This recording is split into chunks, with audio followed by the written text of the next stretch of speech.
everyone, Novels Wonderland here. Thank you all for the love and support you've shown me and the channel. Spreading Konoha conspiracy theories, Rasa did nothing wrong. After transmigrating into the body of the fourth Kazekage, Rasa, he quickly realizes just how dire Tsunagekyu's situation truly is. Barren land. Scarce resources.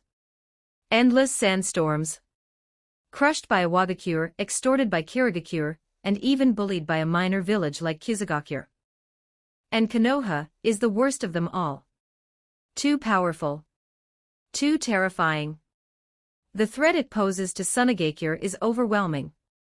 For the sake of survival, I have no choice but to use the Great Deceiver system to spread a few rumors and keep them too busy to continue oppressing us.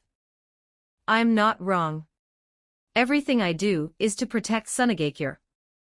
Rasa glanced at the list of rumors before him. What? Hiruzen Sarutobi stole the credit that rightfully belonged to Uchiha Kagami. Hatake Sakuma was driven to death because his achievements threatened the higher-ups. There are still people who don't know the truth behind Namikaze Minato's death. Utter disgrace. The Mizukage reduced to nothing more than a puppet spy of Konoha's Uchiha. As the rumors spread, Rasa gained massive amounts of points for draws. 100 pull. Congratulations. You obtained an E-rank item, Forged Suicide Note Kumogakure Genin Edition.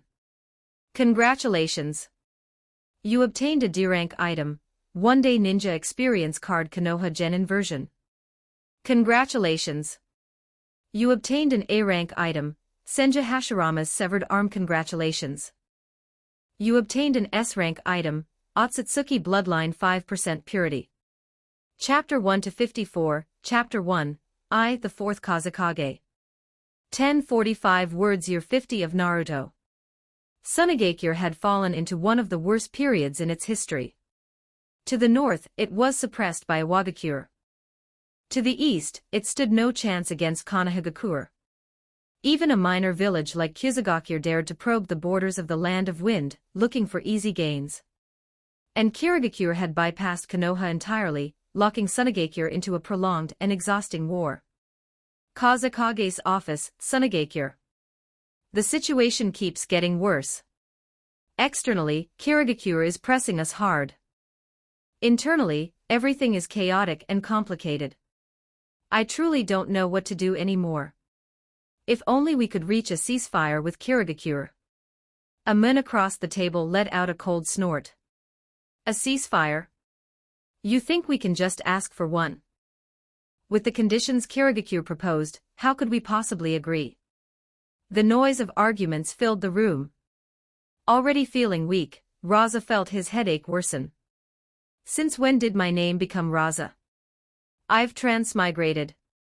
He pressed his fingers against his temples, trying to ease the throbbing pain, then slowly lifted his gaze. Familiar figures came into view, one after another. Everyone present was part of Tsunagekyur's upper echelon clan heads. Elders like Ebizo. Elite jonin like Pakura. And the younger generation's talents Yashimaru, Baki. What they had been arguing about was the same thing weighing on everyone's mind: Tsunagekyur's dire situation, both internal and external. Externally, Kirigakure had gained the upper hand on the battlefield, and was now demanding harsh terms for a ceasefire, seeking to squeeze maximum benefit from Tsunagekyur. Meanwhile, other shinobi forces were stationed along the Land of Wind's borders, watching like predators, ready to strike. If Tsunagekyur failed to reach a ceasefire soon, it would inevitably face attacks from multiple sides. Internally, years of disadvantage had eroded the confidence of the village's shinobi. The indecisiveness of the leadership only worsened the uncertainty below. And recently, a rumor had begun to spread throughout the village that in addition to demanding heavy reparations, Kirigakure had required Tsunagekyur to hand over one of its own meritorious shinobi to them. To be slaughtered in revenge. Worse still, it was said that he had already agreed. The rumor had ignited fierce arguments across the village. Even the morale of frontline shinobi had begun to crumble. At that moment, Rasa suddenly noticed something. A translucent panel floated before his eyes, visible only to him. Great Deceiver System, step aside, it's time to spread rumors. Name, Rasa Identity, 4th Kazekage Ninjutsu. Taijutsu. Genjutsu. Kekkei Genkai. Activation points. 1. 100 points can be used for a draw. By creating rumors, you may consume activation points to enhance their influence. Activated rumors will generate points as they spread. Each rumor has a maximum of 10,000 points. Upon reaching it, you gain 1 activation point. Points can be used for draws. You are currently being affected by the rumor, Powerful Kirigakure, Incompetent Kazekage, Pitiful Pakura. Newbie mission acquired. To spread rumors, one must first dispel them. Mission reward, 100% inheritance of Rasa's strength.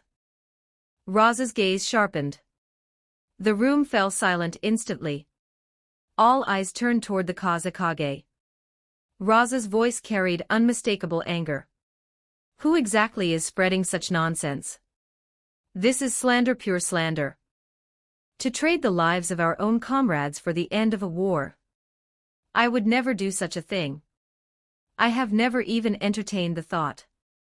This is a complete betrayal of Sunagekyu's shinobi. Even if such peace were achieved, it would be meaningless. Subtle changes flickered across the expressions of those present. One figure stood. Kazekage-sama, then what is your plan? Rasa fell silent for a moment. We may be at a disadvantage on the battlefield, he said slowly, but that does not mean defeat is inevitable. If we stand united, truly united, we can endure. As for Kirigakure's demands, I will never accept them. He paused. Then his gaze shifted, landing directly on Pakura. She wasn't particularly tall, dressed in practical combat attire, her hair tied in a bun. Strands at her temples carried a distinct orange-red hue, setting her apart. She radiated sharp efficiency. An elite jonin of Sunagekyure.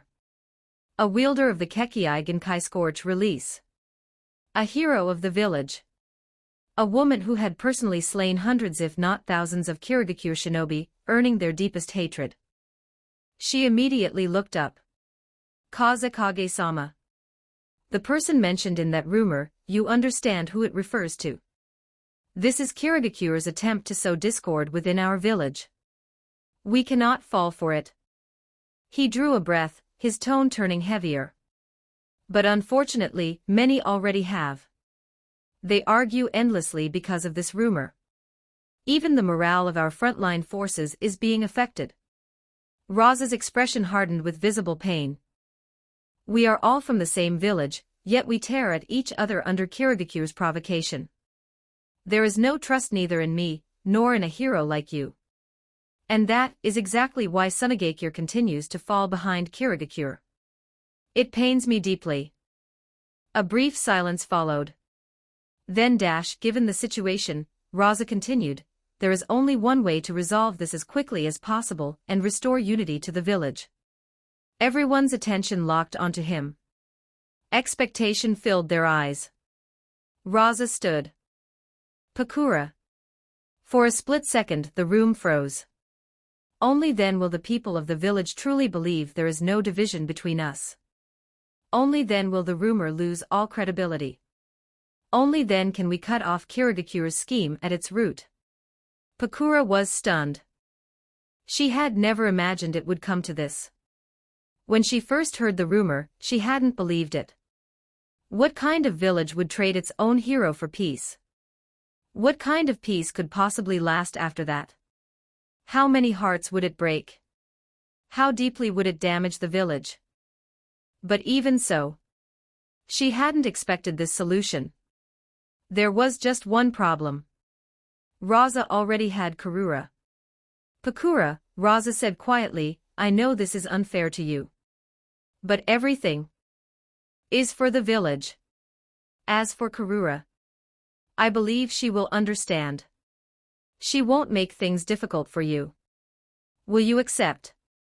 Pakura fell silent. For a long time. Her expression gradually hardened into resolve. Finally, she lifted her head. And nodded. Kazekage-sama. Mission complete. Chapter 2, The Tragic Uchiha Kagami. 1137 words. Rasa smiled. With this, the rumor Kirigakure spread to drive us apart will collapse on its own. There will be no more internal quarrels in Sunagakure. We will stand united, and Kirigakure will no longer have any way to defeat us from within. If they want war, then we will fight to the very end. The news will be announced tomorrow. 3 days from now, we will hold the wedding officially. That concludes today's meeting. You may all leave. The meeting came to an end, and everyone filed out one after another. Some of the pro-war faction gathered together in private. It seems we misunderstood Kazekage-sama before. He never intended to surrender to Kirigakure. Perhaps Kazekage-sama was waiting for the right moment. After all, many people in the village were wavering. He likely didn't want to rely solely on his title as Kazekage to force a decision. Now that Kirigakure has made such outrageous demands, the village's hatred for them has reached its peak. By declaring his stance at this moment, Kazekage-sama will gain even broader support. That's right. Striking back forcefully against Kirigakure's harsh terms will let everyone in the village see just how resolute Kazekage-sama truly is. And the rumor Kirigakure spread has been shattered in one move. Kazekage-sama's move was nothing short of genius. One man with 2 wives. There's no precedent for that. What precedent do we need? The daimyo can take several wives. Why shouldn't Kazekage-sama? That's true enough. But just as most of the crowd had dispersed, an elderly man with graying hair approached Rasa, leaning on a cane. You were too hasty, Kazekage-sama. Given our disadvantage against Kirigakure, is stubborn resistance truly the right choice? For the sake of the village's peace, personal sacrifice is not unacceptable. In the end, the village matters most. I think. Perhaps Kazekage-sama should reconsider. Rasa's brow furrowed. You are questioning me. I cannot do something like selling out a comrade. And Pakura is one of this village's heroes. I am the Kazekage. Rasa's voice turned cold. The old man left, but as he turned back, he cast Rasa a deep look. You will regret this. After sitting back down in his chair, Rasa felt slightly reassured by the fact that he had fully inherited the former Rasa's strength. But even so, he had to admit Sunagakure's situation was still terrible. Even if the rumor had been resolved. Even if all of Sunagakure united under his clear declaration. It would still be extremely difficult to survive the crisis before them. Rasa thought in silence as he looked over the documents on his desk. According to Sunagakure's intelligence, along the borders of the Land of Wind were shinobi from Kizugakure, shinobi from Amigakure, and even wandering ninja from the Land of Rivers. But those were not the real problem. The real problem was the Konoha forces stationed there. Konoha was simply too strong. The Sannin, the Yellow Flash, the Uchiha, the Hyuga, Inoshikacho. If Konoha had stationed shinobi along the border of the Land of Wind, it certainly wasn't just to admire the desert. They were eyeing Sunagakure. And Kirigakure had clearly seen this, which was why they dared to make such outrageous ceasefire demands. Konoha has ill intentions towards Sunagakure. So in the end, Kirigakure is borrowing Konoha's strength. Suddenly, an idea surfaced in Rasa's mind. Send for Ebizo. Not long after, Ebizo arrived. Kazekage-sama. Rasa gave a slight nod. Ebizo, this rumor attack from Kirigakure has given me a great deal to think about. Your intelligence operatives are scattered across the nations. If I had them spread rumors, do you think it would be feasible? Ebizo froze for a moment. You wish to strike back at Kirigakure with rumors. But forgive me for speaking plainly at a time like this, using rumors against Kirigakure may not achieve much. Rasa shook his head. That is why Kirigakure is not my real target. My target is Konoha. That's right. The reason Kirigakure dares to demand such harsh ceasefire terms is partly because it is leaning on Konoha's presence. If Konoha runs into trouble, then Kirigakure's threat to us will be greatly reduced. Ebizo thought for a moment. But baseless rumors are unlikely to work on Konoha. Rasa's eyes flickered. Who said they would be baseless? I've heard some highly credible information regarding Konoha. It is said that during the Second Great Ninja War, Konoha's second Hokage, Senju Tobarama, led his 6 disciples to Kumogakure for peace talks, only to be ambushed by Kinkaku and Ginkaku. Tobarama stayed behind and died, appointing Hiruzen Sarutobi as the third Hokage before his death. Rasa narrowed his eyes slightly. Was that really the truth? At those words, Ebizo looked at Rasa, anticipation already rising in his gaze. That incident had been one of the great events of its time. The entire shinobi world knew of it. People praised Senju Tobarama for his noble sacrifice. And they held Hiruzen Sarutobi in even greater respect. Because in that story, Hiruzen had been the first among Tobarama's 6 disciples to volunteer to stay behind. It was precisely because of that Tobarama had chosen him as the next Hokage. The truth I heard, Rasa said slowly, is that at the time, only 3 people were together: Senju Tobarama, Uchiha Kagami, and Hiruzen Sarutobi. The other 4 had already gone ahead. And when Kinkaku and Ginkaku caught up to them, the first person to volunteer to stay behind was not Hiruzen Sarutobi. It was Uchiha Kagami. Senju Tobarama promised Uchiha Kagami that if he returned alive, he would inherit the position of Hokage. But after Uchiha Kagami left, Tobarama immediately turned around and appointed Hiruzen Sarutobi as his successor. In the entire incident, Tobarama not only deceived Uchiha Kagami, but Hiruzen Sarutobi also took Kagami's credit for himself, using it to glorify his own name. And after they returned to the village, no one ever mentioned Kagami's contribution. The rumor you spread: the evil Senju Tobarama, the hypocritical Hiruzen Sarutobi, and the tragic Uchiha Kagami has begun spreading. Remaining activation points: 1. After activation, the rumor's persuasive effect will increase, and its spread will generate points. Activate this rumor. Activate. Activation successful. Ebizo stared blankly for a moment. Kazekage-sama, is that true? Rasa glanced at him. Does it matter whether it's true? What matters is whether the Uchiha believe it. They don't all have to believe it. As long as even part of them do, it will be enough to create trouble inside Konoha. Do you think the Uchiha will believe it? Ebizo lowered his head and thought seriously. After a while he answered, Kazekage-sama, based on my understanding of the Uchiha, some of them very well might. Advanced chapters available on patreon.com/inkvale_chapter 3, Chapter 3, That Evil Senju Fossil. 1190 words. Ebizo continued, and honestly, if such a thing were pinned on Senju Tobarama and Hiruzen Sarutobi, it would sound fairly believable. Everyone knows Senju Tobarama despised the Uchiha, and Hiruzen Sarutobi has always been the sort who loves credit and glory. Tsunegakure had fought Konoha for many years. Ebizo had never held even the slightest favorable impression of Hiruzen Sarutobi. After all, his sister Chiyo's son and daughter-in-law had both died at the hands of Konoha shinobi. Sasori of the Red Sand had sunk into misery over his parents' deaths, and then vanished several years ago without a trace. They had searched all across the land of wind and found nothing.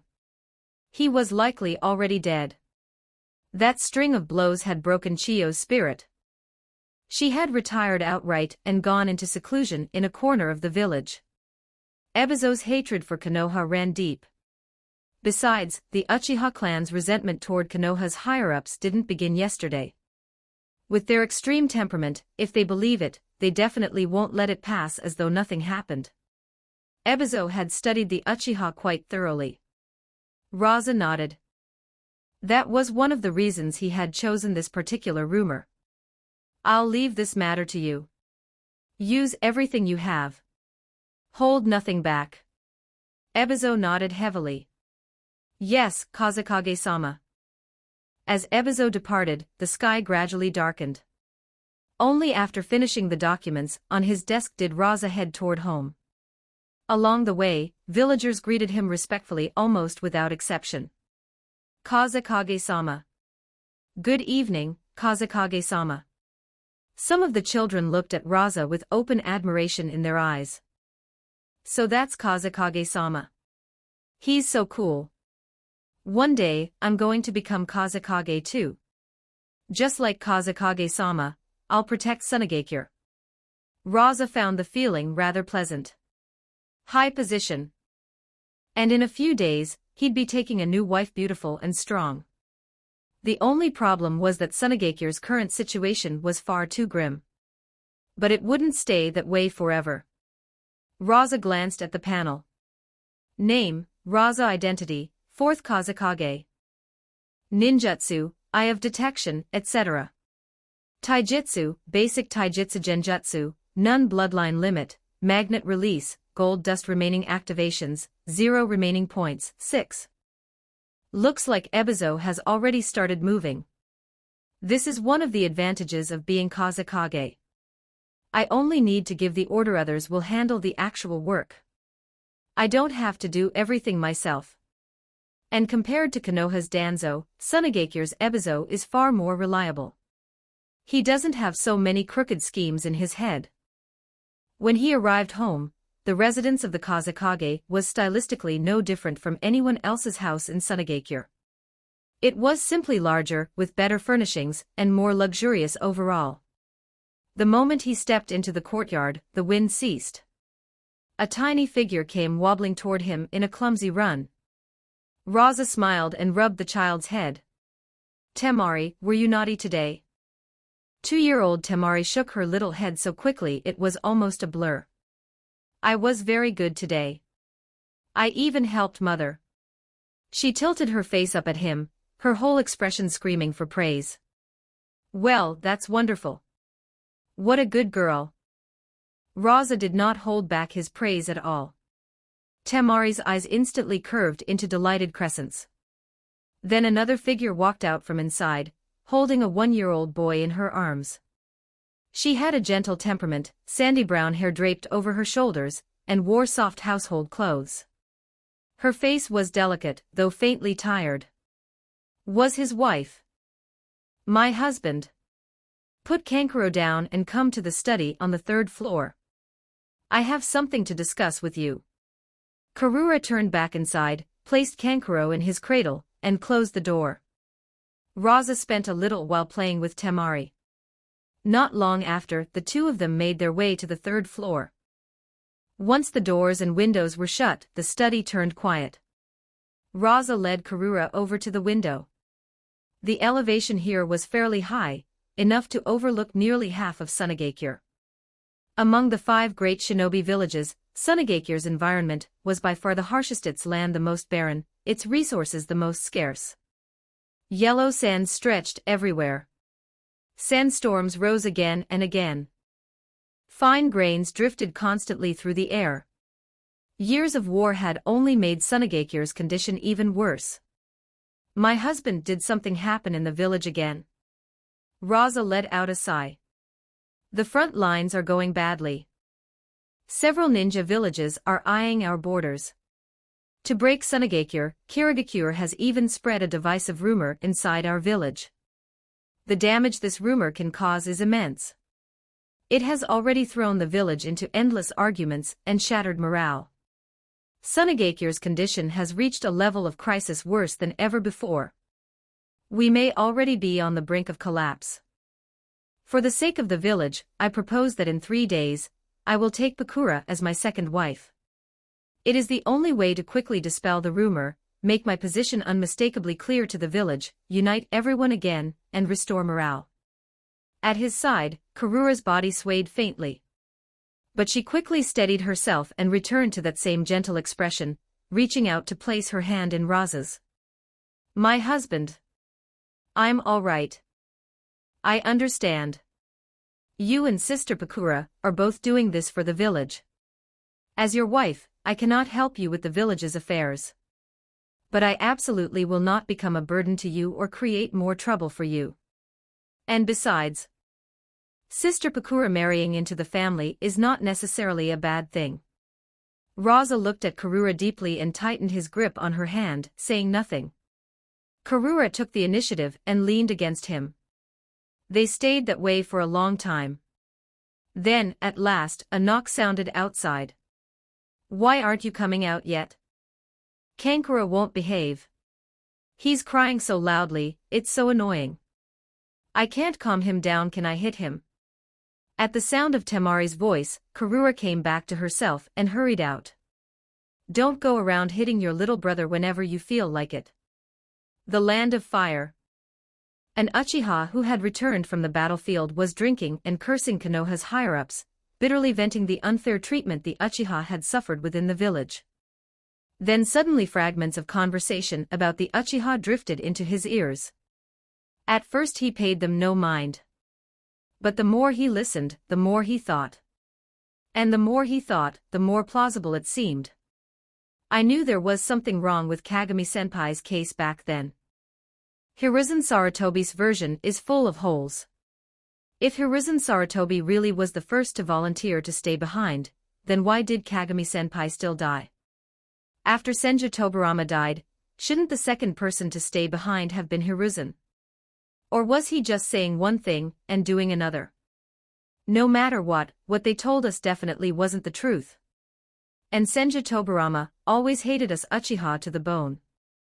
Taking Kagami-senpai as a disciple had to be part of some scheme. That damned evil old Senju bastard.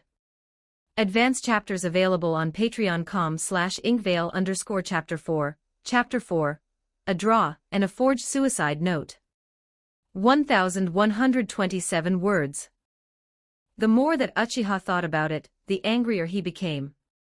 And the angrier he became, the more he thought. He became so worked up that he sobered up on the spot. He glanced around, wanting to see who had been talking just now, but those people had already left. At that very moment, another Uchiha walked in. The two exchanged a glance.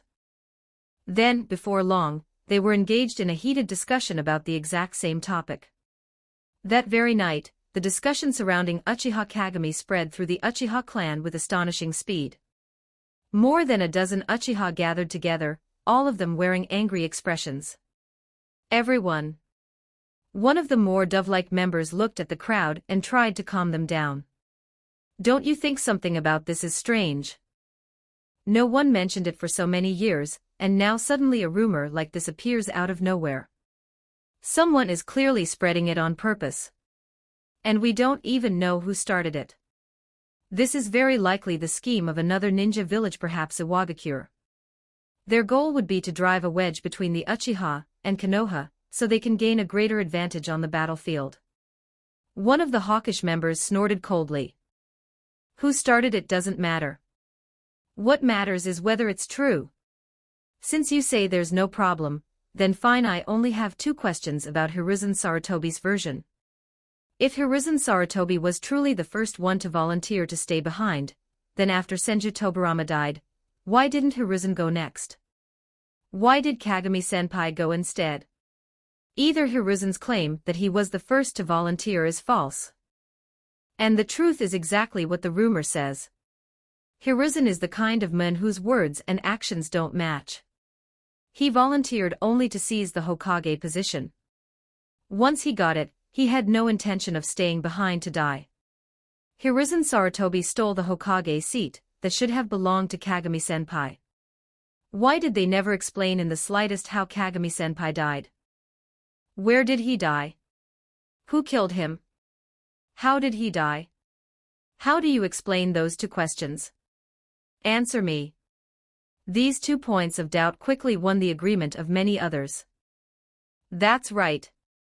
Who can explain those two suspicious points? The truth definitely wasn't what Hiruzen Sarutobi claimed. Either Senju Tobarama deliberately got Kagami-senpai killed, or Hiruzen Sarutobi is hypocrisy itself. The other man couldn't come up with a good explanation on the spot and could only say, maybe Kagami-senpai was already killed by Kumogakure shinobi during the earlier pursuit. If that were true, wouldn't that only prove Kagami-senpai was the first one to stay behind? What right did Hiruzen Sarutobi have to claim that credit for himself? These people did not wholly believe the rumor. But they had developed deep suspicion toward what had happened back then. We must seek justice for Kagami-senpai. What belongs to the Uchiha must belong to the Uchiha. We'll expose the truth and show the world the real faces of Senju Tobarama and Hiruzen Sarutobi. The truly evil ones are Senju Tobarama and Hiruzen Sarutobi.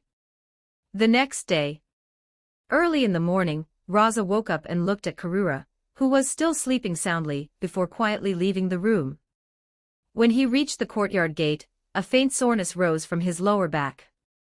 Rasa instinctively clenched a fist and thumped his waist. Then suddenly, a figure appeared before him and dropped to one knee. Kazekage-sama. Without changing expression, Rasa calmly lowered his fist and straightened his back. Rasa had to admit that Karura truly was a good wife, too gentle, if anything. After learning the full story, she hadn't blamed him, nor had she directed any anger toward Pakura. She had even taken the initiative to comfort him. But Rasa could still tell Karura cared. Otherwise, she would not have dragged him into such an exhausting night. It made Rasa sigh inwardly. As expected of a shinobi physique. Even though Karura had been a housewife for years, and had not trained as a shinobi in a long time, she was still far beyond any ordinary person. Luckily, he had completed the beginner mission, and inherited 100% of the former Rasa's strength. Otherwise, he might not have been able to get out of bed this morning. Yoshimaru, your sister already knows about the matter with Pakura. This matter has indeed wronged her, and it has also wronged Pakura. But for the sake of the village, we had no choice. Everything is for the village. Yoshimaru, can you understand me? Yoshimaru nodded. Kazekage-sama, I understand. The village's situation is simply too dire. You only made the most correct choice, and the most correct decision. Selling out a comrade for compromise is not the way we should act. It's only that father and mother are a bit too rigid in their thinking, but I've already persuaded them. Rasa lifted a brow. You've done well, Yoshimaru. Thank you for your efforts. To place the greater cause of the village first, this is the spirit every shinobi of Sunagakure ought to have. As long as the village has shinobi like you, it will never fall. We're going to the Kazekage building. With that, Rasa headed toward the Kazekage building. Yoshimaru followed closely behind. Yes, Kazekage-sama. When they arrived at the building entrance, Rasa first instructed the guard downstairs to go buy breakfast for him. Only then did he head upstairs and enter the Kazekage's office. A figure was already waiting at the door. Kazekage-sama. Rasa gave a slight nod. Yoshimaru, Baki, for the matter of my wedding with Pakura in 2 days, I want the two of you to spread the announcement throughout the village. Any problem with that? The two exchanged a glance, then both nodded. No problem. Yes, Kazekage-sama. Their figures vanished in a flash. Before long, the guard downstairs returned. Kazekage-sama, your breakfast has been bought. Good work. Rasa ate while looking at the translucent panel before him. It was the usual Sunagakure fare: flatbread, tea, and some dry cheese. Overnight, the panel had changed. Name, Rasa. Identity, 4th Kazekage. Ninjutsu, Eye of Detection, etc. Taijutsu, Basic Taijutsu Genjutsu, None Bloodline Limit, Magnet Release, Gold Dust. Remaining activations, 0 remaining points, 221. Already over 200 points. Not bad at all. A smile appeared on Rasa's face.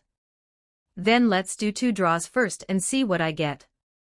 The instant the thought crossed his mind, an invisible roulette wheel spun wildly. Congratulations, host. You have obtained an F-rank item, 1 tael of gold. Congratulations, host. You have obtained an E-rank item, Forged Suicide Note Kumogakure Genin Edition. Advanced chapters available on patreon.com/inkvale_chapter 5. Chapter 5. Have the Uchiha gone mad? 1166 words. The Land of Fire. Inside the Uchiha compound. That's right. There are too many suspicious points in Kagami-senpai's case. Hiruzen Sarutobi's story is full of holes. Something must have happened back then, and we need to uncover the truth. Not only uncover the truth, we need to seek justice for Kagami-senpai. Konoha has always treated the Uchiha harshly. It wasn't just Kagami-senpai. In this war too, we Uchiha are the ones being sacrificed. They send us to the most dangerous places, assign us the deadliest missions, and make us bear the highest casualty rates. But what does the village give the Uchiha in return? The least of all. It's completely unfair. The anger of these people was not merely about defending Uchiha Kagami. More than that, they had long believed that they themselves had never been treated fairly within the village. They had always felt targeted. Now they did not just want justice for Kagami, they wanted justice for themselves. They wanted to fight for their own interests. So what do we do now? As soon as that question was raised, the room fell silent. The Uchiha of today were no longer the Uchiha of old. After Uchiha Madara defected, the clan had suffered severe suppression that continued to this day. The clan's overall strength had already fallen sharply from what it once was. And even within the clan, they were divided into multiple factions. This matter is too important. We should let the clan head decide. And what if the clan head does nothing? You all know his usual attitude. Whenever it comes to Konoha, all he ever does is make us back down. If that happens, then he has no right to continue being our clan head. Soon, the news reached the ears of the current Uchiha clan head.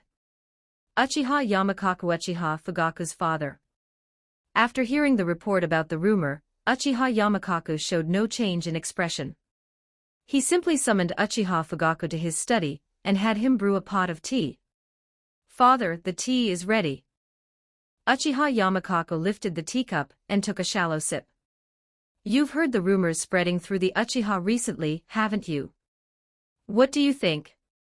Uchiha Fugaku answered, "There really are suspicious points in Kagami-senpai's case." Uchiha Yamakaku looked at him with disappointment. Kagami-senpai's matter happened long ago. No one mentioned it for years, and now suddenly it's spreading widely through the Uchiha. Someone is clearly fanning the flames from the shadows. Their goal must be to drive a wedge between the Uchiha and Konoha. In my opinion, Iwagakure is the most likely culprit. They are the ones fighting Konoha most fiercely right now. If the Uchiha and Konoha drift apart, Iwagakure will gain a much greater advantage on the battlefield. After saying that, Uchiha Yamakaku's tone softened somewhat. "If you were the clan head, Fugaku, how would you handle this matter?" "Father, you are still the clan head." Uchiha Yamakaku waved a hand. "That is only a matter of time. We are father and son, there is no need to be so rigid. Consider this a test." Remembering his father's earlier attitude, Uchiha Fugaku hesitated before saying, "Father, I think it needs to be controlled." Uchiha Yamakaku nodded. "I'll leave this matter to you. Consider it practical training before you formally inherit the position of clan head." "Yes, father." The actions of Uchiha Yamakaku and Uchiha Fugaku left these people deeply disappointed. They had thought that with so many suspicious points in Uchiha Kagami's incident, the Uchiha clan head would at least question Hiruzen Sarutobi, the Hokage. At the very least, he should seek the truth behind Kagami's death, and fight for the rights the Uchiha were owed. But instead, Uchiha Yamakaku did nothing at all. Not only that, he even moved to suppress the spread of the rumor within the clan. One Uchiha said furiously, "Too weak. It's because we have a clan head like this that the Uchiha keep getting bullied by Konoha. He doesn't stand with us Uchiha at all. All he wants is to wag his tail at Konoha. He only cares about protecting his own position. A moonlight that has no right to be the head of the Uchiha clan. We can't count on him. We can only rely on ourselves, on our own strength to resist. From today onward, I refuse to go to the battlefield. I refuse to accept missions. Another Uchiha stood up as well. That's right. If Konoha won't give us an explanation, then we won't work for Konoha. Letter after letter was delivered to the Hokage's office. Some came from the front lines. Some came from the mission department. Hiruzen Sarutobi read through them one by one, and the more he read, the uglier his expression became. What is going on? On the battlefield, almost at the same time, 6 or 7 Uchiha members had withdrawn from the front, citing illness. 1 or 2 might have been coincidence. But this many at once. Hiruzen Sarutobi felt that something was very, very wrong. And it wasn't only the front lines. Reports had also come in from the village's mission department. Tasks assigned to Uchiha shinobi had been refused repeatedly. Some were suddenly sick. Some were suddenly injured. Others claimed they had urgent personal matters and absolutely could not go. At a glance, none of it looked normal. What are these Uchiha trying to do? Have they gone mad? Causing trouble at a moment like this? Hiruzen Sarutobi's expression turned grim. Clearly, this was a collective incident. And not just any collective incident, a collective act of serious disruption. At his command, an ANBU shinobi immediately entered. Investigate it. Yes, Hokage-sama. Not long after, the ANBU shinobi returned with a report. The matter of the rumor had not remained confined to the Uchiha. Even many ordinary villagers had begun discussing it. Hiruzen Sarutobi's face darkened instantly. What utter nonsense. These Uchiha are going on strike over a rumor and demanding that I explain myself. Where exactly did they leave their brains? Hiruzen Sarutobi was furious. Partly because this was a critical moment for Konoha. The war between Konoha and Iwagakure had reached the stage where victory or defeat would soon be decided. If something went wrong inside the village at a time like this, it would affect the battlefield. If they lost because the enemy truly outmatched them, Hiruzen might barely have been able to accept it. But to lose because of internal problems, because someone was stirring up chaos from within, that, Hiruzen Sarutobi absolutely could not accept. Can't these Uchiha stay quiet for once? Involuntarily, a certain image rose in Hiruzen's mind. Back then, when Senju Tobirama looked toward the Uchiha clan, there had always been a deep, instinctive disgust in his gaze. And in that same disgust-laced tone, he had spoken a single line. The Uchiha are evil by nature. Advanced chapters available on patreon.com/inkvale_chapter 6. Chapter 6, Let the Rumors Rage Even Harder. 1176 words. Part of the reason Hiruzen Sarutobi was so enraged was that the rumor involved him directly. By their logic, no matter how one looked at it, he had wronged Uchiha Kagami. Either he had stolen the credit for being the first to volunteer as rearguard and pinned that merit onto himself, or he was a hypocrite whose words did not match his actions, someone who had stolen the Hokage position that should have belonged to Uchiha Kagami. Utter nonsense. He had been the first to volunteer to stay behind. And the position of Hokage had been personally entrusted to him by teacher Tobirama. Everyone knew that. So who was the shameless bastard spreading such a rumor? It took Hiruzen quite a while to calm himself down. Only then did he look toward the ANBU shinobi below him. And what about Uchiha Yamakaku's side? Hokage-sama, Uchiha Yamakaku did not blindly believe the rumor. He even had Uchiha Fugaku suppress it within the clan. Otherwise, the situation could have become much worse. Only after hearing that did Hiruzen's expression ease somewhat. Uchiha Yamakaku and Uchiha Fugaku still have at least a little sense. Then it's only those troublemaking Uchiha, yes. There aren't more of them. The ANBU ninja shook his head. Hiruzen thought for a moment. Then leave them alone for now. As long as the rumor doesn't continue to spread, it won't cause greater damage. As for those people, once the war is over, I'll deal with them. Yes, Hokage-sama. Just then bang. A knock sounded at the door. Hiruzen gestured to the ANBU shinobi. Only after the men departed did he look toward the entrance. Who is it? A figure cloaked in a gloomy, oppressive aura stepped inside. The moment he entered, he walked straight up to Hiruzen's desk and looked down at him from across it. Hiruzen, how do you intend to deal with those Uchiha? At a critical time like this, they ignored the village's orders and missions because of a mere rumor. That kind of behavior must be punished severely. Otherwise, everyone will follow their example. Leave it to me. What do you say? Hiruzen glanced at Danzo and said flatly, I've already made my decision on this matter. There's no need for you to trouble yourself over it. Danzo frowned. You're not planning to let them off, are you?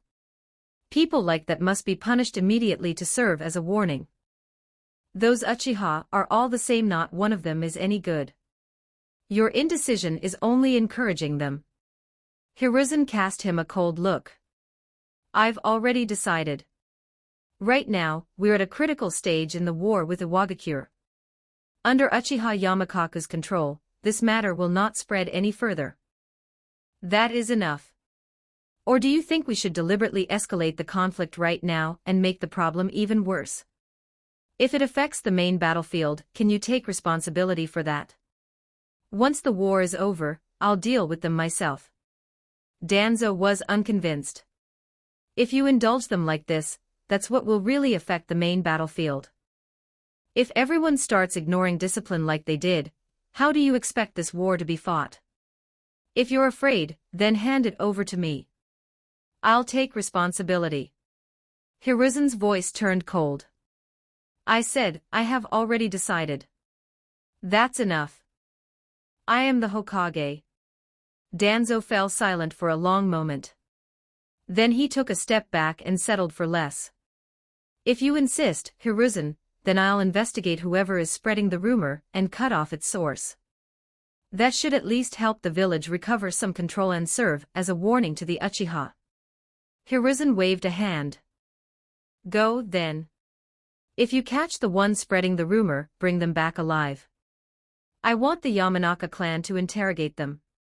Danzo nodded, said nothing more, and turned to leave the Hokage's office.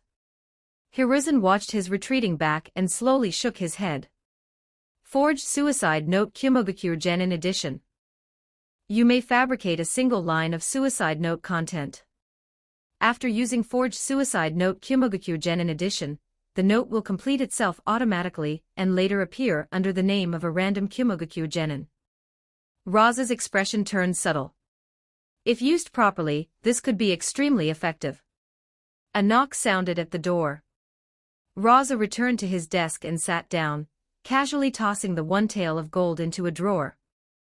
A moment later, Ebizo pushed open the door and entered. Kazekage-sama. How are things? Ebizo replied, Kazekage-sama, regarding the rumor about Uchiha Kagami, some members of the Uchiha really have believed it. They've even begun raising their own doubts about what happened back then. And more than a dozen Uchiha have gone on strike to express their dissatisfaction. However, Uchiha Yamakaku has suppressed the rumor within the clan and kept its influence from spreading further. It's still confined to those dozen or so people. And Konoha has not taken action against them either. The situation has been brought under control. Rasa was not surprised. After all, this was only the first step. Achieving this much already counted as a decent result. Then let's move on to the next step. Yes, Kazekage-sama. The second step had two parts. The first was to spread the rumor among Iwagakure's ninja. Rasa could already imagine it. Given the Uchiha temperament, if an IWA shinobi brought up that rumor during battle and mocked an Uchiha to his face, the effect would be excellent. The second was to deliberately create a few cases in which Uchiha clan members were betrayed by other Konoha shinobi but ensure that the betrayed Uchiha survived. With Uchiha pride and temperament, any survivor of such betrayal would never let the matter go. He would make trouble. That was exactly what Rasa wanted. If the Uchiha made enough noise, big enough noise, Konoha would inevitably have to divert manpower and attention to handle them. And once that happened, they would no longer have spare ninja to station along the Land of Wind's borders and scheme against Sunagakure.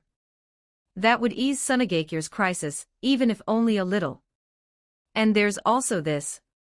Rasa's thoughts stirred. At once, a slightly yellowed sheet of paper appeared before him. Forged Suicide Note Kumogakure Genin Edition. Rasa picked up his brush and wrote, I personally saw Senju Tobirama and Hiruzen Sarutobi abandon Uchiha Kagami. As soon as he finished writing, the yellowed paper slowly turned transparent. This time, Uchiha Yamakaku won't be able to keep a lid on it. Yamakaku was indeed the head of the Uchiha clan. But not everyone in the Uchiha listened obediently to their clan head. For example, Uchiha Setsuna had secretly stirred up the clan against Senju Tobirama behind the clan head's back. Uchiha Shisui had once intended to use Koto Amatsukami on Uchiha Fugaku, his own clan head. And Uchiha Itachi had slaughtered everyone in the Uchiha compound by himself, sparing only Uchiha Sasuke. Advanced chapters available on patreon.com/inkvale_. Chapter 7, So This Is Love. 1154 words after the Forged Suicide Note Kumogakure Genin edition vanished, Rasa rose and walked to the window, looking out over the village beyond.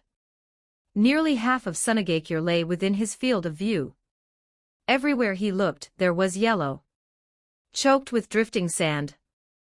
Even though Sunagakure's walls were already tall enough, sand still blew over them in great quantities, falling on rooftops, on passers-by, on food. The people of Sunagakure hated the sand to the bone, yet there was nothing they could do about it. Sunagakure truly lacks too many resources. Rasa shook his head.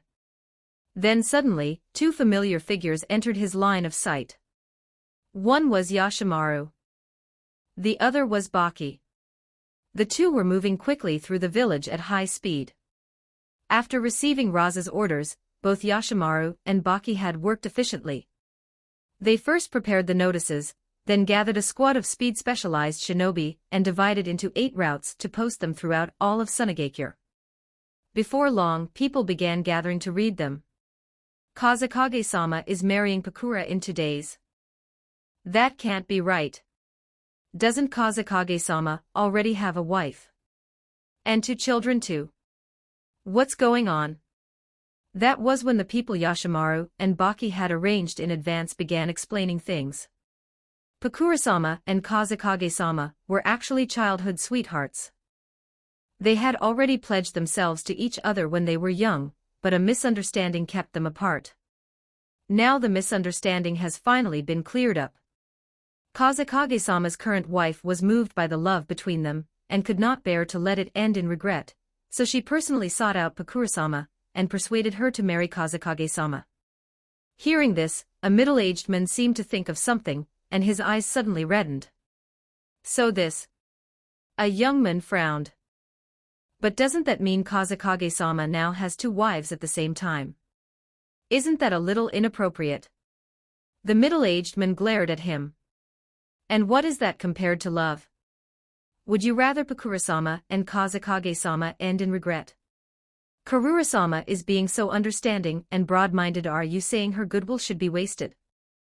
If anyone still wants to ruin such a touching ending to a love story, then they definitely have bad intentions. His words quickly drew agreement from many others. That's right. Kazekage-sama and Pakura-sama get to be together without regrets, and Karura-sama is so reasonable and generous. This is a model of love. What could be more beautiful? If the 3 people involved have no objections, what right do others have to object? Some people just can't stand seeing others happy. Then someone else said, besides, what daimyo doesn't have several wives and concubines? Even plenty of nobles do. So what if Kazekage-sama has 2 wives? Who exactly does that bother? Very quickly, all dissenting voices were drowned out. Across the entire village, the prevailing attitude toward the matter shifted into respect, blessing, approval, and hope that Rasa, Karura, and Pakura would live well together and allow love to reach its perfect ending. Of course, such public opinion did not form naturally. Nearly all of Sunagakir's upper echelon was quietly at work behind the scenes. Because, just as Rasa had said, everything was for the village. There was a rumor going around recently saying Kazekage-sama agreed to sell Pakura-sama to Kirigakure in exchange for peace. Now it's obvious it was all a lie. I knew Kazekage-sama couldn't possibly be that foolish. It had to be Kirigakure's scheme. And now it turns out that's exactly what it was. But Kirigakure probably never expected that their scheme would instead become a good thing for Kazekage-sama and Pakura-sama. Otherwise, the misunderstanding between them might not have been resolved so quickly. Now not only have Kazekage-sama and Pakura-sama reached a perfect romantic ending, but the rumor Kirigakure spread has also collapsed on its own, letting all of us see their shamelessness clearly. Then suddenly, someone raised a question. But why is Kazekage-sama and Pakura-sama's wedding being held so hastily? The voices around him gradually died down. People looked at one another, and the same confusion could be seen in all their eyes. It really was too rushed. One was the Kazekage of Sunagakure. The other was Sunagakure's hero. The announcement came today, and the wedding would be held 2 days later. Why the rush?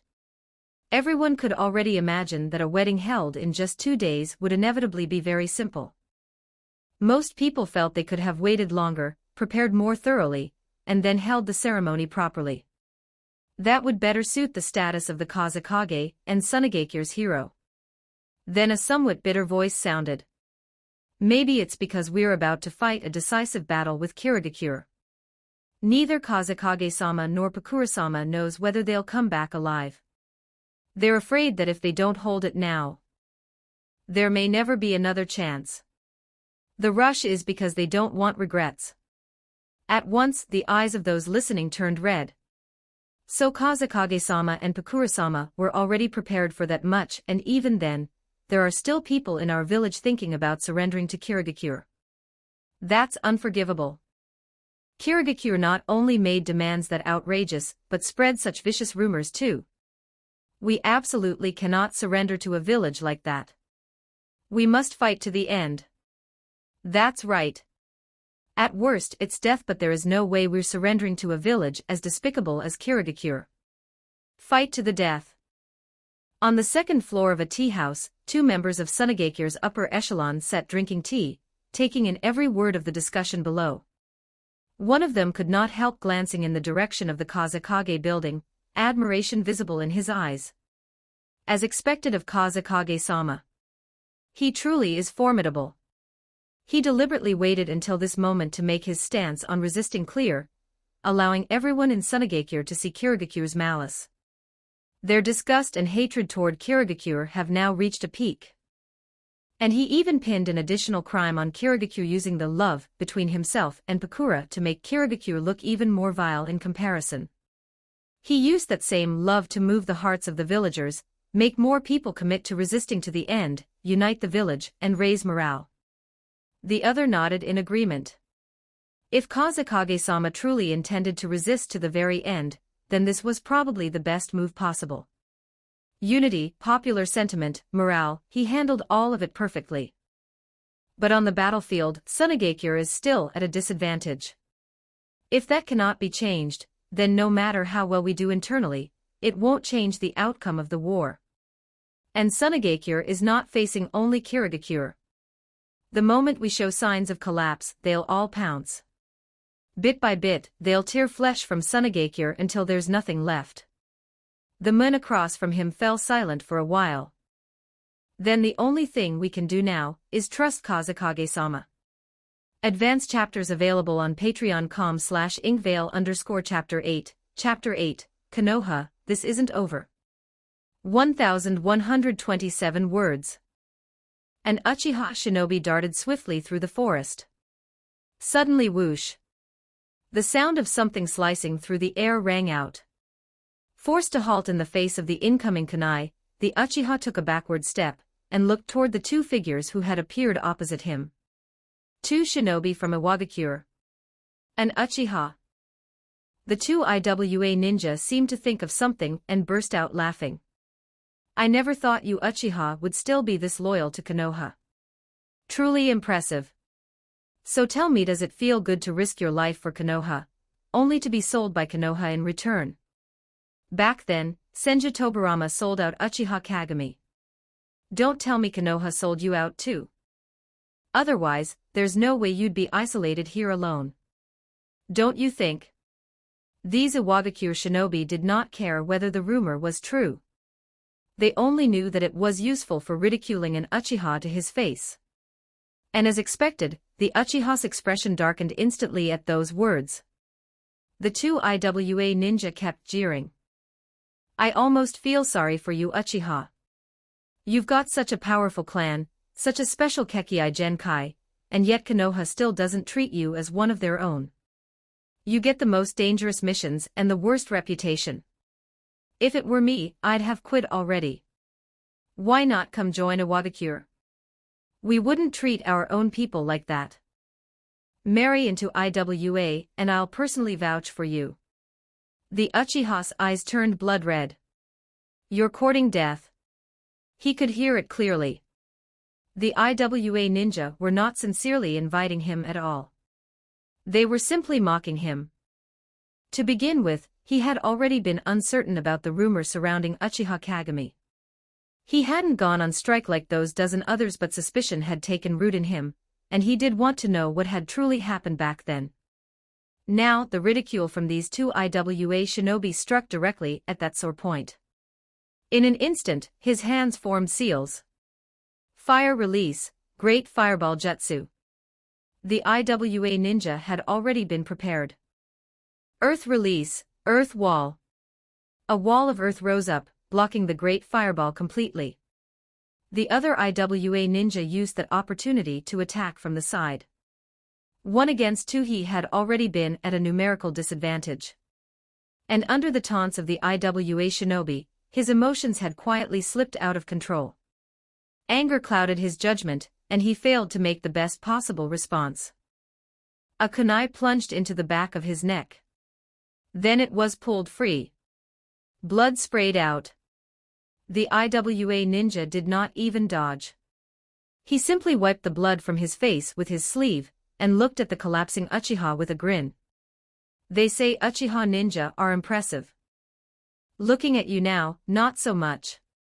Hearing that, the Uchiha clinging to only his final thread of life felt even more furious. But with death already upon him, unable to move even a finger, all that fury could only dissolve into bitterness. Why has our Uchiha clan ended up like this? We have such a special Kekkai Genkai. We should have been the favored children of heaven. So where did it all go wrong? Elsewhere, another Uchiha shinobi saw it with his own eyes. Just as an Iwagakure ambush descended, the Konoha shinobi, who should have been by his side, who should have been fighting alongside him, suddenly withdrew. And the IWA ninja did not pursue them in the slightest. It was as though the two sides had already reached some kind of silent understanding. His so-called Konoha comrades had personally delivered him into Iwagakure's hands. Shameless. Utterly shameless. This is the battlefield. Konoha and Iwagakure are at war, and yet these people are colluding with the enemy just to get me killed. Does Konoha really want the Uchiha dead that badly? But the more they want that, the less I can afford to die. A fighting spirit unlike anything before erupted from him. He threw 100% of his focus and strength into battle. Only when there was no one left standing before him did he slowly return to himself, and look at the corpses on the ground, the very Iwagakure shinobi who had come to kill him. He gasped for breath, then turned and looked toward distant Konoha. I survived. Are you disappointed, Konoha? This time, I've finally seen you for what you really are. This matter will not end here. After the Uchiha left, 2 figures stepped out from hiding, both wearing animal masks. Looks like the operation succeeded. Let's go back and report to Ebizo-sama. Hopefully the mission we completed will be of some help to the village. Our village's position in the shinobi world is even worse than the Uchiha's position inside Konoha. But we refuse to lose. Land of Lightning. Kumogakure. A young shinobi was sorting through his late grandfather's belongings. Suddenly, a suicide note slipped out. After finishing the rest of the sorting, the young man took the note to the courtyard outside, tore it open, pulled out the letter within, and began reading it carefully, word by word. The more he read, the stranger his expression became. I need to see the Raikage-sama. The young ninja arrived at the Raikage building. Let him in. Before long, he was led upstairs and entered the Raikage's office after knocking. The fourth Raikage sat behind his desk in a broad, imposing posture. His rough, burly appearance seemed oddly out of place in an office like this.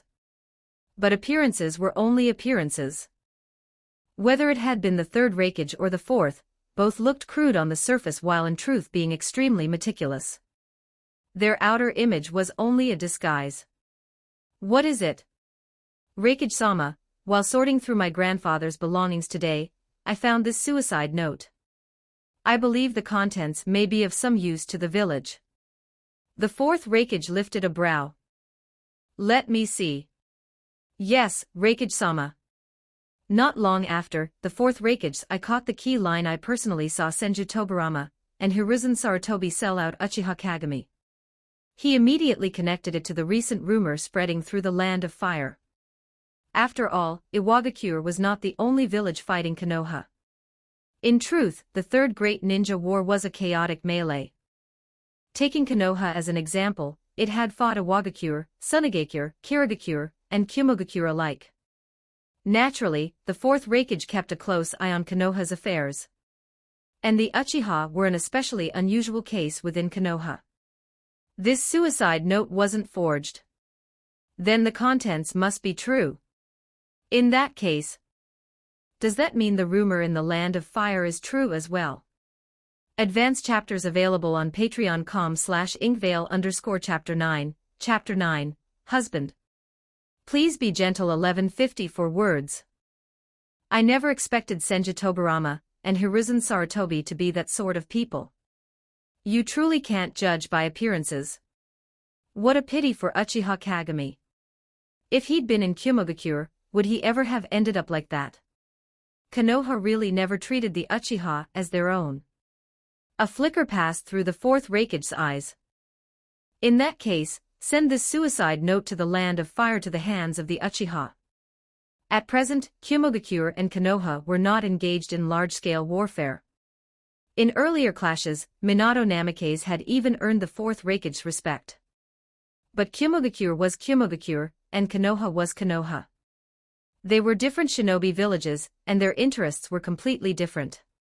Now that he saw a chance to make things difficult for Konoha, the fourth Raikage had no intention of letting it go. He looked toward the young shinobi. This suicide note is valuable. I have another use for it. Make a copy of its contents for yourself.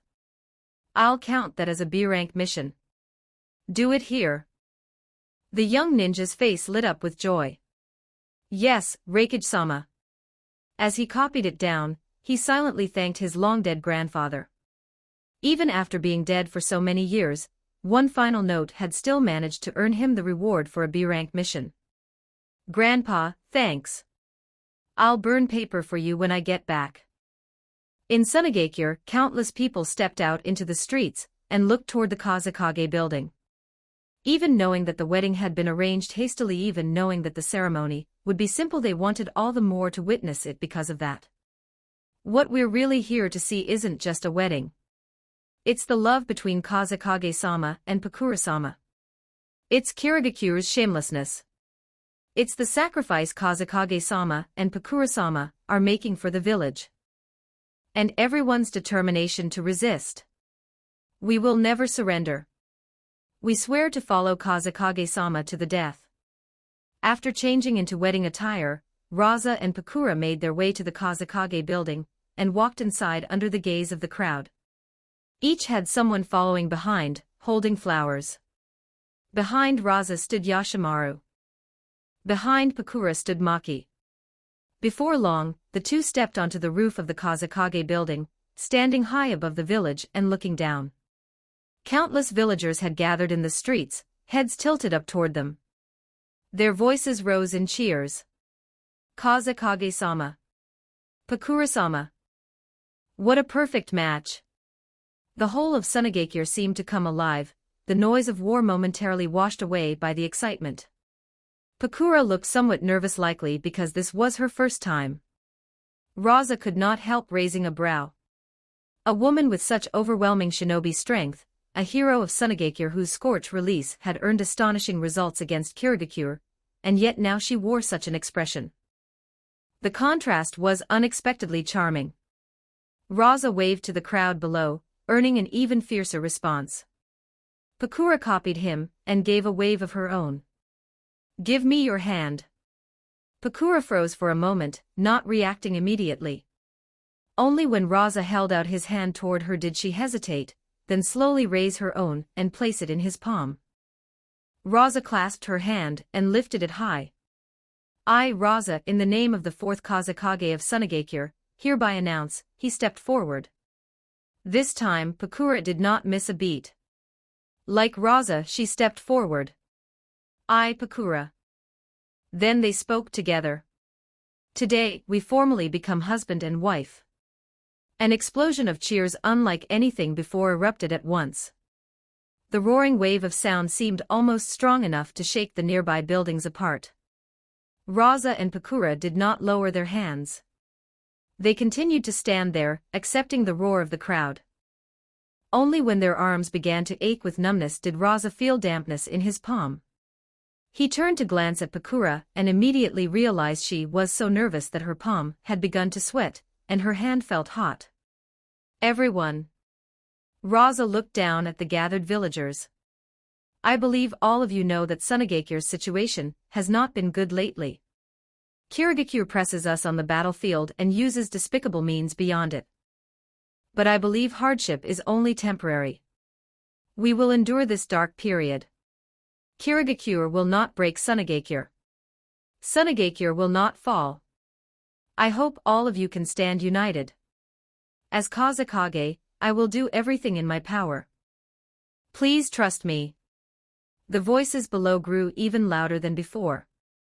At that moment, perhaps not all of Sunagakure was united completely, but at the very least, when it came to facing Kirigakure, the overwhelming majority now stood firmly in opposition. Defeat Kirigakure. Defend Sunagakure. Defeat Kirigakure. Defend Sunagakure. We swear to follow Kazekage-sama to the death. Night fell. The atmosphere in the village gradually calmed. Rasa and Pakura entered a room meant for the two of them alone. Though time had been short, the room had still been carefully decorated. Besides flowers, there were ornaments of gold and gems placed around the room. At last, it felt somewhat like a wedding chamber. Compared to that, the ceremony and outdoor decorations earlier had been far too simple. Pakura sat on the edge of the bed, nervous and visibly at a loss, unsure where to rest her gaze. Her cheeks carried the faintest flush. In the end, she lowered her head and stared at the tips of her shoes. Rasa glanced at the sky outside. At this hour, most people were likely already asleep. Then he turned to Pakura. Pakura, you can rest here tonight. Don't worry, I'll go to the study. With that, he turned to leave. But the instant his hand touched the doorknob, wait. Rasa looked back. Is there something else? Pakura met his gaze, something complicated flickering in her eyes. Now that I've married you, Kazekage-sama, I am your wife. No matter why this wedding took place, that fact can no longer be changed. So I must fulfill the duty a wife ought to fulfill.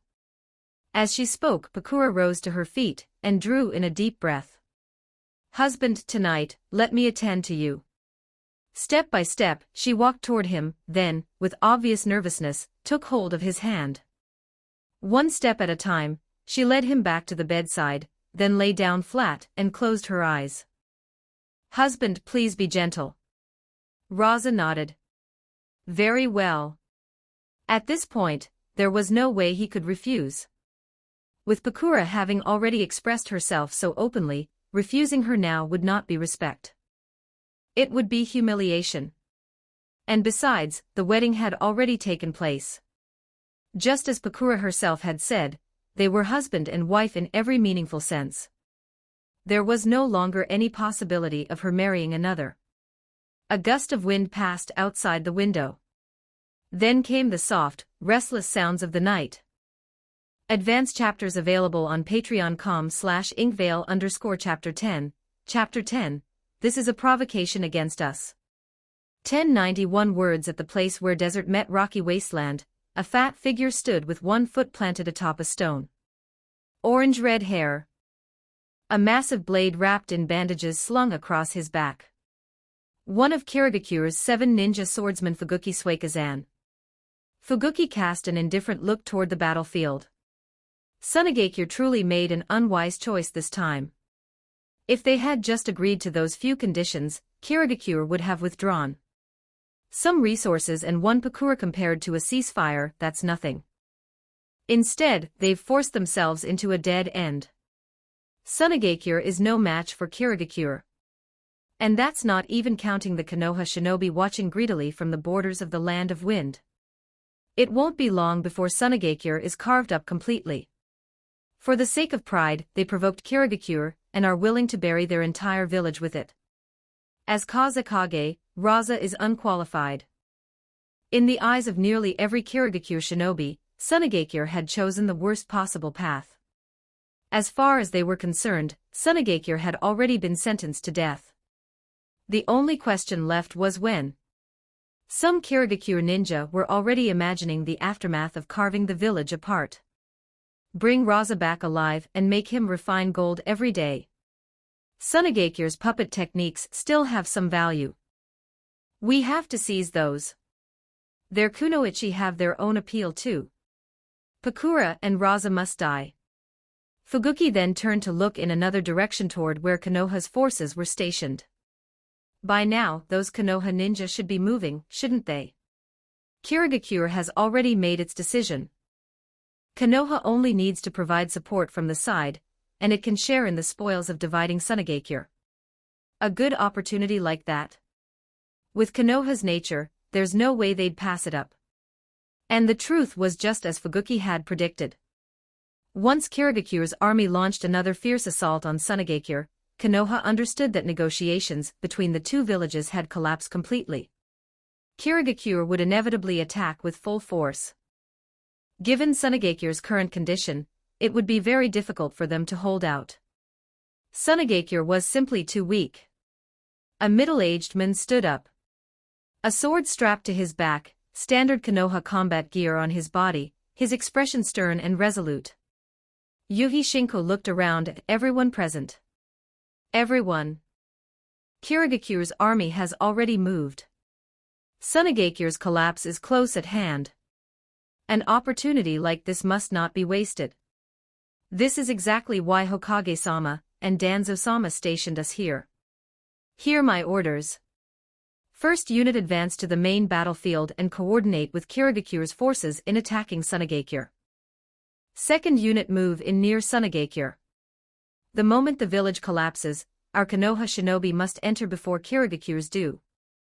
Puppet techniques, ninjutsu scrolls, gold. We're taking all of it. A glint of greed rose in many eyes.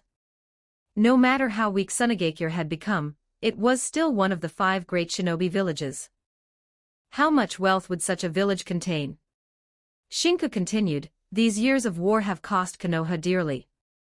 But once we complete the division of Sunagakure and seize the largest share of its wealth, Konoha will be able to recover rapidly and become the #1 shinobi village once more. The glory of Konoha will be restored by us. The crowd's excitement surged. Their emotions had been completely stirred by Yuhi Shinka's words. Attacking Sunagakure would not only be easy, but also highly rewarding. And during the plundering, secretly taking a little for oneself would be perfectly natural. One such operation might be enough to ensure comfort for the rest of one's life. But at that moment suddenly, a letter was delivered into Yuhi Shinka's hands. He opened it, read it, and his face changed drastically at once. Shinka-senpai, what is it? Everyone noticed the shift in his expression, and the room instantly fell silent. The atmosphere turned cold just as quickly. Yuhi Shinko looked up at them, his eyes uncertain. "Stand down." Everyone froze. "Stand down." "Shinko-sama, weren't we going to attack Sunagakure and join Kirigakure in dividing it up? Why stop now?" Yuhi Shinku answered in a grave tone, "This is a direct order from Hokage-sama. We are to remain on standby. Something may have happened in the village, and we may be required to return at any time to provide support. If we take part in the operation against Sunagakure, we won't be able to return in time." Seeing that quite a few still looked tempted to attack Sunagakure anyway, his tone hardened sharply. "Any who defy orders will be executed." Dividing Sunagakure would indeed have been a fine thing. But if Konoha itself fell into chaos, then no matter how many resources they took from Sunagakure, it would mean very little. Without the village, where would the shinobi go? Under Yuhi Shinko's iron stance, the others suppressed the greed in their hearts. "Yes, Shinko-sama." Not long after, a Kirigakure intelligence shinobi ran quickly toward Fuguki Suikazan. "Fuguki-sama, the Konoha ninja still haven't moved." Fuguki frowned deeply. What is Konoha doing? The meat was already at their lips. Only the final bite remained. Why would Konoha not move? Because they suddenly felt dividing Sunagakure was immoral. Ridiculous. What morality existed between shinobi villages? There was only interest. And Konoha had hardly never done such things before. Except perhaps in the first Hokage's era. Or was Konoha trying to make Kirigakure suffer more losses, first choosing to keep watching, only to sweep in later and snatch the benefits? What did they take Kirigakure for? Fuguki-sama, could it have something to do with that rumor? What rumor? The one that appeared recently regarding Konoha and the Uchiha. It says there was something hidden behind Uchiha Kagami's death, that he died because Senju Tobarama deliberately sold him out. Fuguki frowned. Uchiha Kagami's death happened so long ago. Are you telling me that a rumor with no proof behind it could still make people believe it, and cause trouble in Konoha? That's absurd. The intelligence shinobi could not help saying, "They're Uchiha." Fuguki fell silent for a moment. True enough. The Uchiha are all lunatics. Nothing that happens to them would surprise me. The intelligence ninja asked, "Then what should we do now, Fuguki-sama?" A sharp light flickered in Fuguki's eyes. Whether Konoha really has run into trouble, or whether they're just trying to watch from the sidelines and profit off Kirigakure. Our strategy against Sunagakure remains unchanged. You take a team and keep Konoha under surveillance. We cannot allow them any chance to take advantage of us or swoop in afterward. Advanced chapters available on patreon.com/inkvale_chapter 11. Chapter 11, Kirigakure, a village overflowing with talent. 1256 words. Fuguki Suikazan cursed Konoha several times over in his heart. Then he quickly forced his attention back onto the battlefield, and began arranging his tactics. Elite shinobi would spearhead the assault. Juzo Biwa, carrying Kubikure Bocho, charged straight into the Sunagakure ranks, his attacks wide and savage. Kushimaru Kuriere, wielding Nuabari, flickered through the crowd with terrifying speed. Jinin Akabino held a blade in one hand, and a hammer in the other. He looked plain, almost unremarkable, but every strike was lethal. Fuguki Suikazan stood at a high point, overlooking the battlefield below. Nothing grows from Sunagakure's barren land, he said coldly. Not talent, anyway. At best, they produced one Pakura. It's nothing like our Kirigakure. We have talent everywhere. A village like Sunagakure disappearing is only natural. Just like all the other ninja villages that were eliminated by history. Even without Konoha, your Sunagakure wouldn't have survived. His expression eased slightly. But in the next moment, he still could not help glancing toward the direction where Konoha's shinobi were stationed. Konoha. I hope you really are having problems. If this is all just a ploy to make Kirigakure pay a greater price, if you're only doing this so you can carve up Sunagakure more easily, and walk away with the larger share, I will never forgive you. You will pay for it. Under Fuguki Suikaisen's orders, more than a dozen intelligence shinobi moved toward the area near Konoha's encampment. From a distant position, they began keeping watch over Konoha's forces. The moment anything changed, they would immediately report back to Fuguki Suikaisen. Kurina Yuhi's father, Shinku Yuhi, noticed Kirigakure's movements. He understood them. But that did not mean he liked them. Let's just hope nothing happens to the village, Shinku muttered. Kumogakure's forces only just withdrew, and now Iwagakure is pressing us even harder.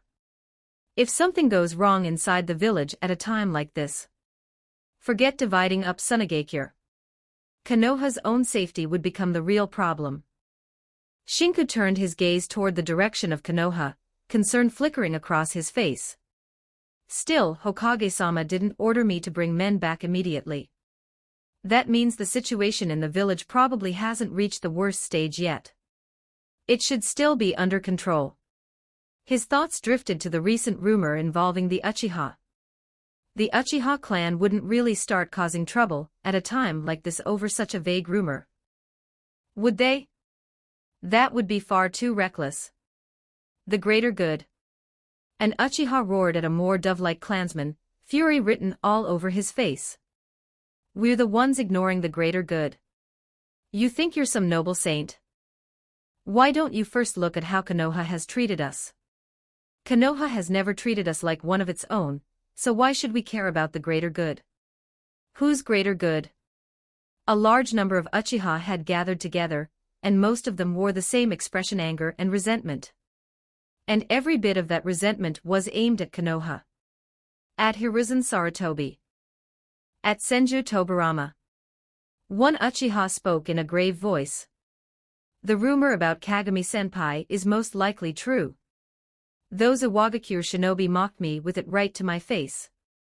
They said our Uchiha clan clearly has such great strength, yet in Konoha we get no fair treatment at all, and even then, we still shamelessly cling to the village. They asked me, does the Uchiha clan enjoy being humiliated? Iwagakure is our enemy, yes. But even they can see our situation clearly enough to feel indignant on our behalf. That alone proves just how inhumanly Konoha has treated the Uchiha. When Senju Tobarama took Kagami-senpai as a disciple, do you really think he ever treated him as a true disciple? 6 went out, 5 came back, and the only one left dead in Kumogakure was Kagami-senpai. Another young man then spoke about his own experience of being betrayed on the battlefield. The crowd grew even more enraged. But we still don't have concrete proof. That single sentence brought everyone into silence. Then, at that moment, a young man standing toward the back rose to his feet. I recently obtained something. It's a suicide note left behind by a Kumogakure shinobi.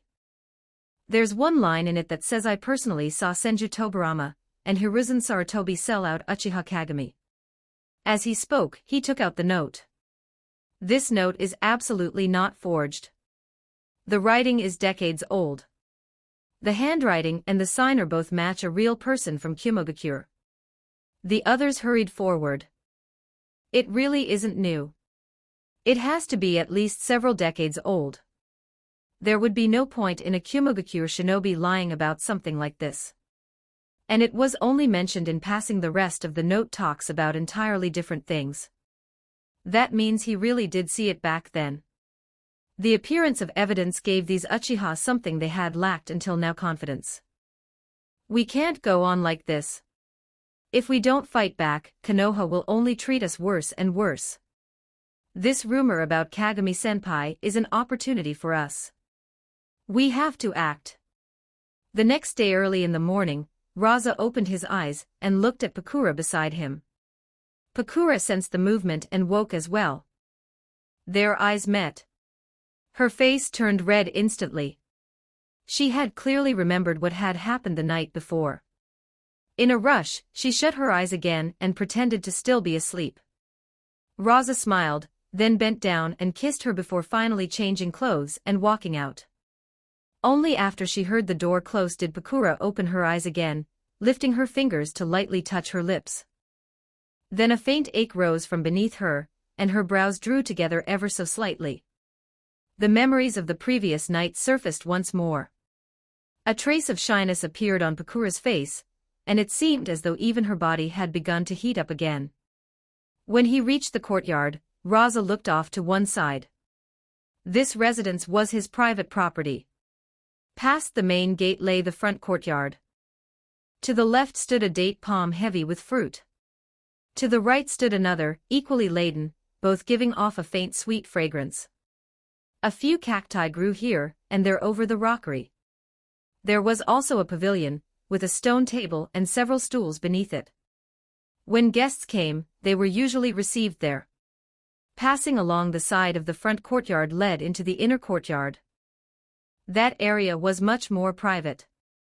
Outsiders generally were not allowed to enter.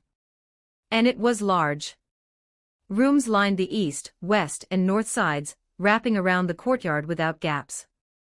The north wing had 3 floors. The east and west wings had 2 each. In the past, the rooms there had been arranged casually. Most had not even been properly maintained, and were simply piled with odds and ends. But things were different now. Rasa had already ordered people to clean and reorganize the place.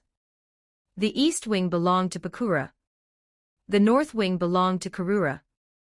And as for Rasa, he could go anywhere. When he arrived at the Kazekage building and entered his office, the first thing he did was open the battlefield reports sent back by his intelligence shinobi. Kirigakure's fierce offensive came exactly as expected, but what about Konoha? Rasa quickly found the section concerning Konoha. In the next moment, he let out a long breath. The plan worked. Advanced chapters available on patreon.com/inkvale_chapter 12, Chapter 12, 11095 words. A smile appeared on Rasa's face. Konoha's shinobi had clearly been preparing to move, but then they suddenly stopped. That means something must have gone wrong inside Konoha. And if that's the case, then it must be the Uchiha. With Konoha staying out of it, Tsunegakure is still at a disadvantage against Kirigakure alone, but not necessarily beyond saving. But very soon, the smile on his face faded. Even so, those Konoha shinobi still haven't withdrawn from the border of the Land of Wind. They're still unwilling to give up the chance to carve up my Tsunegakure. So greedy. That means the problems inside Konoha still aren't serious enough. Rasa's eyes flickered. Then he looked toward the translucent panel before him. Name, Rasa. Identity, 4th Kazekage Ninjutsu, Eye of Detection, etc. Taijutsu, Basic Taijutsu Genjutsu, None Bloodline Limit, Magnet Release, Gold Dust. Remaining activations, 0. Remaining points, 1001, over 1000 already. The number in the points column made Rasa's eyes brighten slightly. Last time, after 2 draws, he had received the forged suicide note. This time, with 10 draws, he had a feeling he might get more and better. Start the draw. An invisible roulette wheel began spinning wildly. Congratulations, host. You have obtained an F-rank item, 1 tael of gold. Congratulations, host. You have obtained a D-rank item, 1 day ninja experience card Konoha Genin edition. Congratulations, host. You have obtained a B-rank item, Ninjutsu Scroll Wind Release, Vacuum Wave. Rasa lifted a brow. 1 day ninja experience card Konoha Genin edition, you may create a name, age, and gender. After using the 1 day ninja experience card Konoha Genin edition, the host will receive 1 day of experience as that ninja. That's interesting. A thought immediately formed in his mind. If the name, age, and gender could all be set by him, then couldn't he create an Uchiha? Problems had already surfaced inside Konoha because of the rumor. Yet even so, Konoha's shinobi still refused to leave the border of the Land of Wind. That meant they still intended to make a move against Tsunegakure.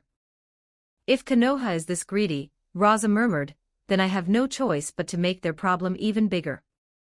As an Uchiha. His gaze shifted toward the second item. Ninjutsu Scroll, Wind Release, Vacuum Wave. Danzo's signature jutsu. Another thought came to him immediately. If I use the one-day ninja experience card, this wind release jutsu might come in handy. And if I use it properly, it should produce an excellent effect. Rasa opened the scroll and began studying it. Every ninja village tended to have its own representative elemental style. Kumogakure specialized in lightning release. Kirigakure in water release. Iwagakure in earth release. Konoha was more complicated. It had all kinds of elemental ninjutsu, though fire release was the most famous. As for Sunagakure, there were many who used wind release. Just not many who were truly exceptional with it. Among Sunagakure's strongest shinobi, most specialized in puppet techniques or magnet release. Rasa himself was the clearest example of the latter. But that did not mean he lacked affinity for wind release, nor that he could not use it. Vacuum wave, a technique performed through hand seals, releasing a sharp sickle-like gust from the mouth. Its cutting power was extreme, able to slice through both flesh and the chakra coating protecting the body. Rasa closed his eyes and considered it quietly for a while. Not long after, he opened them again. Then he headed to the rooftop of the Kazekage building. Wind release, vacuum wave. A white streak burst from his mouth and shot toward a stone pillar opposite him. Under the force of the vacuum wave, the pillar snapped cleanly in two. The upper half crashed downward. At once, Rasa's thoughts stirred. A mass of gold dust appeared, catching the falling stone and lowering it gently to the ground. Otherwise, the rooftop of the Kazekage building would have been smashed open with a huge crater. Not bad, Rasa said. It has good power. Just a bit slow. In terms of improving my own combat strength, it doesn't mean much. But that was never why he had learned it. He only wanted it available for use once he became the temporary Konoha genin. Near noon, after finishing the morning's paperwork, Rasa rose, preparing to head home. Then suddenly bang. A knock sounded at the door. Pakura stepped inside, carrying a wooden lunch box. She walked over and placed the lunch box on the desk. You made this? Rasa asked without thinking. Pakura's face turned red at once. I can't cook. Karura-san made it. When I woke up this morning, she had already prepared breakfast for me. I wasn't able to help with lunch either. Karura-san really is a very gentle, very good person. Rasa nodded. After he finished the lunch, Pakura's expression suddenly turned serious. I request permission to go to the frontline battlefield this afternoon. Now that Kirigakure has learned of our wedding, they will definitely launch an even fiercer assault on Sunagakure. If I'm not on the front lines, the village will suffer heavily and casualties will be severe. Rasa fell silent. What Pakura said was true. Given Sunagakure's current situation, there really was no better option. Has your body recovered? He asked. Completely. Pakura smiled and lightly patted her chest. Husband, don't worry. I wouldn't ask unless I was certain. Rasa stood, walked over to her, and pulled her into his arms, holding her tightly. Pakura's body stiffened for a brief instant, then relaxed. She leaned her head quietly against his shoulder. When you get to the front lines, don't be reckless, Rasa said. Be careful. Kirigakure will definitely target you. Our objective in this war is attrition. The longer it drags on, the greater our chances of victory. But that only matters if you stay alive. Killing a few more enemies means very little. You being alive helps the village far more. And if something happens to you, I'll be upset. Pakura nodded softly. Husband, don't worry. Rasa personally escorted her to the village entrance. More than a dozen shinobi followed behind her, forming a complete squad centered around her. Their abilities complemented one another, allowing them to bring out their full strength. Rasa watched until their figures had shrunk to dots and then vanished altogether. Only then did he withdraw his gaze. Kirigakure. Konoha. I absolutely cannot allow Konoha to have enough spare strength left to strike at my Sunagakure. Advanced chapters available on Patreon. com/inkvale_chapter 13, Chapter 13, Creating a Character Uchiha Do. 11-12 words. Yesterday was Pakurasama's wedding day, and today she's already leading a squad to the front lines. She's sacrificing herself for the village to this extent. One villager clenched his fist, eyes red. Damn that Kirigakure. I wish I could kill every single one of them. It's a pity. I'm just not strong enough. Night fell. Rasa stepped out of the Kazekage building. All of today's work had already been completed, and tomorrow's matters had already been arranged as well. In other words, tonight, he could finally use the one-day ninja experience card. When he returned home, Karura was waiting for him. Husband, has Pakura gone to the front lines already? Rasa looked at her and nodded. Karura's expression dimmed. Husband. Pakura will be all right, won't she? She'll be fine, Rasa said. As long as Konoha doesn't intervene, Sunagakure's position may be difficult, but there is no way Kirigakure can crush us in a short period of time. And as long as Pakura doesn't fall into the encirclement of too many enemies at once, with her strength, she'll be fine. In a one-on-one fight, none of the 7 ninja swordsmen of Kirigakure is her match. Then Rasa glanced at the sky. It's getting late, Karura. Get some rest. They entered the room and slept in each other's arms. Rasa felt the softness in his embrace, yet he had no trace of sleepiness. In the middle of the night, he rose. Karura, I'm going to the study. There's something I need to take care of. Karura opened her eyes drowsily. Rasa went to the study and shut the doors and windows tightly. With a thought, a translucent card appeared in front of him, and in the upper left corner was the emblem of Konoha. One-day ninja experience card Konoha Genin edition. Rasa began creating the character. Name, Uchiha Do. Gender, male. As he made the settings, a corresponding figure began to appear on the card. Use successful. In the next moment, Rasa felt his body vanish. His consciousness was pulled away and sent hurtling through space at astonishing speed. Very soon, he had left Sunagakure behind and arrived in another village. This is... There were 3 faces carved into the iconic Hokage rock. Each of the major shinobi clans occupied its own section of the village. At that moment, inside the Uchiha compound, one particular house was brightly lit. He could hear fierce arguments from inside. Rasa suddenly felt his consciousness plunge. And when it stopped, he found himself awake in the body of a young Uchiha boy standing quietly in a corner. Uchiha Do. Just a moment ago, no such person had existed. There had been no Uchiha Do, not even recorded in the Uchiha clan's genealogy. But from the moment Rasa arrived, everything had been filled in. As though Uchiha Do had always existed. Rasa swept his gaze around the room. This was the Uchiha clan's assembly hall.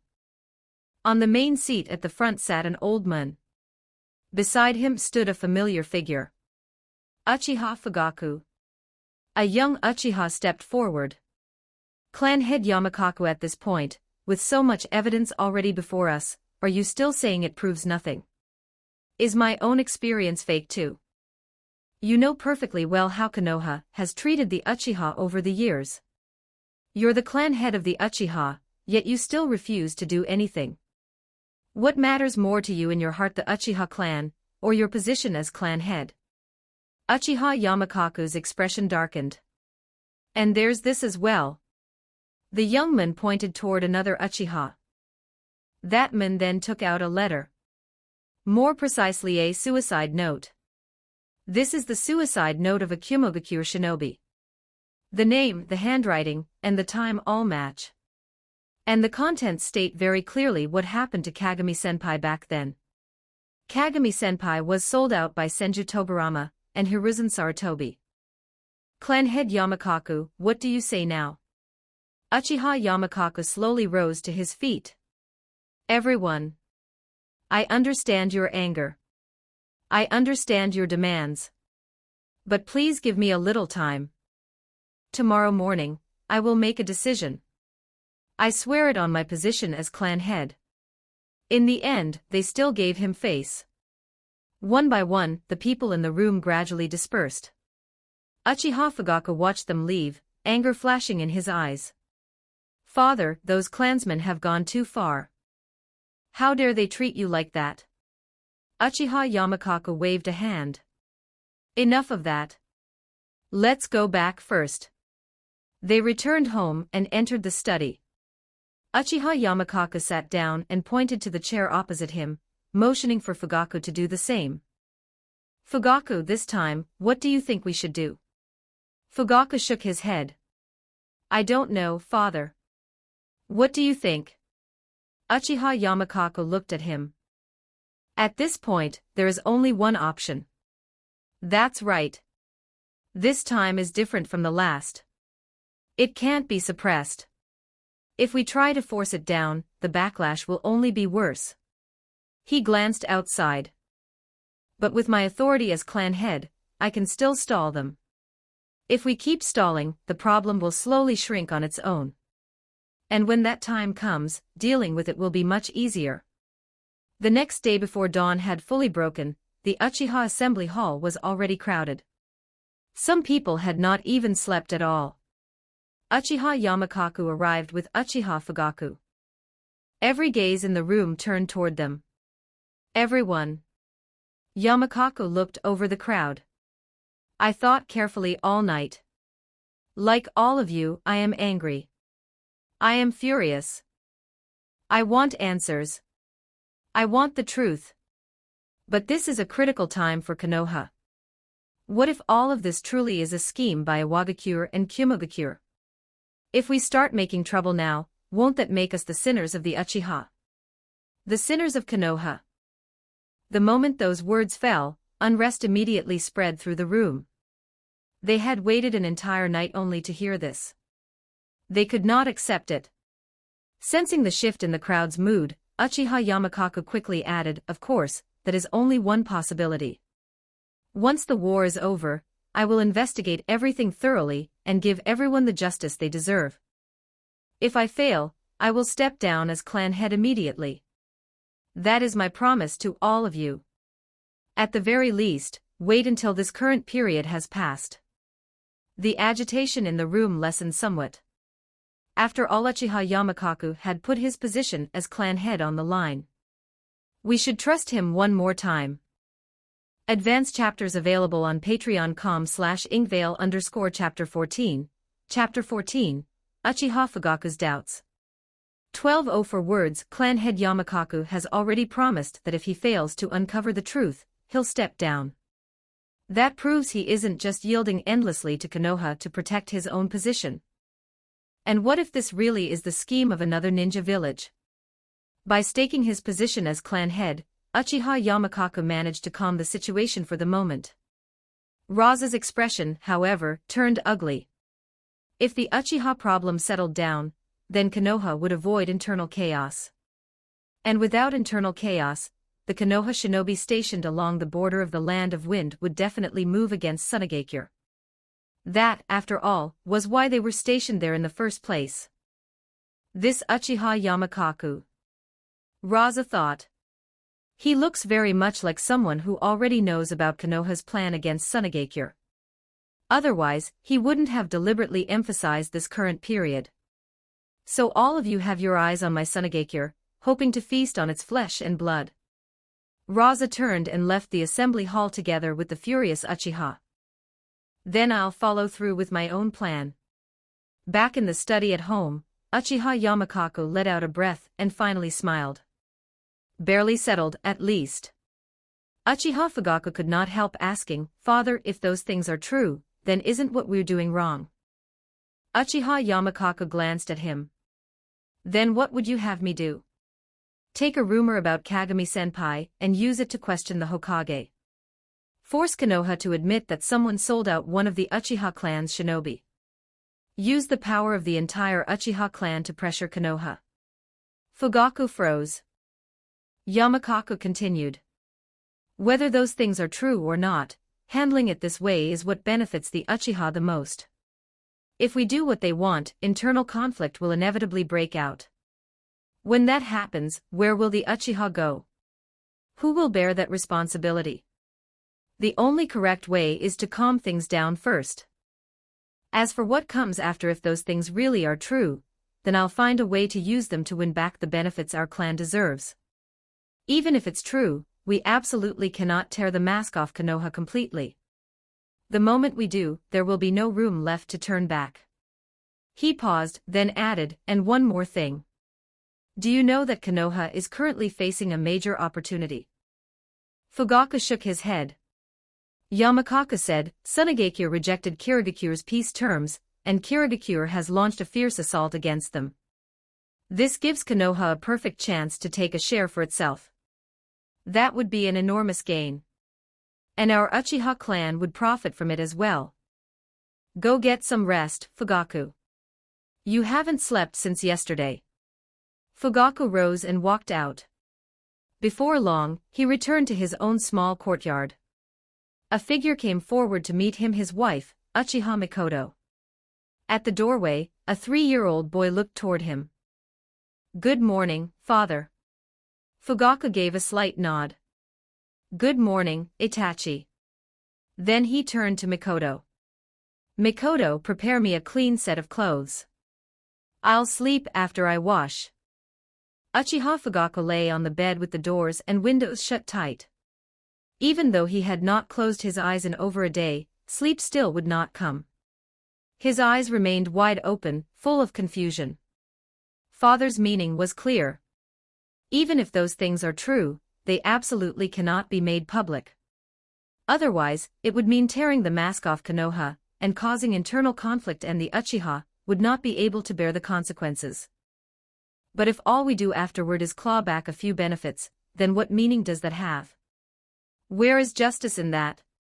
Because we're afraid, we just keep compromising. And if Konoha becomes more excessive in the future, will the Uchiha just keep retreating forever? Keep allowing Konoha to humiliate us? Then accept a little compensation and tell ourselves it's over. Is father really doing this for the good of the Uchiha clan? Or is it just like those people said, for the sake of his position as clan head? At the Hokage building, Hiruzen Sarutobi listened to the ANBU report and slowly let out a breath. I didn't expect Uchiha Yamakaku to have at least a bit of the will of fire in him.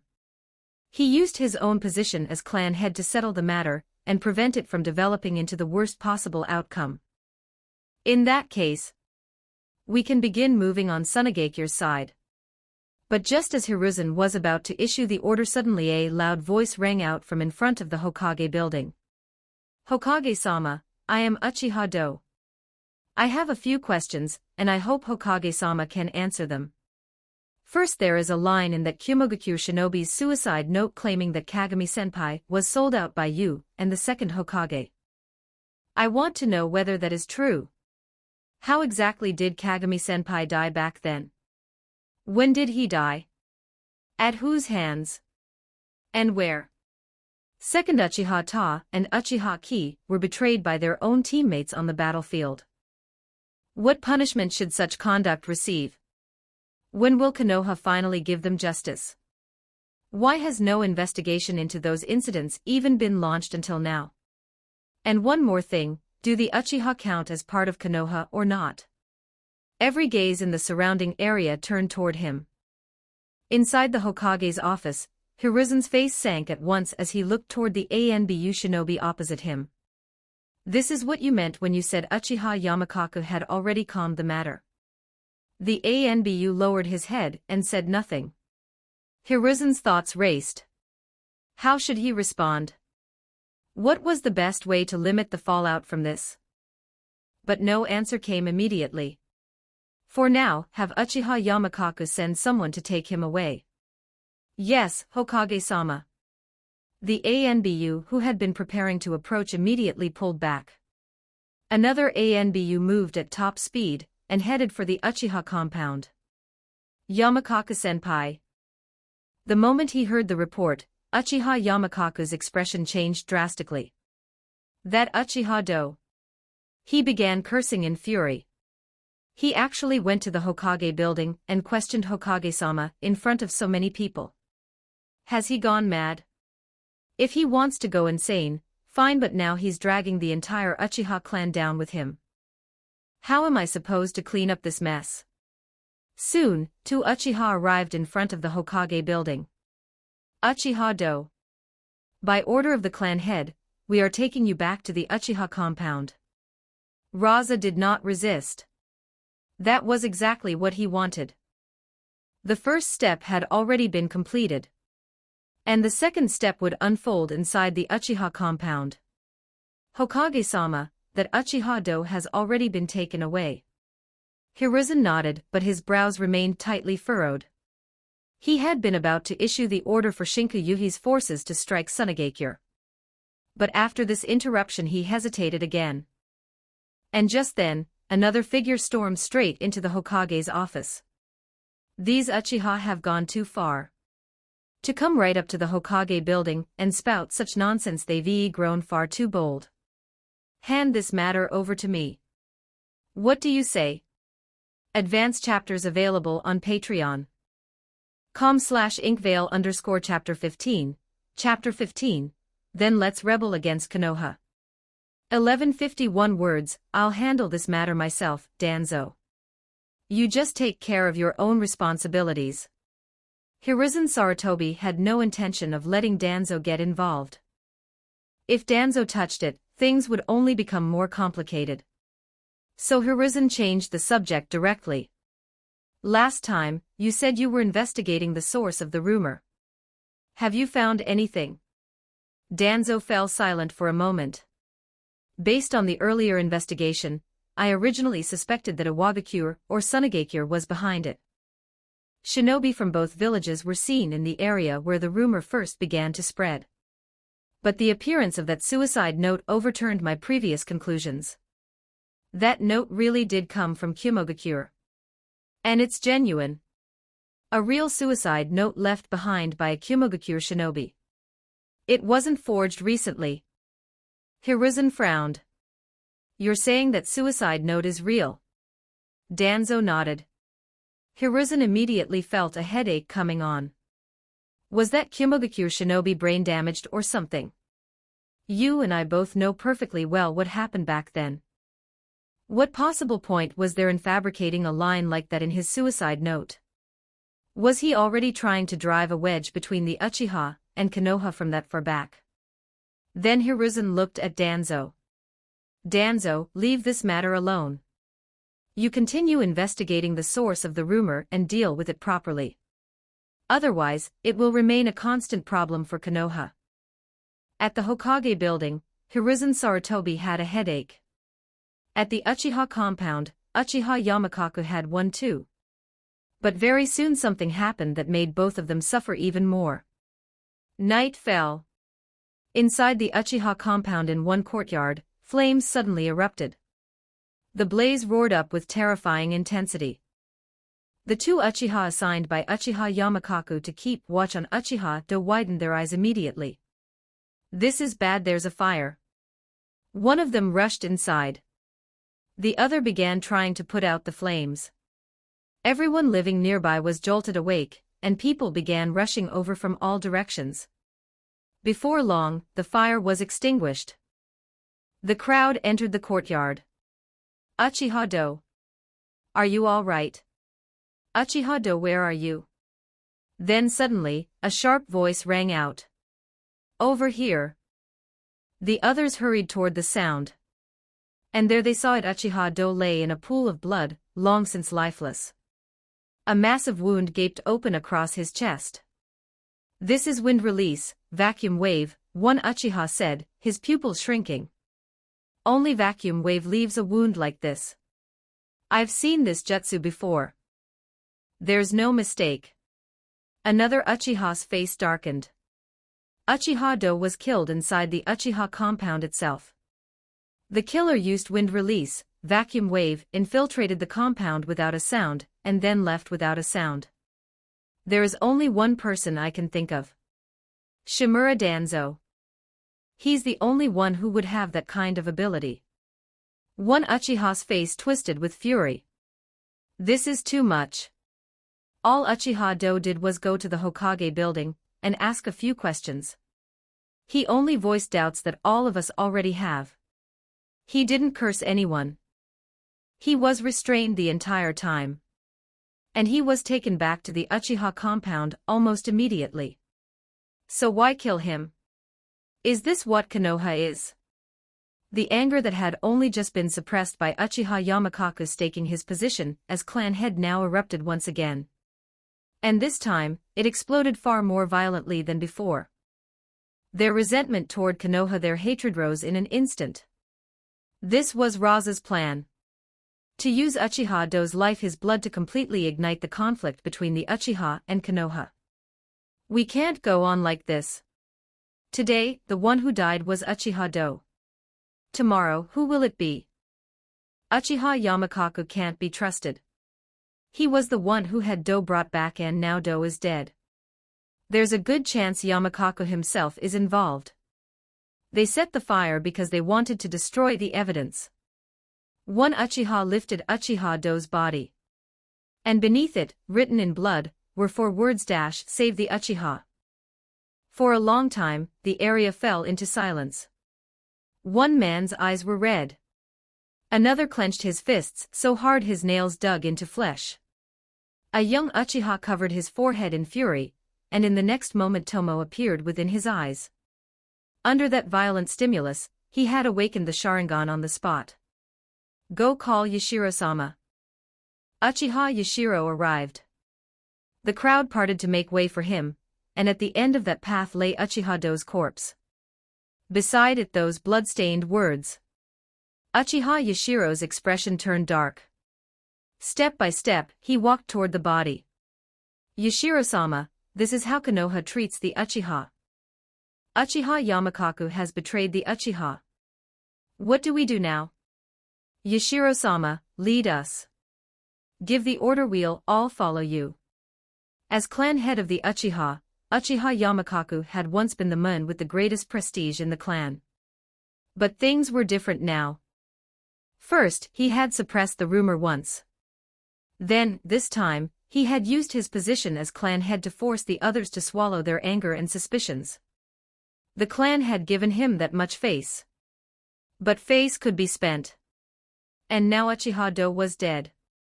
Because he had stood before the Hokage building and asked those questions, he had been murdered inside his own clan's compound. Killed by wind release, vacuum wave. A man bearing the name Shimura had supposedly slipped into the Uchiha compound, killed one of the clan, and left without a trace. What did that imply? Only one thing: someone inside the Uchiha had cooperated with him. Uchiha Yamakaku. By now, these people had already lost faith in him. And as for Konoha, what they felt now was no longer suspicion. It was hatred. They no longer held the slightest hope for Konoha. We have to avenge Uchiha Do. We have to get justice for him. We absolutely cannot let him die for nothing. He died for the sake of the entire Uchiha. And not just for him alone, all the unfair treatment we've suffered over the years, all the ways Konoha targeted us, sold us out, and framed us. Konoha must pay it all back. Give all of us justice. Uchiha Yashiro stopped before Uchiha Do's body, and looked at those 4 glaring words. Konoha has gone too far. Uchiha Yamakaku has abandoned us. The Uchiha clan is already in mortal danger. If this continues, we will only keep declining under Konoha's constant suppression and persecution. Uchiha Do gave his life to make us see that clearly. So if Konoha is unjust, if Uchiha Yamakaku has abandoned us, if Konoha has never treated the Uchiha as one of its own, and can sell us out, send assassins to our doorstep, and butcher us in our own compound, then let us rebel against Konoha. Are you willing? Advanced chapters available on Patreon. com/inkvale_chapter 16. Chapter 16. The Uchiha clan has rebelled. 1180 words. Uchiha Yamakaku sipped his tea, as he grumbled under his breath. That Uchiha Do really has no sense at all. He usually seemed decent enough, quiet, never caused trouble. And then this time, he goes and creates a disaster this big. How is it that our Uchiha keep producing people like this? Yamakaku was deeply displeased by the way Uchiha, though, had publicly questioned Hiruzen Sarutobi in front of the Hokage building. Back then, Konoha had already been founded, yet Uchiha Madara still insisted on defecting and fighting the first Hokage. He died, and worse, he left the first Hokage gravely wounded.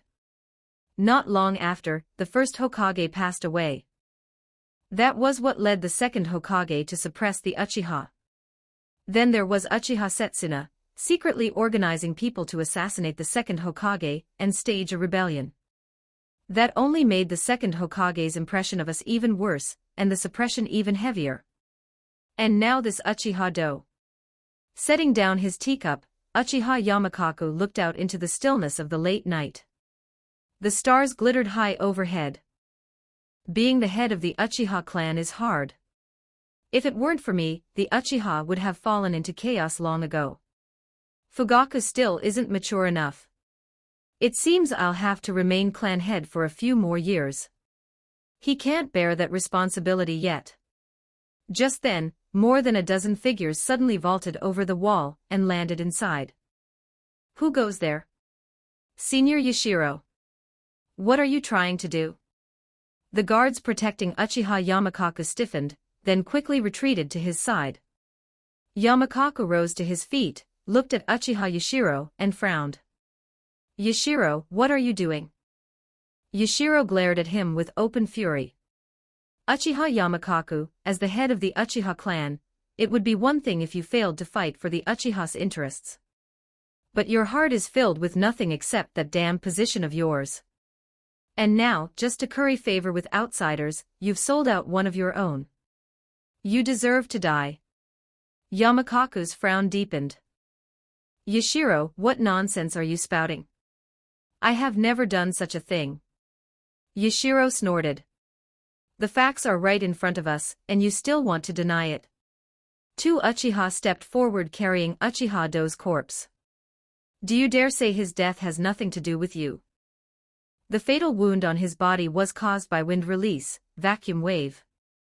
Only Shimura Danzo could use vacuum wave with that level of mastery.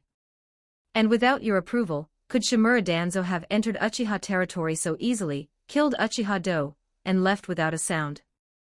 Before the last words had even fully fallen, Yashiro had already moved. At the same time, the Uchiha who had come with him attacked as well. In an instant, Yamakaku and his group were completely suppressed.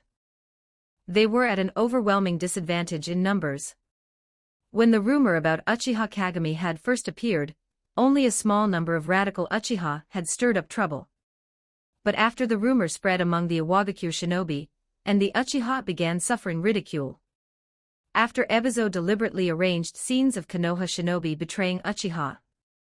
And after the suicide note surfaced in Kumogakure. More and more Uchiha had grown dissatisfied with Konoha. Still, dissatisfaction was only dissatisfaction. It had not yet reached the point of an irreparable break. That was why Uchiha Yamakaku had been able to keep it suppressed. But now, with his own death, Uchiha Do had utterly ignited the contradiction between the Uchiha and Konoha. With his own blood, he had written those 4 words and with them, stirred the fury buried in the hearts of most of the Uchiha. Kill Uchiha Yamakaku. Kill Shimura Danzo. Kill Hiruzen Sarutobi. Avenge Uchiha Do. An ANBU shinobi rushed urgently into the Sarutobi clan compound. Hokage-sama, something terrible has happened. What is it? Hiruzen Sarutobi had been jolted awake. His expression turned grave at once. For an ANBU shinobi to come at such an hour, sounding this panicked, it could only mean something major had happened. The Uchiha clan has rebelled. Hiruzen was instantly wide awake, his eyes widening. The ANBU shinobi spoke quickly. Hokage-sama, civil conflict has erupted within the Uchiha clan. Uchiha Yamakaku has already been killed. The remaining Uchiha split apart. One group went to the Shimura clan, another to the Sarutobi clan. They're shouting that they will kill Danzo-sama and you, Hokage-sama. Hiruzen's face darkened. This news was enormous. No matter how much the Uchiha had been targeted and suppressed over the years, they were still Konoha's foremost ninja clan. No one could afford to underestimate their strength. And now, at the most critical stage of the war, the Uchiha had rebelled. What kind of impact would that have on Konoha? For a moment, Hiruzen hardly dared think about it. Pass down my order. Mobilize every ANBU shinobi. And send word to the heads of all the major ninja clans. Dispatch their elite shinobi to the Uchiha compound. Suppress the Uchiha rebels. Kill them without mercy. The ANBU shinobi nodded heavily. Yes, Hokage-sama. All of Konoha was thrown into chaos. After watching the ANBU shinobi leave, Hiruzen turned his gaze toward the Uchiha compound. Uchiha. Compared to Teacher Tobirama, I have already treated you gently enough. I deliberately had Minato take one of your clan members as a disciple. I even allowed the Uchiha into ANBU. So why do you still insist on rebellion? Over a rumor without substance. Even when Uchiha Do came to the Hokage building and made such wild accusations, I did not punish him. I only had Uchiha Yamakaku take him back and keep him under control inside the Uchiha compound. What more do you want from me? Hiruzen frowned deeply. Then he called in another ANBU shinobi. Send the order to Yuhi Shinku at once. Tell him to return to Konoha with his unit as quickly as possible. Yes, Hokage-sama. Before this, Hiruzen had still been thinking of using Kirigakure's massive offensive against Tsunagakure to profit from the situation. But with Konoha in its current state, forget profiting from anyone else. If the matter of the Uchiha rebellion was not handled properly, Konoha itself would become the target of opportunistic attacks from the other hidden villages. There was no need to mention Iwagakure. They were already engaged in fierce battle with Konoha. They definitely would not miss this chance. Kumogakure, though currently at peace, would likely make a move as well. And if Konoha's condition grew bad enough, Kirigakure might even abandon Tsunagakure entirely and turn its army toward Konoha instead. After all, compared to Konoha, Tsunagakure was far too barren. Are these Uchiha truly impossible to tame? But what puzzled Hiruzen was this dash. The Uchiha shouting that they want to kill me makes sense. But why are they shouting that they want to kill Danzo too? Danzo has indeed done some things over the years, but most of them have been in secret. And this rumor never involved Danzo at all. Advanced chapters available on patreon.com/inkvale_chapter 17. Chapter 17. Konoha deserves this. 1041 words. The next day, news of Konoha's internal chaos spread across the entire shinobi world. Every hidden village had its own interests, its own designs. And especially in a time of war, every village had spies and infiltrators planted in others. So when something this major happened in Konoha, those spies would risk exposure if necessary just to send the news back as quickly as possible. Tsunagakure. An intelligence shinobi rushed into the Kazekage's office. Kazekage-sama, the Konoha shinobi stationed at the borders of the Land of Wind have withdrawn. Soon after, Ebizo arrived at the Kazekage building. The old man's face was visibly lit with unconcealed delight. Kazekage-sama, Konoha has fallen into internal chaos. The Uchiha have rebelled. Heaven truly favors Tsunagakure. Over this recent stretch of time, it was not only Rasa who had been under immense pressure. Ebizo had been carrying just as much. As an elder of Tsunagakure, Ebizo truly cared about the village. He cared deeply. Even at his age, he still fought tirelessly on the front lines. After confirming with Rasa that they would attack Konoha through rumors, Ebizo had thrown himself into the effort with everything he had. Doing it as well as possible. As perfectly as possible. But Ebizo had also understood clearly that rumors could only do so much. To place all hope on them alone would be naive. What he had not expected was that Sunagakir's luck would be so extraordinary. First, a suicide note had appeared in Kumogakure 1 clearly stating that its owner had personally witnessed Senju Tobarama and Hiruzen Sarutobi betraying Uchiha Kagami. Ebizo did not care whether the note was real. As long as it harmed Konoha, it was a good thing. Second, he had not expected Konoha to handle the matter this badly to the point that it drove the Uchiha clan into outright rebellion. Ebizo guessed to himself, has Hiruzen Sarutobi grown old and his abilities declined? Not only did he fail to keep things under control, he let them develop into the worst possible outcome. But for Sunagakure, this is wonderful. The moment he had received the news, he had rushed excitedly to the Kazekage building. Rasa nodded. The intelligence shinobi already reported it just now. The Konoha shinobi stationed at the Land of Wind's border have withdrawn. Now Sunagakure has only one enemy left, Kirigakure. After Ebizo left, Rasa withdrew his gaze. The arrival of this news made even him let out a quiet breath of relief. For Sunagakure, the most difficult period had passed. But Rasa was not especially emotional. Because he knew this was not heaven favoring Sunagakure at all. It was entirely the result of his own manipulation. A forged suicide note. One Uchiha Do. Without those two things, the rumor alone and Ebizo's arrangements targeting a certain Uchiha would never have been enough to plunge Konoha into internal chaos. These two items were incredibly effective. One E-rank item. One D-rank item. But for me, their practical value is even higher than a B-rank ninjutsu scrolls, especially the one-day ninja experience card. One could say that without Uchiha Do's sacrifice, this Uchiha rebellion would never have happened. Konoha would never have withdrawn. Rasa looked toward the panel. Name, Rasa identity, 4th Kazekage ninjutsu, Eye of Detection, etc. Taijutsu, Basic Taijutsu Genjutsu, None Bloodline Limit, Magnet Release, Gold Dust Remaining Activations, 0 remaining points, 890. When he saw the number, Rasa smiled. An increase of more than 800 points in a single night. Looks like the Uchiha rebellion made even more people discuss the rumor about Uchiha Kagami, and more of them believe it now.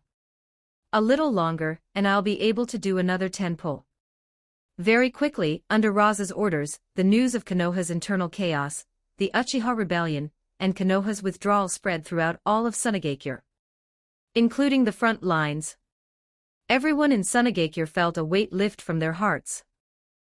The pressure on the village during this period had been immense. Some had even started to believe Sunagakure might be wiped out. Heaven favors Sunagakure. Konoha deserves its internal chaos. We never provoked them, but they were the ones plotting to attack us. Despicable to the core. If they're falling apart now, that's their retribution. The Uchiha are great people. The frontline shinobi immediately felt the difference. With no more need to fear Konoha's forces, their counterattacks against Kirigakure became far sharper and more aggressive. The Kirigakure shinobi were startled. What's going on? Why have these Suna shinobi suddenly become so much fiercer? Juzo Biwa came to stand before Fuguki Suikazan, glanced toward the land of fire, and let out a cold snort. I knew better than to place any hope in Konoha. If they had acted earlier, Sunagakure would already have fallen, and we would have carved it up by now. But no, they just had to wait for the perfect moment. They wanted Sunagakure to wear us down as much as possible first. How did that work out? Fuguki nodded. If they'd made their move earlier, then even if the Uchiha rebelled afterward, the situation would have been far easier for them to handle. They wanted to harm Kirigakure, and ended up harming themselves instead. As he spoke, Kushimaru Kuriere approached. Juzo rose to his feet. Kushimaru, you're injured. Fuguki had already noticed that Kushimaru's gait was slightly off. Kushimaru's expression was dark. Pakura got close without me noticing. I was hit by one of her techniques. How bad is it? Nothing serious. A few days rest and I'll be fine. Fuguki's expression eased. That's good. After a brief pause, he said, still, we have to admit it, Pakura is truly strong. And her techniques have terrifying killing power. Even the slightest touch can be lethal. None of us can beat her alone. So be careful. Juzo rested Kubikurabocho on his shoulder. Fuguki, should we look for a chance to attack Pakura together? 4 against 1. She's too much of a threat to our Kiri shinobi. If we kill Pakura, Tsunegakure won't have anyone left at that level. We'll be able to crush them much faster. Fuguki looked at him. I'm already working on a plan. I believe it won't be long before such an opportunity appears. Advanced chapters available on patreon.com/inkvale_chapter 18. Chapter 18. Sure Sway, is this your choice? 1138 words. The chaos was still ongoing. But the battlefield had already shifted outside Konoha. The offensive led by Uchiha Yashiro had indeed been ferocious at first, but as time passed and Konoha began reacting, the Uchiha suffered a powerful counterattack. Seeing that they could not win, Yashiro immediately gave the order. In truth, he had known from the beginning that this rebellion could never end in a complete victory. The Uchiha might be Konoha's strongest clan at present, but the Sarutobi clan was no small force either. And beyond that, there was Anbu, Root, the Shimura clan, and the rest of Konoha's ninja clans. There would be virtually no one willing to stand with the Uchiha. Yashiro had originally hoped the Hyuga clan might show at least some response. In his view, the Hyuga had been targeted and suppressed by Konoha these past years just as the Uchiha had. But they had not. The Hyuga had shown no such intent at all. In fact, they were contributing especially hard to suppressing the Uchiha. We can't place our hopes on anyone. The only ones the Uchiha can rely on are ourselves. Yashiro withdrew his gaze. Even within the Uchiha, many people cannot be relied on. When he had first brought Uchiha Do's corpse and led the attack on Uchiha Yamakaku, Yashiro's plan had been simple: kill Yamakaku first, then unify the entire strength of the Uchiha clan. Only then would a swift seizure of power even be possible. It had to be swift because once Namake's Minato, Jiraiya, or Orochimaru returned, the Uchiha would have no chance at all. But what disappointed Yashiro was this: even after Konoha had treated the Uchiha to this extent, even with Uchiha Do's corpse lying before their eyes, there were still many Uchiha who refused to resist Konoha. They would rather draw a line between themselves and Yashiro. Yashiro found that incomprehensible. But by now, he also understood that seizing power was impossible. So once he realized that, he quickly calmed down and made his decision. Charge into the Sarutobi clan. Charge into the Shimura clan. Kill as many as possible. Then, once Konoha committed all its strength to reinforcing those two clans and surrounding the Uchiha compound, turn around immediately and lead the Uchiha out of Konoha. Yashiro refused to believe that in a world as vast as the shinobi world, there would be no place for the Uchiha outside Konoha. The grudge with Konoha could be repaid slowly, over time. Only this way can the Uchiha retain even a single chance of survival. Otherwise, we'll disappear beneath Konoha's suppression, until even our name is forgotten by the world. Konoha shinobi pursued them from behind. Danzo's face was gloomy as he issued an uncompromising order to the Root shinobi. Not one of them is to be spared. This time, the losses suffered by the Shimura clan were simply too severe. From the very start, the Uchiha had gone straight for the Shimura and Sarutobi clans. And compared to the Sarutobi, the Shimura clan was smaller, weaker, and a primary target for the Uchiha's revenge. After all, the matter of Uchiha Kagami was from years ago. But Uchiha Do's death had happened just now. The Uchiha who had seen Do's corpse, who had seen those for bloody words, hated Danzo more deeply than anyone else. And they knew the Shimura clan was weaker than the Sarutobi clan. A softer target. Images of his clansmen being slaughtered kept surfacing in Danzo's mind. His face grew uglier and uglier. Yes, Danzo-sama. In the forest, one member of the Sarutobi clan was pursuing an Uchiha. Because he had watched his own clansman die with his own eyes, he was furious to the extreme. But he had not noticed that in his anger, he had chased too aggressively. So aggressively that he had failed to realize his companions had not kept up. The Uchiha in front glanced back, then gave a cold snort. Still chasing? Do you really think I'm afraid of you? If you want to die that badly, I'll oblige. Without warning, the Uchiha stopped. Before the Sarutobi shinobi could react, he rushed straight at him and flicked his wrist. A series of sharp whistles cut through the air as more than a dozen shuriken flew toward the Sarutobi ninja. The Sarutobi shinobi's pupils contracted as he hurriedly dodged. But that was only part of the Uchiha's attack. The moment he had thrown the shuriken, he had already begun forming hand seals. Now the seals were complete. Fire release, Great Dragon Fire Jutsu. A pillar of flame erupted, roaring straight toward the Sarutobi shinobi. Because he had been forced to evade the shuriken, his position had been locked down. There was no room left to dodge the incoming Great Dragon Fire. Just as the Sarutobi shinobi was about to be struck suddenly body flicker jutsu. A figure appeared in an instant, stepping in front of the Sarutobi shinobi. His hands formed seals even faster. Fire release, Great Fireball Jutsu. The two techniques collided, sending bursts of flame scattering everywhere. Uchiha Shursui. When Uchiha Daiki saw the newcomer who had saved the Sarutobi shinobi, his face darkened. You're betraying your clan to stand with Konoha. Uchiha Shursui removed his Anbu mask, revealing a conflicted expression. Daiki-senpai, there may be some misunderstanding between the Uchiha clan and the village. Daiki let out a cold snort. A misunderstanding? Uchiha Shursui, do you even believe that yourself? Forget everything else. Let me ask you, this: is Uchiha Do really dead? Were the wounds on his body caused by wind release, vacuum wave or not? Since you've chosen to betray the clan and stand with Konoha, then there's nothing more to say. You can die with him.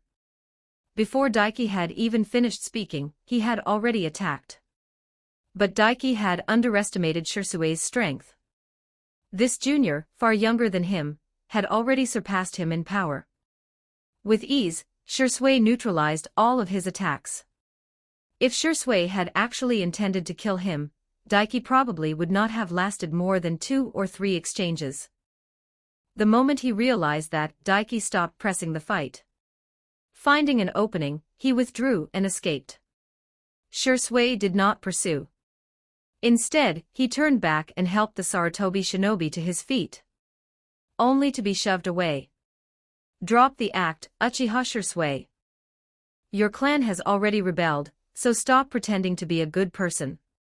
So many members of the Sarutobi clan died at the hands of the Uchiha. We will never forget that. Shursui's face dimmed, his eyes full of confusion. He did not understand how things had suddenly come to this. He did not know what the future would become. Or what he himself was supposed to do. Advanced chapters available on patreon.com/inkvale_chapter 19. Chapter 19, Danzo, Someone Framed Me. 1114 words inside the Hokage's office, Hiruzen Sarutobi pressed his fingers against his temples, his head aching badly. A figure rushed in. Danzo was filled with rage. I told you from the start to leave the matter of the Uchiha to me, but you refused. You absolutely refused. And now look at what's happened. The Uchiha have rebelled. My Shimura clan has suffered losses in the hundreds. Your Sarutobi clan hasn't escaped lightly either. And many ordinary shinobi as well. And that's only the damage so far. Think carefully, what will Iwagakure do? What will Kyomogakure do? At this rate, even Kirigakure and Sunagakure may make their move against Konoha. Teacher Tobarama did not pass the position of Hokage to you so you could govern the village like this. Seizing the opportunity, Danzo unleashed a fierce reprimand on Hiruzen. Partly because he truly was furious. The losses suffered by the Shimura clan were simply too great. And partly because such an opportunity did not come often. As for the hunt for the Uchiha from here on, leave it to me. I'll kill every last one of them. Hiruzen remained silent. Then two more figures entered. Koharu Utatane and Hamura Mitokado. Hiruzen, has the village's situation been sorted out yet? Hiruzen, what do we do next? They asked one after the other. At that moment an Anbu shinobi entered. Hokage-sama. Only then did Hiruzen lift his head. What is it? Hokage-sama, the casualty list has been compiled. The property damage report will take a little longer. Hiruzen took it. The moment he saw the numbers on it, his already grim expression turned even uglier. This internal conflict had inflicted enormous losses on Konoha. And just as Danzo had said, this was only the beginning. The losses yet to come would be even worse. What would happen in the war against Iwagakure now? Would Kumogakure attack Konoha again? Would Kirigakure take advantage of the chaos and strike? The very thought of these questions made Hiruzen's head pound. The Anbu shinobi produced another report. Hokage-sama, the sequence of events behind the Uchiha rebellion has also been investigated. At once, all four pairs of eyes turned toward him. The Anbu shinobi said, according to our investigation, after the suicide note from Kumogakure appeared, the Uchiha clan did indeed develop intense dissatisfaction toward the village. But Uchiha Yamakaku kept it under control. Most of the Uchiha were willing to believe that Yamakaku would investigate the truth. Only a very small number remained deeply resentful. Uchiha Do was one of them. Hiruzen frowned. If that's the case, then why did the Uchiha rebel? Uchiha Do came to the Hokage building and behaved like that, and even then I did not punish him. I only had Uchiha Yamakaku take him back to the Uchiha compound. The Anbu shinobi glanced at Danzo. Hokage-sama, the issue lies precisely with Uchiha Do. After he was taken back to the Uchiha compound, he was murdered that very night. The entire house was set on fire, and the flames nearly reduced him to ashes. The nearby Uchiha heard the commotion. After extinguishing the fire, they discovered Uchiha Do's corpse. And beneath his body were 4 words, written in blood. Save the Uchiha. And the technique used to kill Uchiha Do was wind release, vacuum wave. It was definitely used by a shinobi with extremely high mastery over wind release. The moment the Anbu shinobi finished speaking, Hiruzen, Koharu, and Hamura all turned to stare at Danzo. Hiruzen fixed him with a hard look. At last, Hiruzen understood. He understood why, despite his own handling of the matter and Yamakaku's cooperation, things had still taken a turn. He also understood why the Uchiha had been shouting Danzo's name alongside his own. Why they had attacked the Shimura clan. Hiruzen rose to his feet and slammed his hand down on the desk. So this was your handiwork all along. Danzo panicked. It wasn't me. If not you, then who? Hiruzen barked the question. If not you, then who else can use wind release, vacuum wave with that degree of mastery? If not you, then who else could slip into the Uchiha compound without a sound, kill Uchiha Do, and leave unseen? If not you, then who else would do such a thing? Who else would even dare? There is only you. Danzo, I am deeply disappointed in you. Danzo was so furious his whole body trembled. I said it wasn't me. But he knew his denial was weak. No one here would believe him. Not even the Anbu shinobi. Danzo knew he had been framed. The problem was that every clue, every piece of evidence, pointed at him. Other than him, there was not a single other suspect. This blame had been forced onto his head. No matter how he explained himself, it would be useless. Because this really was his style of doing things. It really did look like something he might do. But he would never have done it this crudely. Never left behind so much evidence. Danzo racked his brain, trying to figure out who could have framed him. At last, one possibility occurred to him. Hiruzen, this is the Uchiha's own bitter flesh trick. They wanted to rebel all along, and used Uchiha Do's death as an excuse to convince the rest of the clan. Hiruzen shook his head. And even now, Danzo, you still try to evade responsibility. Do you know how many people the Uchiha clan lost this time? How many were wounded and killed? Do you know what kind of situation they'll face after this rebellion? Do you think they're all fools?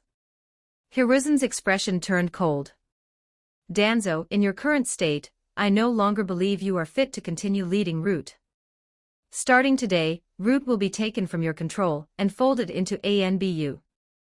As for village affairs, stay out of them for now. Your Shimura clan needs you more. Danzo's face darkened. Hiruzen, you can't do this to me. Danzo, I've made my decision. Hiruzen said, the things you've done have caused the village to suffer enormous losses. I haven't even formally held you accountable yet, so don't force my hand. This time, I'm serious. Koharu spoke up from the side, trying to smooth things over. Danzo, the Shimura clan really does need you right now. Hamura added as well, Danzo, listen to Hiruzen. Rest for a while first.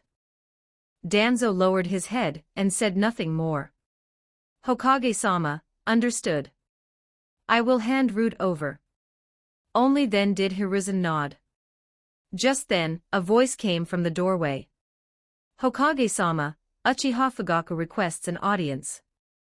Advanced chapters available on patreon.com/inkvale_chapter 20, Chapter 20. The second 10-10-63 words. The eyes of all four men sharpened instantly. Konoha's current situation had all been brought about by the Uchiha. Whatever the root cause might be, it was the Uchiha who had truly ignited this internal conflict. Let him in. Yes, Hokage-sama. Not long after, the door opened and Uchiha Fugaku stepped inside. Hokage-sama, I'm sorry. This is all the fault of our Uchiha clan. My father, as clan head, failed to properly restrain and manage the clansmen beneath him, and that is what caused this great disaster. The moment he entered, Uchiha Fugaku lowered his stance as far as it could go. Even though, in truth, he had not fully agreed with Uchiha Yamakaku's decisions or methods. But at this point, Fugaku no longer had any other choice. The first thing the rebel Uchiha under Uchiha Yashiro had done was not anything else. It had been to kill Uchiha Yamakaku. And Yamakaku was Fugaku's father. That meant even if Fugaku had wanted to join the rebel Uchiha, they would never have accepted him. We killed your father and you still want to join us. What kind of person would that make you? It has to be a trap. So Fugaku had no choice. He could only lead the remaining Uchiha, and throw himself completely toward Konoha to Hiruzen Sarutobi. Only then would there be any chance for them to survive. Danzo glared at Fugaku. Uchiha Fugaku, what exactly is your clan plotting? Was this rebellion planned long in advance? What other schemes do you have? Hiruzen cut him off. That's enough, Danzo. Fugaku's father was the very first one they killed. Fugaku and those remaining Uchiha are not with them. There's no need for you to vent your anger on Fugaku. He's a victim too. Danzo trembled with rage again. The Uchiha were victims now. He let out a cold snort and turned to leave at once. Fugaku, what is the Uchiha's situation now? Hiruzen looked at him and asked. Fugaku answered, Hokage-sama, the rebel faction's actions were too sudden.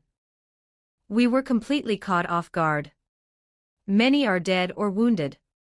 At this point, the entire Uchiha clan has only a few dozen people left. After a pause, he continued, Hokage-sama, the Uchiha rebels caused tremendous harm to the village. I am willing to cooperate with the village in confiscating the assets of those Uchiha rebels, to compensate the villagers who suffered losses because of this. Hiruzen nodded. He was satisfied with Fugaku's attitude. And with Uchiha Yamakaku's death right there before him, accepting Fugaku's submission became much easier. Then I'll leave it to you. Hiruzen said, Fugaku, don't worry. I will truthfully explain this matter to the people of the village, and make it clear that you are different from those rebel Uchiha. Thank you, Hokage-sama. Fugaku quietly let out a breath of relief. The reason he had lowered himself so much, even offering up part of the Uchiha clan's wealth, was precisely to obtain Hiruzen's promise. Only then would the remaining Uchiha have any foothold left in Konoha. Hiruzen waved a hand. You may go. Yes, Hokage-sama. After Fugaku left, only Hiruzen, Koharu, and Hamura remained in the office. Hamura hesitated for a moment. Hiruzen, earlier you said you were going to take root away from Danzo. That's right. Hiruzen said, over the years, Danzo has used root to do a number of reckless things. I know of quite a few. And that's only the ones I know about. Not to mention this time. It was too extreme. At such a critical moment for the village, he still insisted on intensifying the contradiction with the Uchiha. Even I, the person directly involved in the rumor, endured it. I truly don't know what he was thinking when he did something like that. Hamura nodded. Danzo really did go too far. Hiruzen, how about letting me manage root from here on out? I'd definitely handle things with more restraint than Danzo. You know that. Hiruzen looked at him. The look and the tone made Hamura distinctly uncomfortable. As though Hiruzen thought he was unfit to lead root. Yet he was one of Konoha's elders, one of the Hokage's advisors, and a direct disciple of the second Hokage, Senju Tobirama. If Danzo could do it, why couldn't he? Hiruzen hesitated for a moment. Then I'll trouble you with it, Hamura. Only then did Hamura smile. Hiruzen, don't worry. I'll definitely do better than Danzo. The first thing Uchiha Fugaku did, after returning to the clan compound, was gather all the remaining Uchiha together. Inside the once spacious meeting hall, it now felt almost empty. Only a few dozen figures remained. And among those few dozen, more than half were ordinary civilians. Everyone looked tense. They had not chosen to go with the rebel Uchiha. Between clan and village, they had chosen the village. But now, they feared that the very village they had chosen might still vent its anger on them because of what the rebels had done. Just now, I met with Hokage-sama, Fugaku said. He agreed to distinguish us from the Uchiha rebels, and to make that distinction public. We are still part of Konoha. We are Konoha's Uchiha. Immediately, the crowd relaxed. That's wonderful. Hokage-sama really is fair. He didn't lump us together with those rebel Uchiha. Fugaku continued, but we must cooperate with the village. The assets of the rebel Uchiha must be inventoried and handed over as compensation for the villagers harmed by them. At those words, some people's expressions changed. Fugaku-sama, but that's Uchiha property. Fugaku cast him a glance. If you can't bear to part with it, then go speak to Hokage-sama yourself. The man instantly shrank back and said nothing more. Fugaku looked slowly around the room and shook his head. In his eyes, the Uchiha could no longer even be considered a true ninja clan. There were hardly any ninja left among them at all. And among those who remained, the number with the talent to restore the Uchiha's former strength was even smaller. A trace of confusion rose in Fugaku's eyes. What kind of future does the Uchiha clan even have left? Near nightfall. Sunagakure. Rasa looked at the system panel before him, and his eyes lit up. It's finally over 1,000. I can draw again. Advanced chapters available on patreon.com/inkvale_. Chapter 21. Chapter 21. 3 great villages divide the Uchiha. 11-15 words. Congratulations, host. You have obtained an F-rank item, 1 tael of gold. Congratulations, host. You have obtained a C-rank item, 1-day ninja experience card Konoha Chunin edition. Congratulations, host. You have obtained a C-rank item, 1-day ninja experience card Kirigakure Chunin edition. 2 1-day Chunin level experience cards. 1 from Konoha, 1 from Kirigakure. Rasa did not rush to use them. As for the gold, he casually tossed it into a drawer, just as he had before. Not long after, an intelligence ninja entered to make his report. Kazekage-sama. How is Konoha's side now? In reply, Kazekage-sama, the Uchiha rebels have fled to the border of the Land of Fire. Konoha itself has already stabilized. Rasa nodded. He had long expected that the Uchiha would fail to overturn Konoha. At this point in time, the Uchiha clan did not have anyone truly monstrous among them. Konoha, meanwhile, was overflowing with elite shinobi. More importantly, Konoha had recalled the forces originally stationed along the border of the Land of Wind, the same forces that had been poised to move against Sunagakure. In both manpower and individual strength, the Uchiha had been at a disadvantage. But for Rasa, that had never been the point. As long as the Uchiha could plunge Konoha into internal turmoil and tie down part of its attention, that alone was enough. Oh right, Kazekage-sama. A Uchiha squad has entered the Land of Wind, around a dozen people. But at the same time, besides us, both Kirigakure and Iwagakure discovered them as well. Rasa narrowed his eyes. And what do Kirigakure and Iwagakure mean by that?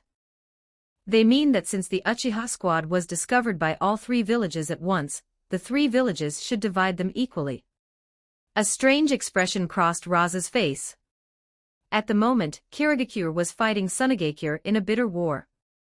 And Iwagakure had also clashed fiercely with Sunagakure not long ago.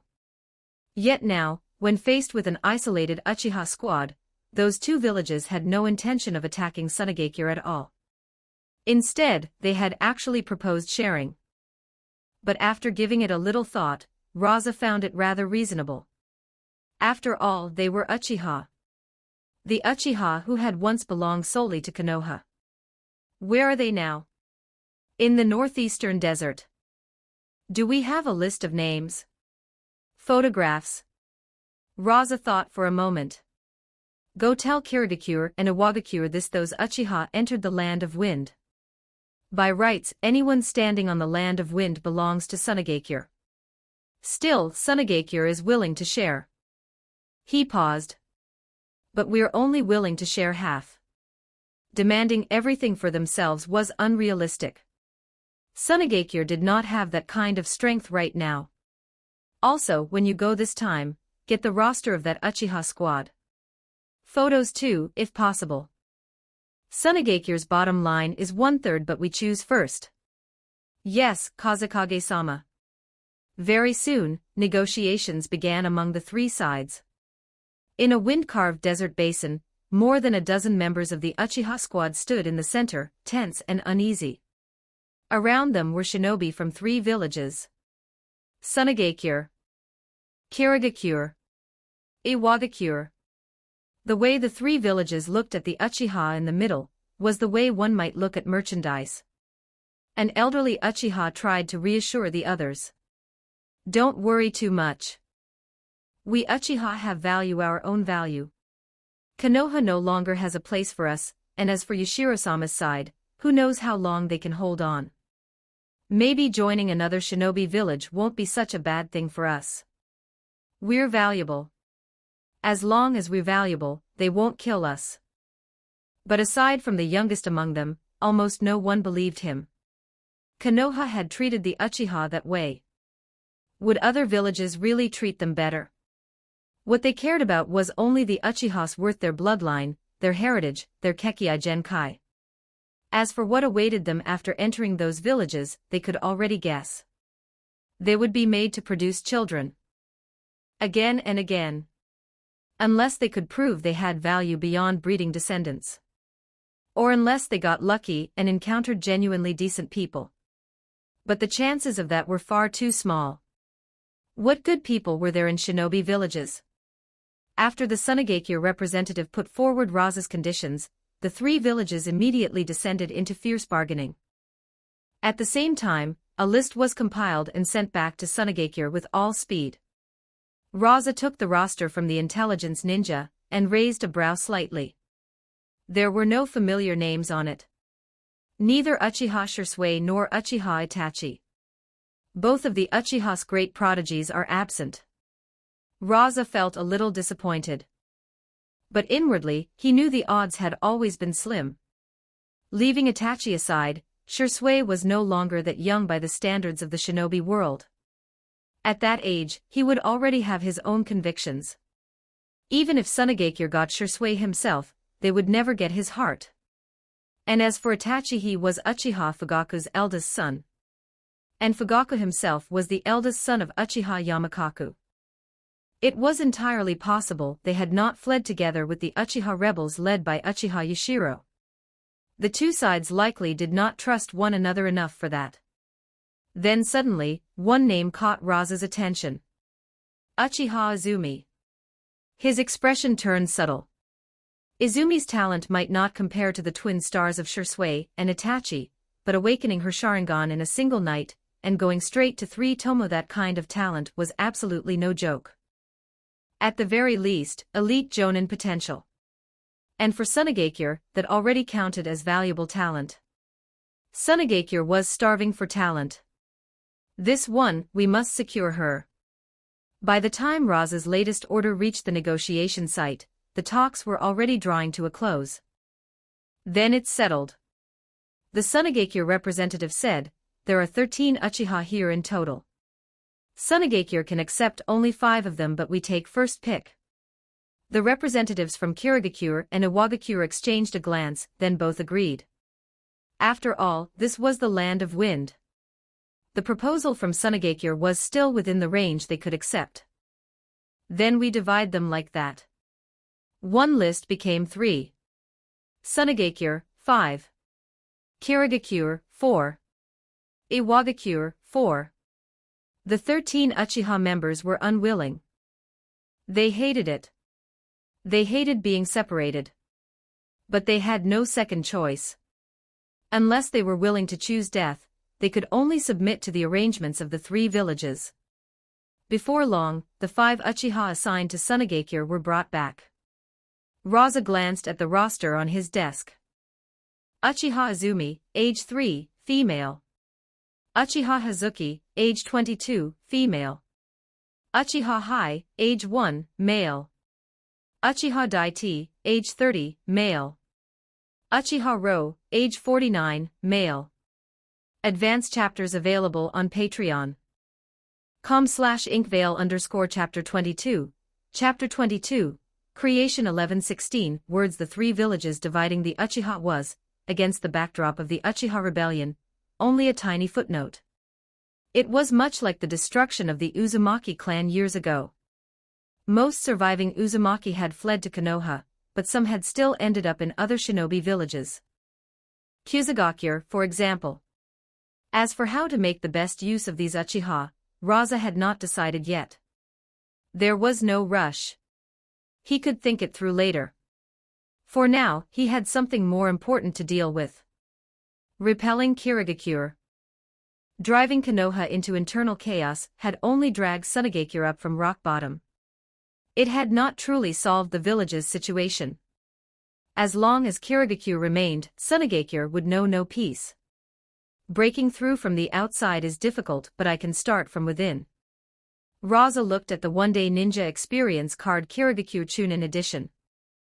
With this card, I can infiltrate Kirigakure perfectly and gather intelligence there. It's far more convenient than any spy or sleeper agent. Not long after, Rasa had already decided on the character he would create. Name, Hozuki Genjutsu. Gender, male. His reasoning was simple. Within Kirigakure, the Hozuki clan was a famous shinobi clan. The second Mizukage had come from the Hozuki clan. One of the current 7 ninja swordsmen also carried the Hozuki name, and in the future there would even be a prodigy known as Hozuki Mengetsu. A Chunin alone might not be strong enough to access major intelligence or reach the inner circles. Then he would make up for that lack of strength with status.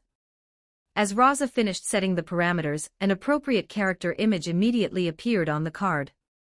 After arranging the next day's matters, Rasa returned home and spent a little quiet time with Karura. Then he went to the study on the 3rd floor. Doors and windows shut. Use successful. In the next instant, Rasa felt his body abruptly vanish, as if his consciousness had been torn free and sent hurtling away at incredible speed. Very quickly, he had left Sunagakure behind. But this time, not by much. This is the border of the Land of Wind. Kirigakure's army encampment. A flicker of delight rose in Rasa's heart. Compared to Kirigakure itself, this was where he would rather appear. An enormous number of Kirigakure shinobi were stationed here. Rasa gave it a rough estimate at least 6,000. In the Fourth Great Ninja War, that number might not have meant much. After all, the Allied shinobi forces had numbered over 80,000. But now, after a long war, after every major village had already suffered serious losses, that number was enough to show exactly how seriously Kirigakure regarded this war against Sunagakure. Perhaps not their full strength but certainly the bulk of their main force. I've arrived. Rasa opened his eyes. Before him stood a shabby, battered tent. There were few ninja tools inside, and even the clothes were old and worn. He stepped out. This was clearly one of the outermost areas of Kirigakure's encampment. The shinobi around him were scattered and low-level. Rasa could not help freezing for a moment. Was this really the Hozuki clan? He had deliberately given himself the identity of a Hozuki. Even if he was only a Chunin, he still bore the name. This was one of Kirigakure's great clans. Compared to Konoha, it should have been on the level of the Uchiha or Hyuga. No bloodline limit, yes, but their hydrification technique was comparable to one. What is this? A Hozuki shinobi this miserable. Reduced to this and pushed so far to the fringe. A gaze turned toward him. Hozuki Genjutsu, what are you doing? Why aren't you resting? If you don't rest, how are you supposed to perform tomorrow when you're sent to the front? Or are you planning to let your condition worsen on purpose, so you can use that as an excuse not to go? Rasa returned to the tent.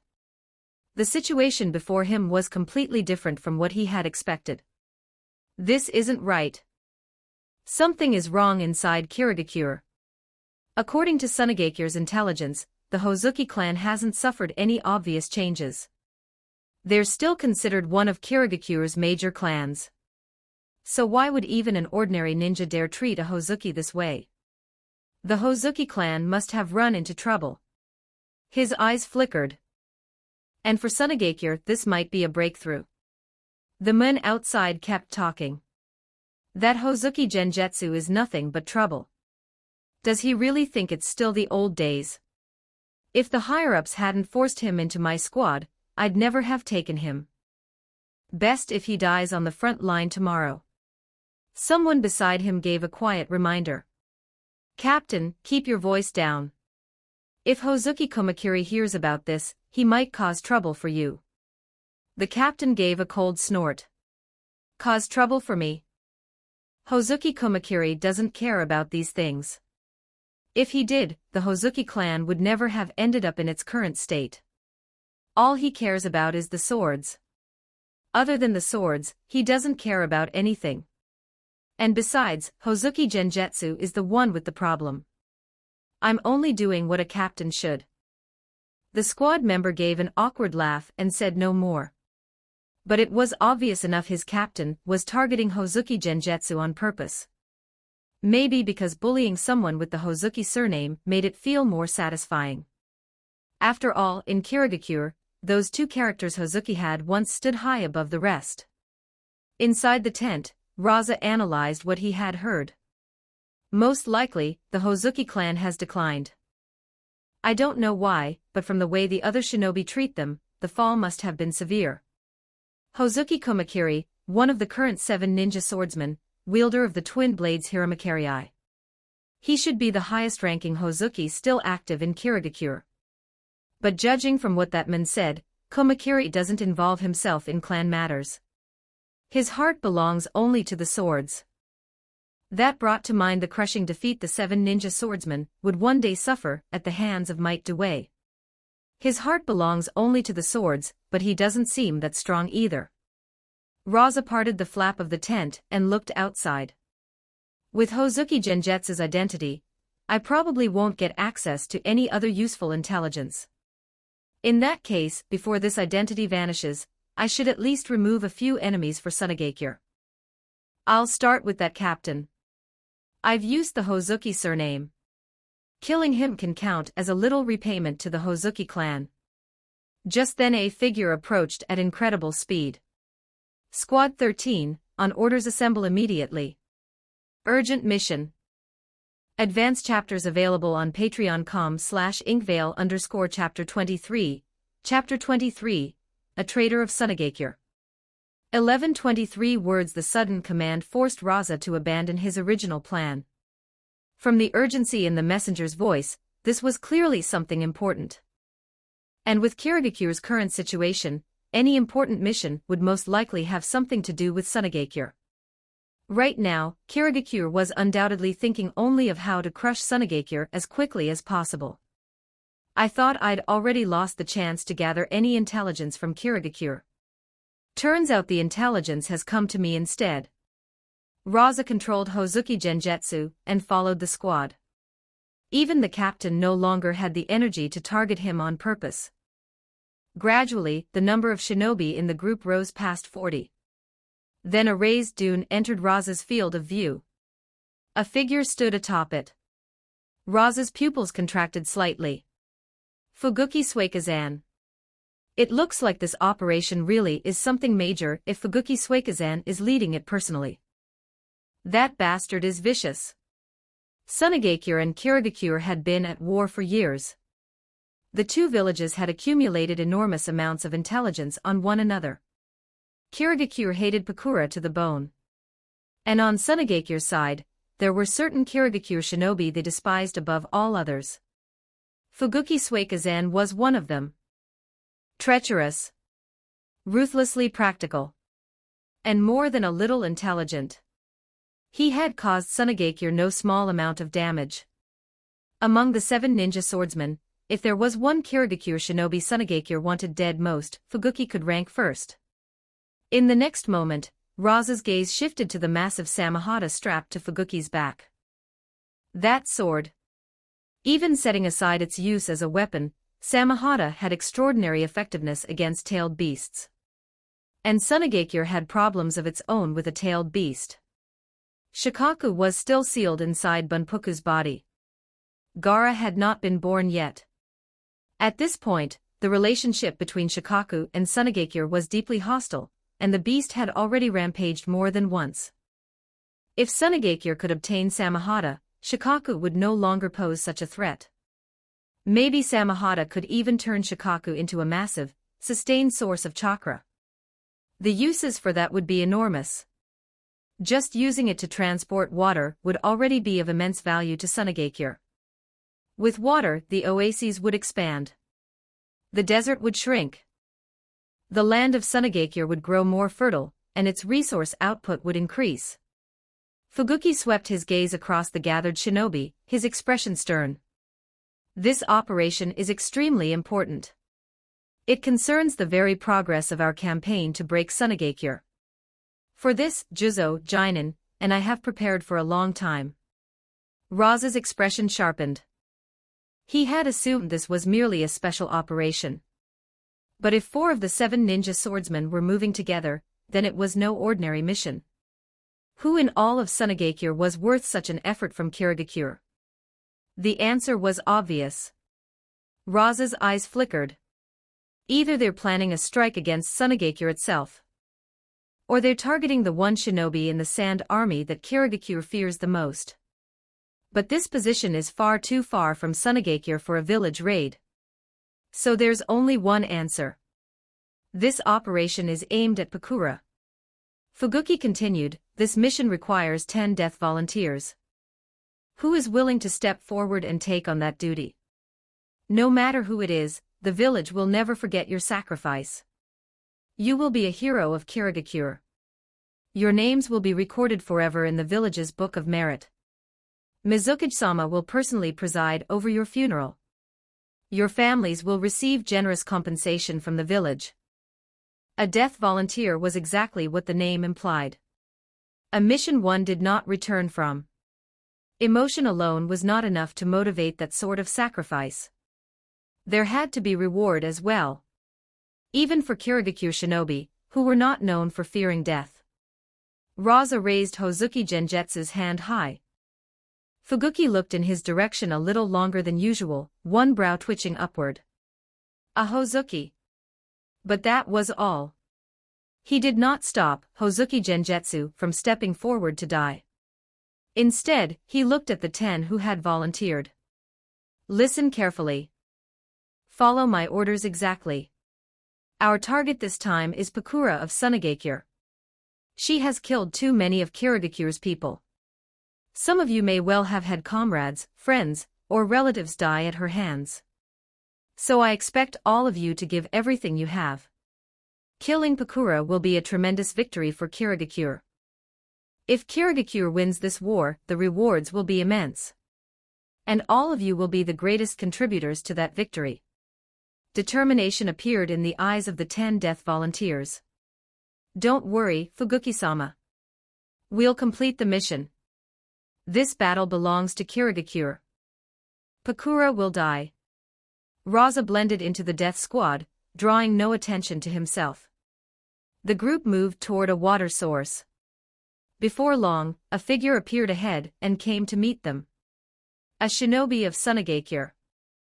Fuguki showed no surprise at his appearance. In fact, this meeting had clearly been arranged in advance. The two did not fight. They talked. Rasa narrowed his eyes. A traitor of Sunagakure.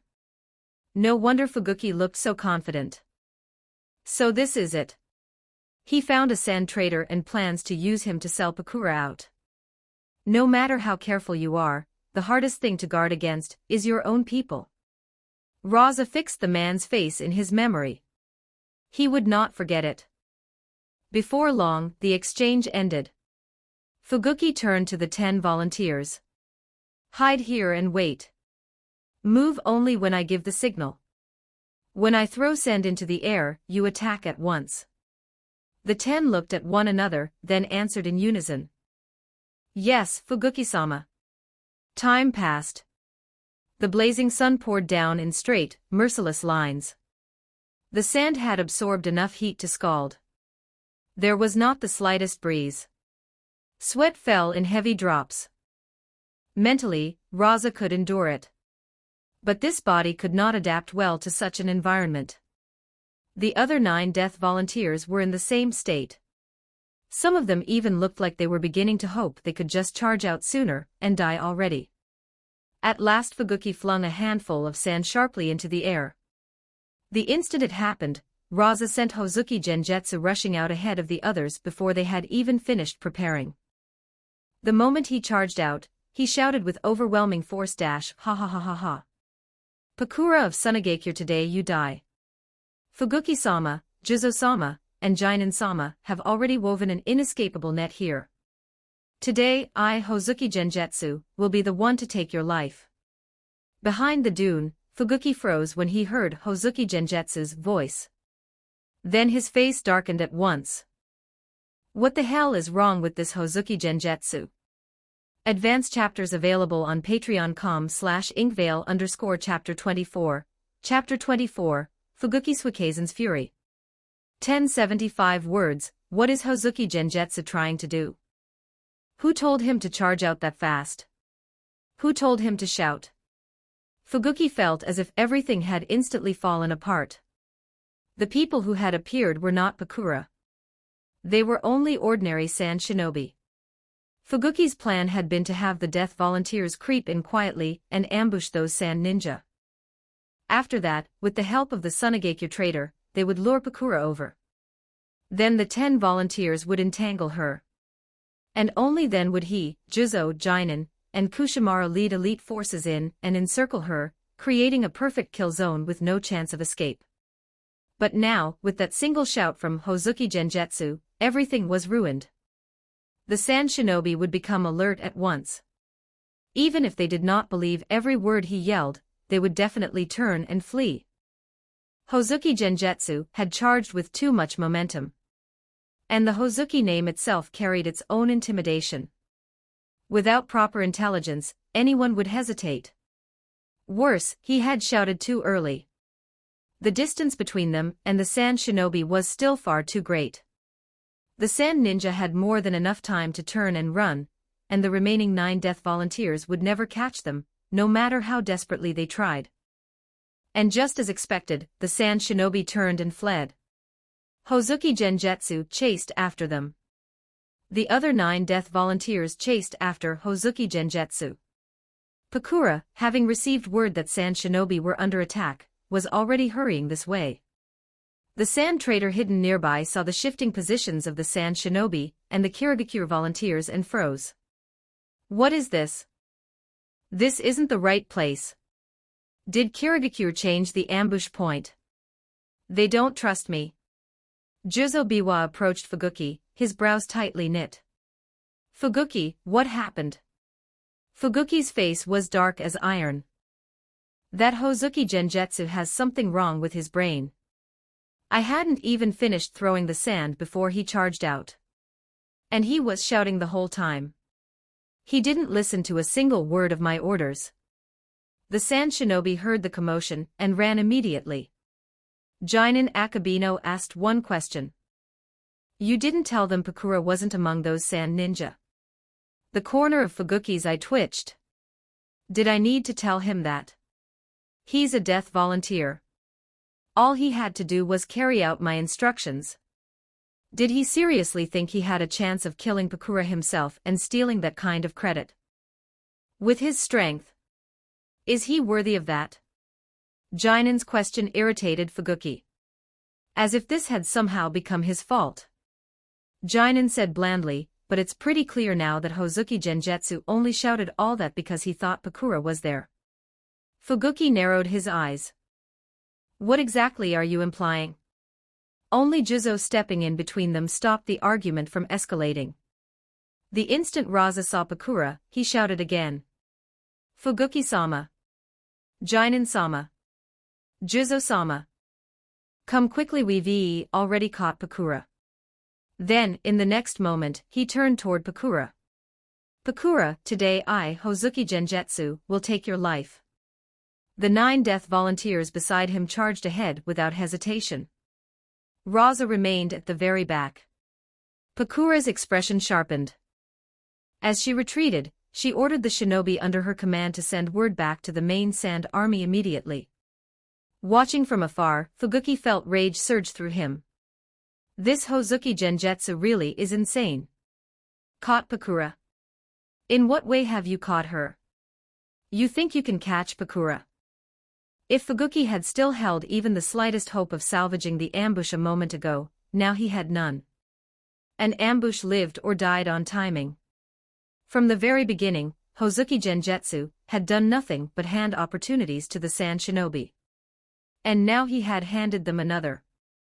The original ambush point was completely unusable. If they wanted to encircle Pakura and her people now, it would take far more time than before. And worse still, this place was close to the Sand Army and not close to Kirigakure's main force. Which meant one thing. If the Sand Army arrived before Pakura was killed, then the ones in danger would become the Kirigakure force sent for the ambush. No support from Kirigakure would reach them in time. Could they kill Pakura before Sand reinforcements arrived? Given the situation, Fuguki saw no chance of it. It's all ruined. The one I prepared so carefully for so long, it's all ruined. It was all destroyed by this Hozuki Genjutsu. As Fuguki stared at Hozuki Genjutsu's back, murderous intent filled his eyes. He wanted nothing more than to kill the boy himself. A member of the Hozuki clan can actually be this stupid. Juzo asked, Fuguki, what do we do now? Fuguki's eyes flickered. Withdraw. Juzo still wanted to try. Not even a little.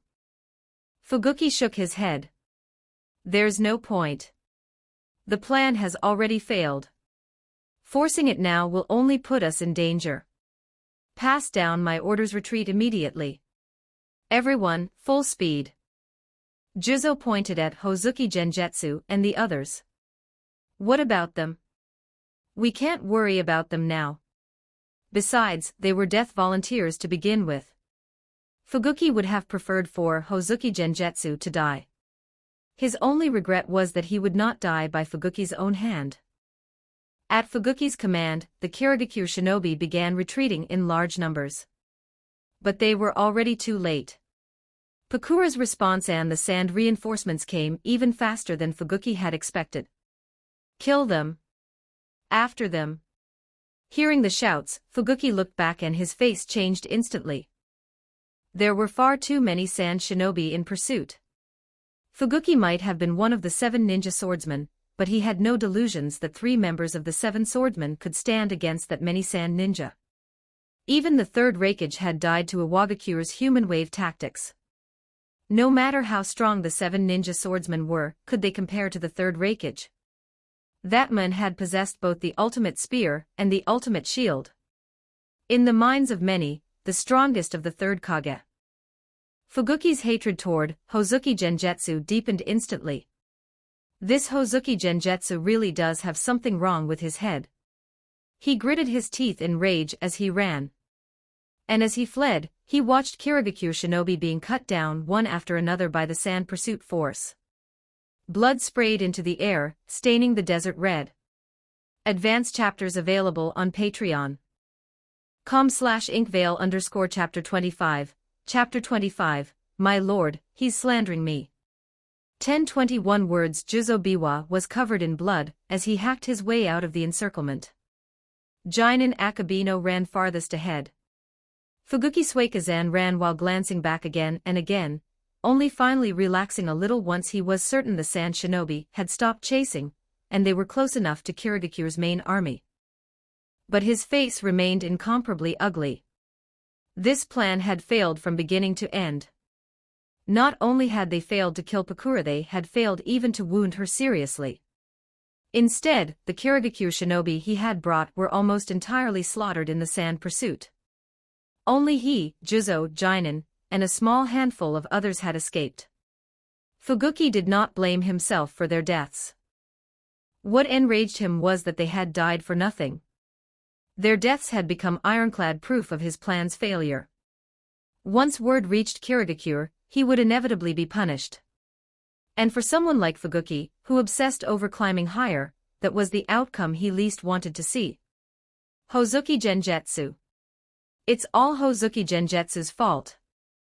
But Hozuki Genjutsu was already dead. That stifling anger had nowhere to go. This Hozuki Genjutsu was very wrong. Either he had something wrong in the head, or he did it on purpose. Fuguki narrowed his eyes. He had no intention of letting the matter end there. Hozuki Genjutsu might be dead, but perhaps there were still people in Kirigakure he cared about. Just then, a familiar figure entered Fuguki's line of sight. He recognized him immediately. This was the captain of the squad Hozuki Genjutsu had belonged to earlier. What's your name? In reply, Fuguki-sama, my name is Kojima Ikkyo. Kojima Ikkyo was nervous. Normally, he might not have been. But Kirigakure had just suffered a failed operation. Dozens of elite shinobi had died. And the plan had been Fuguki Suikazan's. Kojima did not for a second believe Fuguki's interest in him meant anything good. Kojima Ikkyo. How much do you know about Hozuki Genjutsu? Kojima chose his words carefully. In reply, Fuguki-sama, Hozuki Genjutsu was usually pretentious. He acted as if the Hozuki clan were still what it had been in the days of the second Mizukage. He didn't even show proper respect to me, his captain. Greedy for credit. Kojima painted Hozuki Genjutsu as utterly worthless. Fuguki narrowed his eyes. So in your opinion, Hozuki Genjutsu rushed out first and shouted those things because he was trying to seize credit. Kojima nodded at once. Yes, Fuguki-sama. That's exactly the sort of person Hozuki Genjutsu was. Just then, another figure approached. It was one of Kojima Ikkyo's squad members, Hozuki Genjutsu's teammate. Fuguki-sama, I have something to report. Fuguki turned toward him. At once, Kojima felt a bad premonition rise in his chest. Fuguki-sama, I wish to report Kojima Ikkyo. While serving as Hozuki Genjutsu's captain, he repeatedly targeted him, suppressed him, and verbally abused him. Hozuki Genjutsu was treated like that for so long that his mind had already become unstable. I often saw him muttering to himself, his eyes vacant. Kojima's face changed drastically. He turned to glare at his squad member, wishing he could strike him dead on the spot. But then he noticed Fuguki standing right beside him, staring coldly. Kojima did not dare move. Fuguki-sama, it's not like that. He's lying. He's talking nonsense. He's framing me. He's slandering me. Fuguki's expression darkened. At last, he understood. Now he finally understood why Hozuki Genjutsu had acted the way he had. The boy had not been insane. His mind had not broken. He had done it on purpose. He had sabotaged Kirigakure out of revenge. Because he hated Kirigakure. The decline of the Hozuki clan was one reason, but more important still was the long-term bullying, suppression, and humiliation inflicted by his captain, Kojima Ikkyo. So that's it. So this is where it started. Fuguki stared at Kojima with terrifying calm. Fuguki-sama. Fuguki had not changed expression. He had not even said much. Yet Kojima still felt a chill crawling over his back in waves. Kojima Ikkyo. Do you know how long I prepared for this plan? Do you know how much effort I poured into it? Because of you, my plan failed. Dozens of elite shinobi died for nothing. Kojima Ikkyo. You are a sinner of Kirigakure. This is all because of you. Terror flooded Kojima's face. He hurriedly tried to explain. Fuguki-sama, it wasn't my fault. It was Hozuki Genjutsu's fault. But Fuguki was no longer listening. All the fury he had been forced to swallow from the moment the operation failed until now had finally found a true target. As he looked at Kojima, his eyes filled with cold, murderous intent. Kojima had no chance to react. Fuguki gripped Samehada's hilt and hacked downward with savage force.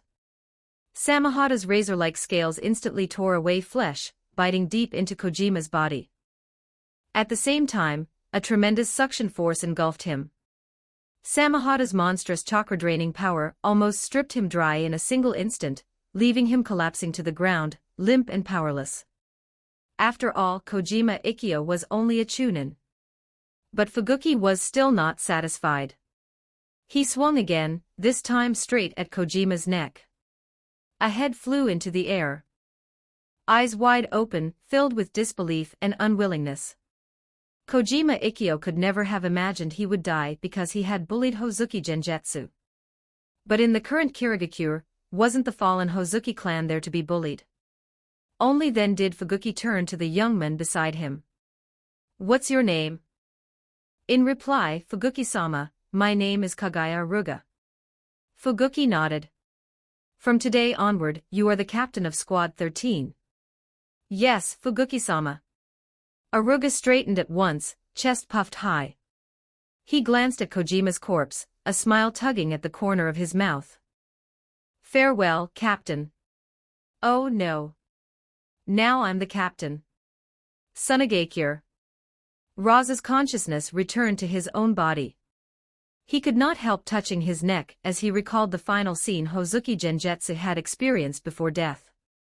My wife really doesn't hold back when she strikes.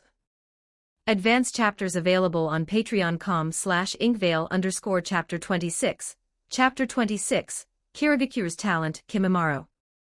1258 words. Even if it was only the identity from a one-day experience card, that feeling was far too real.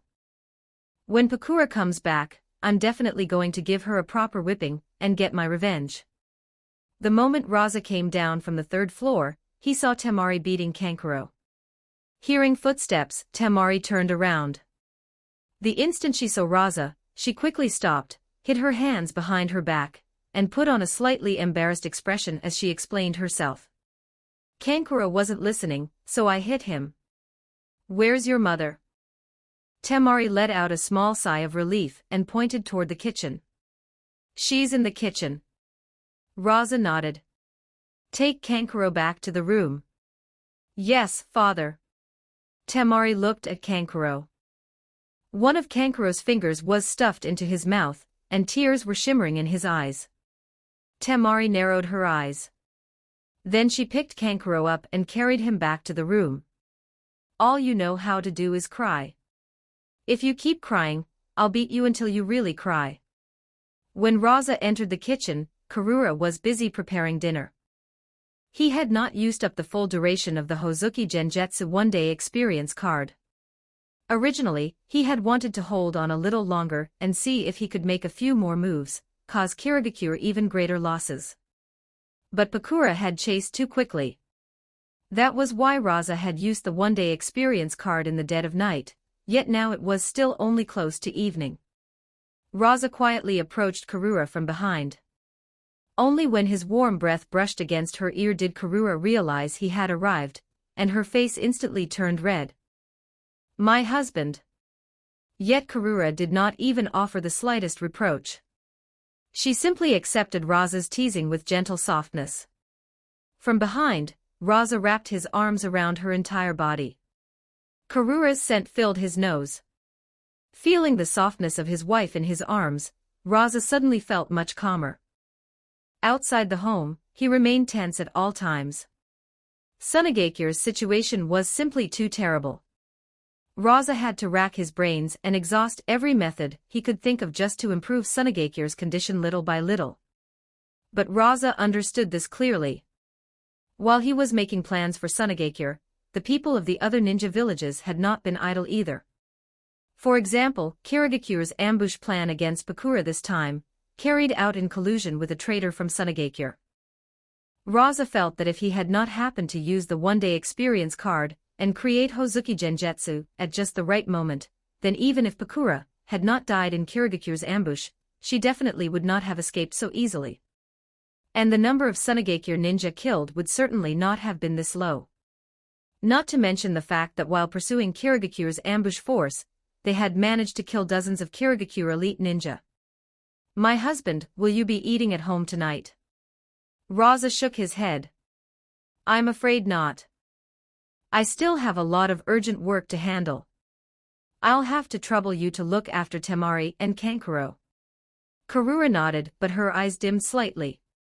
Rasa turned her around to face him.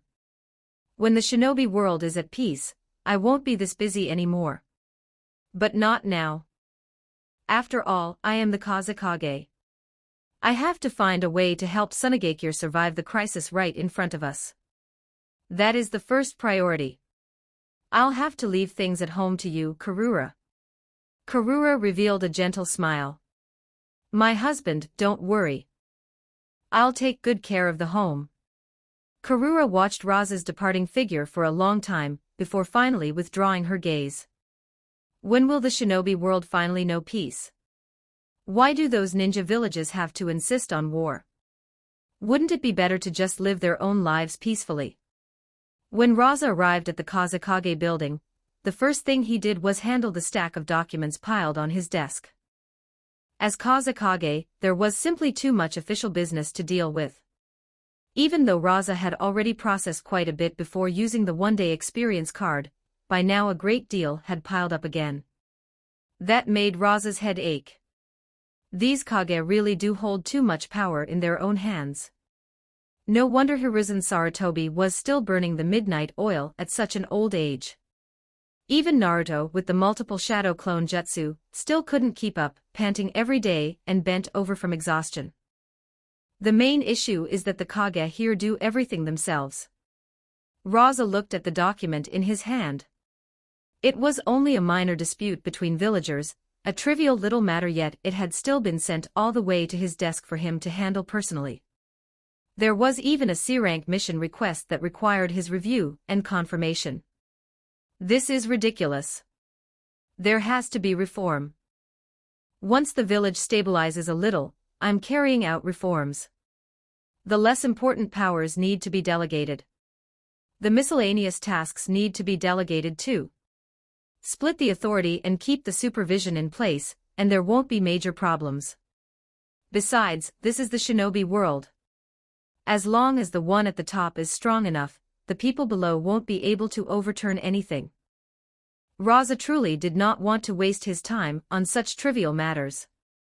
But in the end it still comes back to one issue. Sunagakure has too little talent. I need to cultivate some talented people or poach some from other villages. The first place Rasa thought of was Konoha. Konoha had so much talent it was practically overflowing. Then Rasa thought of Kirigakure. Kirigakure actually had quite a bit of talent too. Even though Sunagakure and Kirigakure were at war, Kirigakure itself was not a united monolith. The extermination of bloodline clans had not happened only in Konoha. It had happened in Kirigakure as well. There's a chance the Bamboo-take clan could be brought in. Especially after Kirigakure moves to wipe them out. One name surfaced in Rasa's mind. Kimimaro. As a member of the Kagaya clan, after leaving Kirigakure, he had become utterly loyal to Orochimaru, valuing Orochimaru's commands above even his own life. The sky grew darker and darker. At last, Rasa finished dealing with the documents on his desk. Call Ebizo over. Yes, Kazekage-sama. Before long, Ebizo arrived at the Kazekage's office. Kazekage-sama. Rasa took out a roughly sketched portrait. This is. Ebizo took it but clearly did not understand. Ebizo, do you recognize this person? Ebizo stared at it for a while. He looks somewhat familiar. I think this person is from the Akiyama clan. I saw him once when the Akiyama clan invited me to one of their celebrations. Kazekage-sama, what is it? Why are you looking for him? Rasa's brows slowly drew together. The Akiyama clan. Ebizo, how has the Akiyama clan been doing these past few years? Within Sunagakure, the Akiyama clan was not a minor ninja clan. Its size was roughly comparable to Konoha's Aburame clan, and they specialized in using wind release and ninja tools in battle. The Akiyama clan has been flourishing over the past few years. Their numbers have grown, and their business ventures seem to be doing better and better as well. To be able to achieve that under the current circumstances, their current clan head must be quite capable. Rasa narrowed his eyes slightly. Advanced chapters available on Patreon. com/inkvale_chapter 27, chapter 27, Creating Uchiha Gen. 1160 words. Was it normal for a ninja clan to grow in population and accumulate more wealth during wartime? Not impossible. There were plenty of people who profited from a village's hardship. And if that ninja clan belonged to a village that had long been at a disadvantage on the battlefield, that was still within the realm of possibility. But Rasa had seen with his own eyes a ninja from the Akiyama clan trading with Fuguki Suikazan, and the contents of that trade had been Pakura's betrayal. Under those circumstances, if the Akiyama clan was innocent, even dogs wouldn't believe it. Ebizo, don't you think that's suspicious? Ebizo hesitated for a moment. Kazekage-sama, you mean?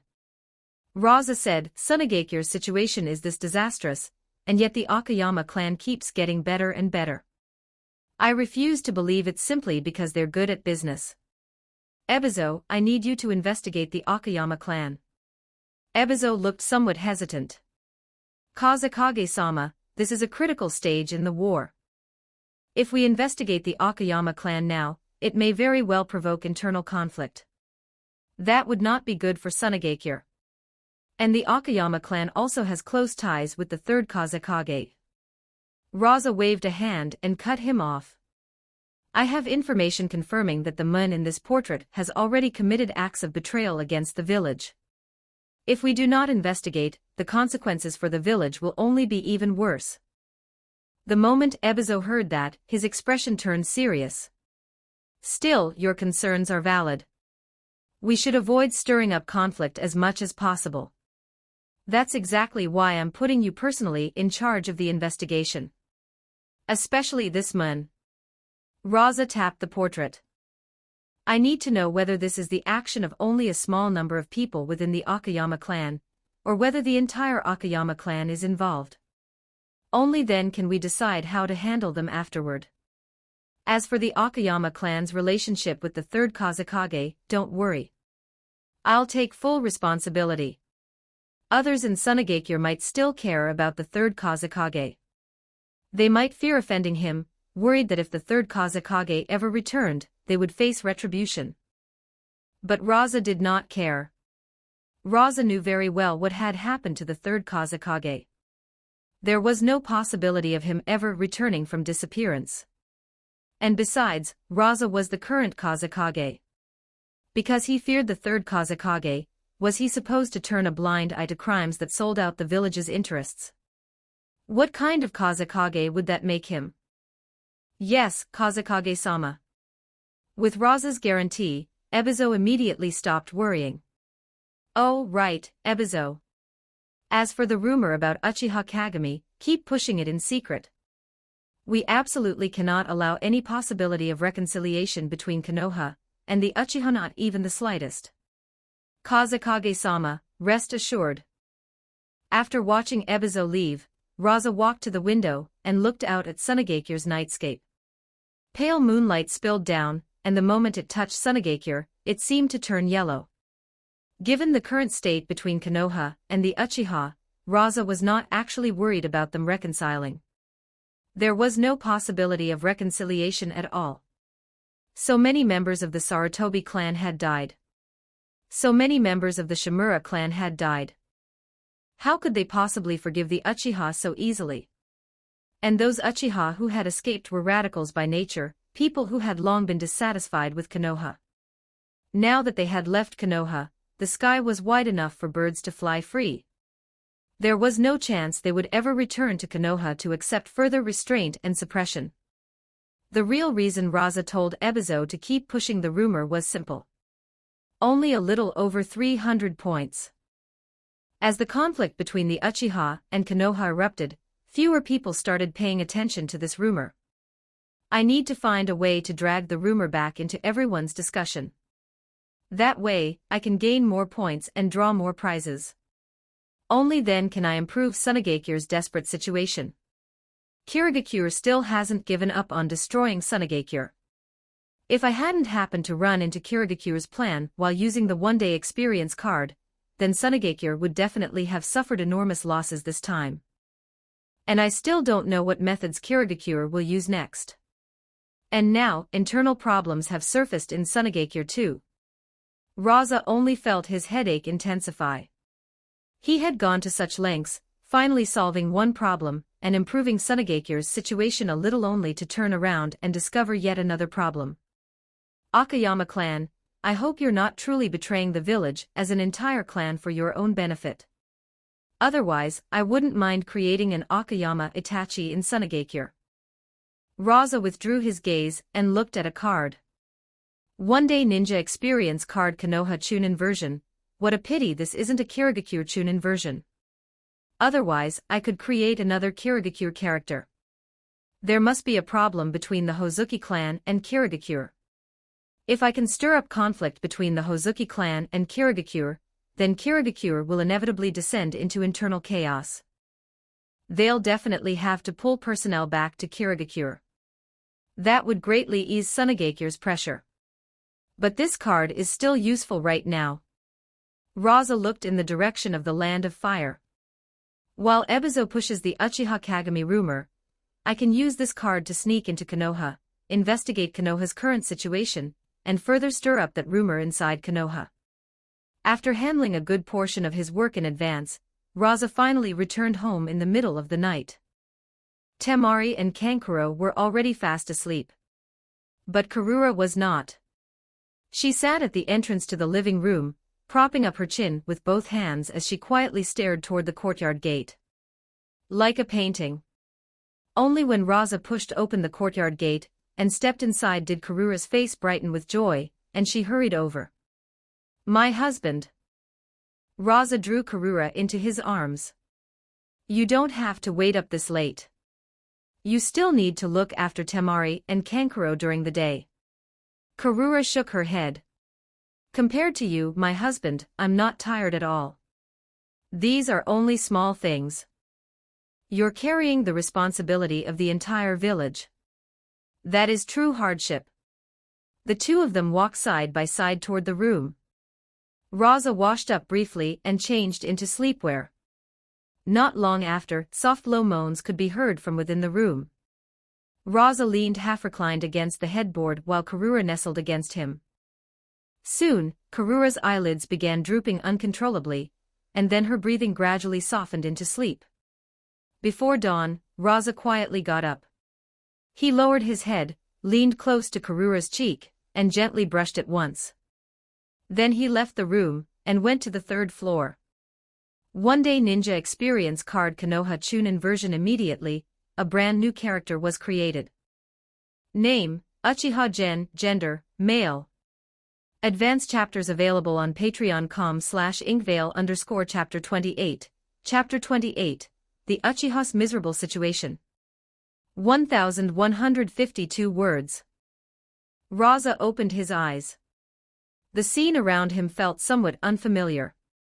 This was the Uchiha clan compound, but compared to last time, it was completely different now. The towering walls made it feel like a prison. Compared to before, it was far, far smaller. Only a short little street remained. Simple houses lined both sides, and only the luxurious courtyard at the end of the road remained.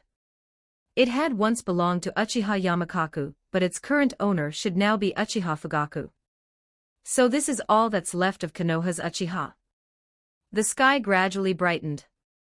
Uchiha Teka opened the doors to his senbei shop, looked to both sides, and let out a sigh. Beside him, Uchiha Yuruchi noticed his worry and patted him on the back. "As long as we're still alive, that's enough." Teka withdrew his gaze and forced out a smile. "Staying alive is enough, but there aren't many customers left to buy our senbei now." The senbei shop had once depended on the Uchiha clan for its livelihood. Now, only a few dozen Uchiha remained in Konoha. And many of them did not even like senbei. Rasa walked toward the senbei shop. "Good morning, Uncle Teka." "Good morning." General Rasa accepted a senbei and said, "Uncle Teka, you could open the shop in the village's commercial street. With your skill, you'd definitely attract a lot of customers." Teka shook his head. "Forget it. Leaving aside whether anyone there would even rent a shop to me, if I opened one there now, there wouldn't be any normal customers willing to come. Even before this, the people in the village already had a lot of prejudice against us Uchiha. After the civil unrest, their opinions of us Uchiha have only gotten worse. I don't even dare go out anymore. The moment I do, I'm guaranteed to get hostile stares. People curse behind my back, and some even throw stones, trash, rotten eggs." The more Teka spoke, the angrier he became. Clearly, he had experienced all of this personally. Otherwise, with Teka's temperament, he would never have said something like this. Probably because these days had been so stifling, Teka kept talking and talking. He ended up telling Rasa nearly everything about the Uchihas and Konoha's current situation. As he listened, Rasa thought silently. After the civil unrest, Uchiha Fugaku had immediately drawn a righteous line between himself and the Uchiha rebels, and at the same time turned over most of the Uchiha clan's wealth to the village. Officially, it was said to be compensation for the villagers harmed by the Uchiha. But in reality, what Fugaku handed over was not just the property of the Uchiha rebels. A great deal of it had actually been clan property shared by the entire Uchiha assets, that had previously been controlled by Fugaku's household and the various elders. Now all of it had been given away. It could be said that the remaining few dozen Uchiha had become impoverished overnight. All the benefits they once had were gone. All that remained were a few worthless scraps. If they wanted to survive, they could only start struggling again from scratch. But with Konoha's current attitude toward the Uchiha, even if they worked hard, they might not get any reward. They might even be targeted more severely. Only the Fugaku family's situation was probably slightly better. Suddenly, Tekka's voice dropped. Rasa turned to look and saw a somewhat familiar figure. Uchiha Yukumi. A member of the Konoha military police force. Uncle Tekka, Tujin of Senbei. Right away. Only then did Yukumi look toward Rasa. Good morning, Gen. Good morning, Senior Yukumi. But why are you buying so much? Tujin, you won't be able to finish that, will you? Yukumi walked over and lowered his voice slightly. Clan head Fugaku asked me to come. He wants to support Uncle Tekka's business a little. For quite some time to come, life is going to be difficult for the entire Uchiha clan. Clan head Fugaku plans to look after everyone as much as he can. Rasa showed a look of realization and then asked, in that case, where are you going afterwards, Senior Yukumi? Yukumi let out a sigh. Where else can I go? Right now, we Uchiha have no work and no missions. It's even inconvenient for us to leave the compound. All we can do is wander around inside. I'm planning to head to the training ground. For a ninja, training to improve your strength is always useful. Gen, want to come along? Sure, Sui will be there too. Rasa hesitated for a moment, then agreed. All right. Before long, Tekka came out carrying the Tujin of Senbei. Yukumi took them and headed toward the training ground. Rasa followed closely behind. No missions. The police force had been taken back by Konoha. Not a single Uchiha was on the battlefield. This was the Uchiha's true situation now. If they weren't prisoners, the only difference was the lack of an official name. Outside the Uchiha compound, large numbers of ninja monitored everything inside. Senior Yukumi, who's in the police force now? It's been taken over by members of the Sarutobi clan and the Shimura clan. They also recruited some civilian ninja. Yukumi said, the Sarutobi and Shimura clans suffered the heaviest losses last time, so most of the compensation from the Uchiha went to those two clans. That includes the portion of the Uchiha compound that was carved away. Before they even entered the training ground, they could already hear the sounds of training from inside. The two pushed open the door. A line of sight immediately turned toward the entrance. Senior Yukumi, Senior Gen. Uchiha Shisui was already drenched in sweat. He had probably arrived unusually early. Rasa sized up Uchiha Shisui, and a trace of hunger rose in his heart. Though young, his bearing was already remarkably composed. Despite his age, he had already spent years being tempered on the battlefield, had achieved excellent results, and had built a reputation for himself. This is what talent looks like. Why doesn't Sunagakure have talent like this? Konoha really has too much talent. Luckily, they don't know how to cherish it. Otherwise, the other villages would have an even harder time, especially Sunagakure. The stronger Konoha becomes, the worse Sunagakure's days get. I wonder if there's any way to trick Uchiha Shisui into coming to Sunagakure. After training for a while, Rasa saw Shisui sitting on a bench at the edge of the field resting, and walked over. He sat down beside him.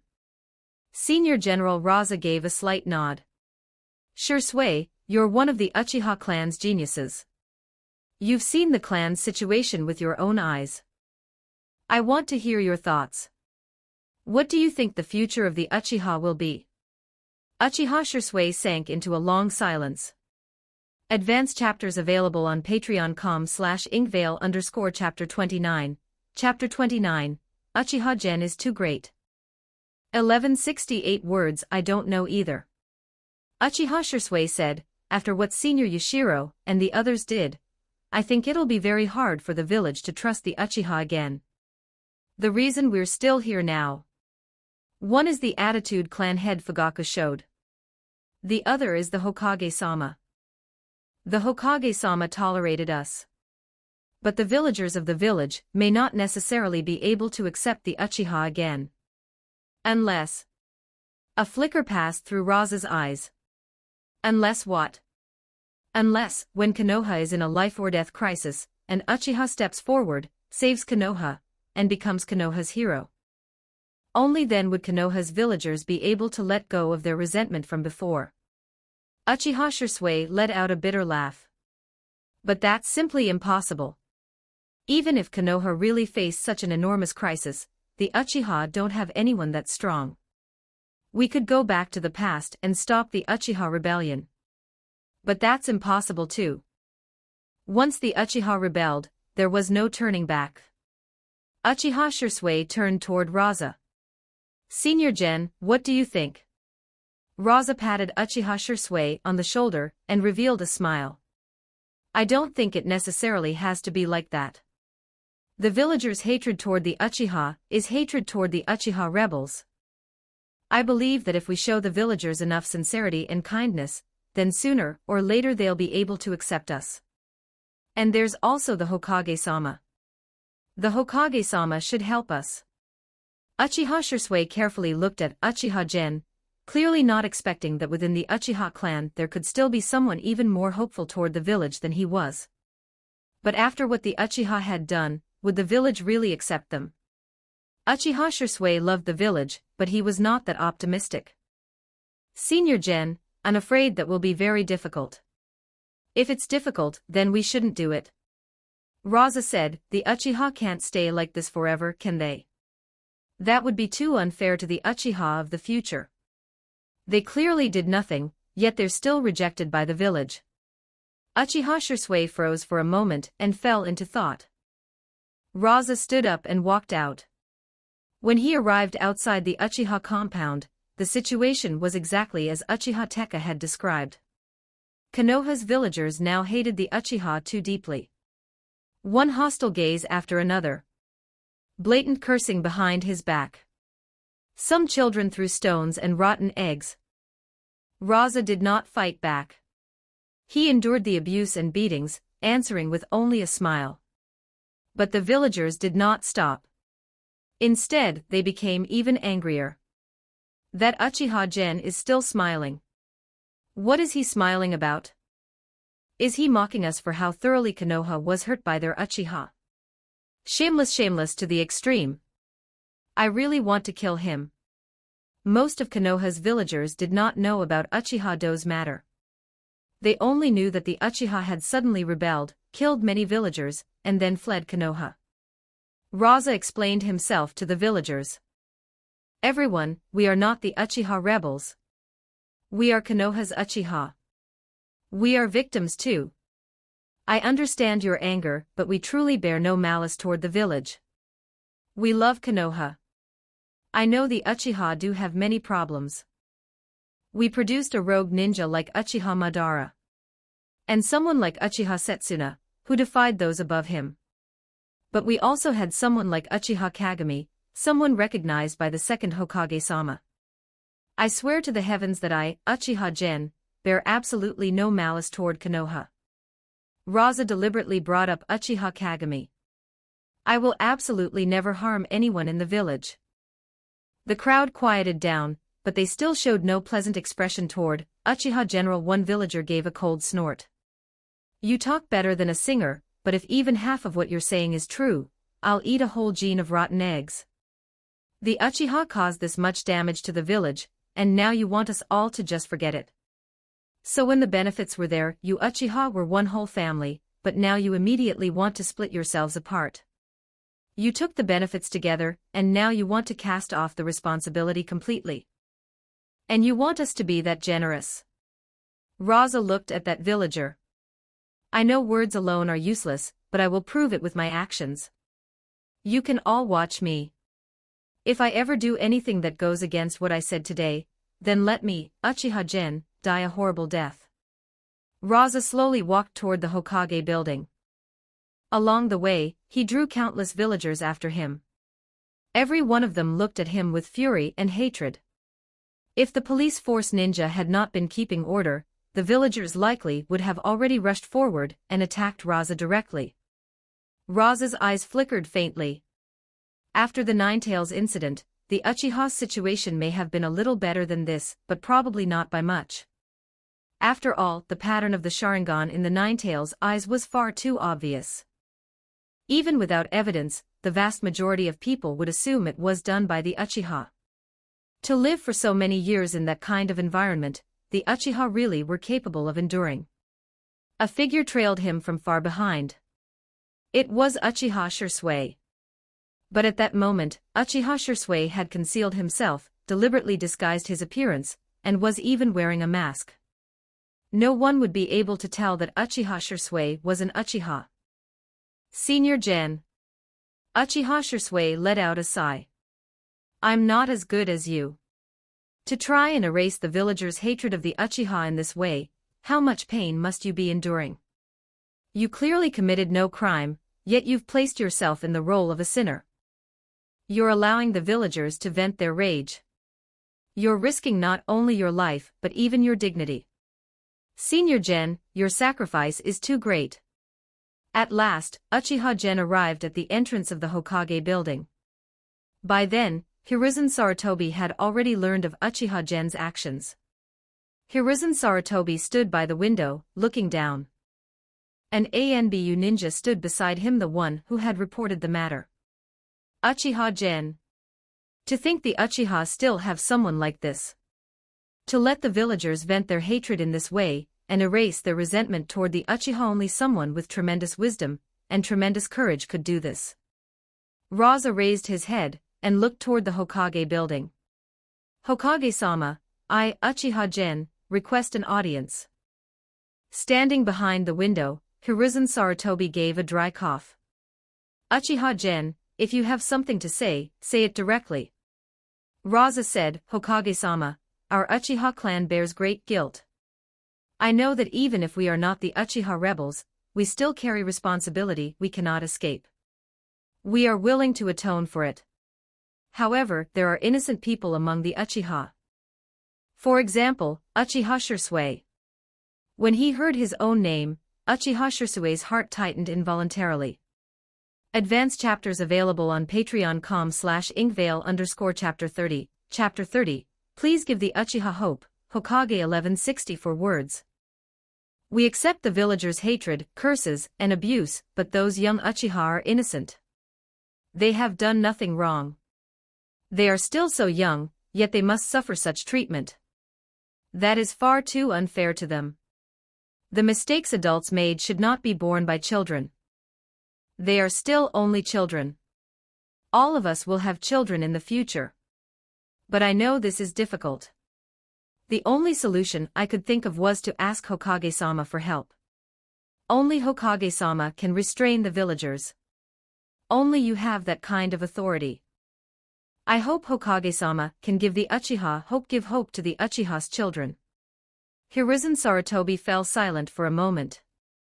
Uchiha Gen, what do you want me to do? Rasa lifted his head. Hokage-sama, I hope you can do what the second Hokage did back then. The second Hokage took Uchiha Kagami as his disciple. I hope Hokage-sama can take Uchiha Shisui as his disciple. Uchiha Shisui's talent, ability, and character are all excellent, just like Uchiha Kagami back then. If Hokage-sama accepts Uchiha Shisui as a disciple, then the Uchiha will have hope again. And Uchiha Shisui will definitely not disappoint Hokage-sama. Hiruzen Sarutobi's gaze flickered slightly.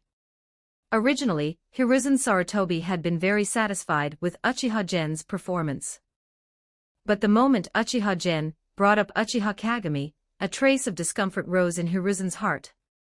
After all, not long ago, rumors about Uchiha Kagami had spread through Konoha. Hiruzen Sarutobi did not hate Uchiha Kagami. But he hated the people who had believed those rumors. If Uchiha Gen had not appeared so sincere, Hiruzen Sarutobi might almost have suspected that Uchiha Gen had come to mock him, that everything said before this had merely been build-up and disguise. And as for taking Uchiha Shisui as a disciple, Hiruzen Sarutobi thought back over Uchiha Shisui's previous performances. He knew Uchiha Shisui's talent was extremely high, no less impressive than Uchiha Kageme's had been. Perhaps even better. But first, Hiruzen Sarutobi was already old, and had not taken on a disciple in a long time. Second, the boy was still an Uchiha. And similar to Uchiha Kagame. Besides, one Uchiha was already Namake's Minato's disciple, and Hiruzen Sarutobi thought very highly of Namake's Minato as a future successor to the Hokage position. I will consider your suggestion, but I cannot make a decision right now. Uchiha Gen, you are very commendable. I also hope that the estrangement between the village and the Uchiha can disappear. I hope a tragedy like the one before will never happen in the village again. You may return now. Rasa did not force Hiruzen Sarutobi to make a statement. He merely nodded. Yes, Hokage-sama. Rasa turned and slowly walked back in the direction of the Uchiha compound. Many people lined both sides of the street. But most of them still looked at him with disgust, hatred, and contempt. Only a very, very small number of them now held a trace of complexity in their eyes. Rasa smiled. Everyone, if beating and cursing me can help you vent your anger and resentment, then please, take it all out on me, Uchiha Gen, I accept everything. I only hope that once you've vented your hatred on me, you won't keep hating the other Uchiha. Rasa spread his arms wide. No one knew who started it first, but in the next moment, large amounts of trash, stones, eggs, and rotting vegetable leaves all flew toward where Uchiha Gen stood. Uchiha Gen was like a condemned prisoner, receiving the judgment of the crowd. He did not resist. He did not argue. With his own body, he seemed to want to bear all the sins of the Uchiha. Senior Gen. Uchiha Shisui's eyes turned red. By the time Uchiha Gen returned to the Uchiha compound, he looked utterly miserable and disheveled. His body was smeared with filth and trash, and a foul stench rolled off him. Several parts of him were badly swollen and bruised, and blood was still flowing from a few wounds. Senior Gen. Uchiha Shisui immediately appeared before Uchiha Gen. Senior Gen, your sacrifice is too great. Rasa smiled and interrupted him. It doesn't matter. As long as a sacrifice like this has an effect, then it's enough. And compared to the people who died and were wounded that night, what I'm suffering now is nothing at all. Then, Senior Gen, tomorrow I'll go with you. Rasa interrupted Uchiha Shisui again. Rasa's expression turned serious. Shisui, the reason I'm doing this is to save the Uchiha. You are the genius of our Uchiha. You are the hope of our Uchiha. Absolutely nothing can happen to you. Let the adults bear the responsibility. The future will depend on all of you. Rasa patted Uchiha Shisui on the shoulder. I'm fine. Don't worry. The villagers may not understand the situation of us remaining Uchiha, but Hokage-sama certainly does. Not all Uchiha are rebels. As long as Hokage-sama accepts you, Shisui, as his disciple, then the Uchiha's situation in the village can truly change. Then everything I've done will have been worth it. I'm going back to wash up first. I really do smell awful. Rasa laughed at himself lightly and turned to walk home. Uchiha Shisui stood there, staring blankly at Uchiha Gen's back for a long time. Senior Gen. You're too great. Night fell. The effects of Uchiha Gen's actions during the day were continuing to spread. The villagers discussed it heatedly. So the Uchiha really did produce someone remarkable. Even if he is an Uchiha, I still have to admit I feel some respect for him. There were opposing opinions too. It's just a cheap stunt to attract attention. Does he think this alone will make everyone in the village forget the Uchiha's crimes? Impossible.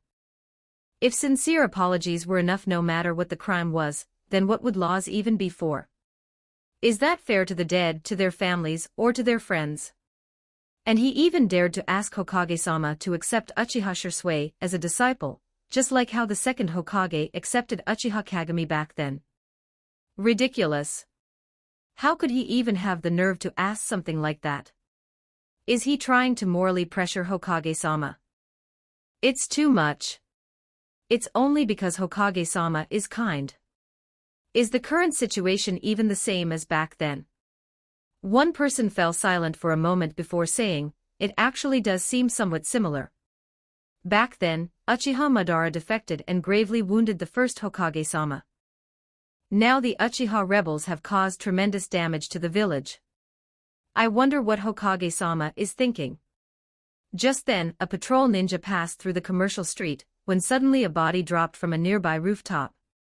The patrol ninja was startled. Who goes there? Uchiha-gen. He's dead. The patrol ninja's pupils contracted sharply. Before long, the news of Uchiha-gen's death spread with astonishing speed. Advanced chapters available on patreon.com/inkvale_chapter 31. Chapter 31, Uchiha-gen didn't deserve to die. 1190 words. Uchiha-gen is dead. Everyone still vividly remembered what Uchiha-gen had done during the day, yet by nightfall, he was dead. It had happened too suddenly. How had he died? Some people showed stunned expressions. The Uchiha may indeed be guilty of grave crimes, but Uchiha-gen didn't deserve death. Among the Uchiha, he was one of the more reasonable ones. No one in the village should have wanted to kill him, right? Could it have been an accident? The person across from him let out a cold laugh. An accident? How could that be possible? There's no such thing as a coincidence that convenient. If it wasn't an accident, then it was revenge. If it was revenge, then there's a very high chance the Sarutobi clan, or the Shimura clan did it. During the Uchiha rebellion, those two clans suffered the greatest losses. The Sarutobi clan shouldn't be likely. After all, that's the ninja clan of the Hokage-sama himself. But the Shimura clan? Very likely. You can tell just by looking at the people who recently took over the police force. The Shimura clan members are far too vicious. Compared to the old Uchiha, they're even worse. The Konoha police force was a position that made it very easy to offend people. The reason the Uchiha clan had once been hated, resisted, and looked down upon by the villagers had a great deal to do with that. Whenever interests and punishment were involved, the losing side would inevitably be dissatisfied. Now, with the Uchiha clan's defection, the police force positions had been left completely vacant. The Sarutobi clan and the Shimura clan had taken over, and soon the targets of the villagers' disgust, resistance, and contempt shifted to those two ninja clans. The Sarutobi clan fared better, since it was the clan of Hiruzen Sarutobi. The villagers naturally looked at the Sarutobi clan through a more favorable lens. And the Sarutobi clan truly did handle things better than the Shimura clan. As a result, the villagers became more and more resistant toward the Shimura clan. Where there was comparison, there was bound to be hurt. These Shimura clan people are awful. Compared to the Sarutobi clan, they're like heaven and earth. They don't treat us like people at all. They may be solving problems, but they do it with obvious impatience, like they're above everyone else. There's a very high chance they were the ones who killed Uchiha General. When Danzo heard such talk, his face darkened instantly. Uchiha-do died, and they said I did it. Now Uchiha-gen is dead, and they're saying it was my Shimura clan again. They're all fools. So every bad thing in the world gets pinned on me. This is obviously the Uchiha clan's own play for sympathy. They used Uchiha-gen's death to win the village's pity, that's all. How stupid. And they actually fell for it. Just then, Homura Mitokata walked in. Danzo's gaze flickered. He did not look kindly on Homura at all, even though the two of them were both disciples of the second Hokage, Senju Tobirama, and had worked together for many years. But Homura had actually tried to seize control of Root. That was something Danzo could never tolerate. Root had been built by his own hand. He had poured an enormous amount of effort into it, spent countless hours and endless thought shaping it into what it was now. It could not compare to the ANBU, but it was second only to them. It was his foundation. If a chance to touch the Hokage's seat ever came in the future, Root would be his greatest source of confidence.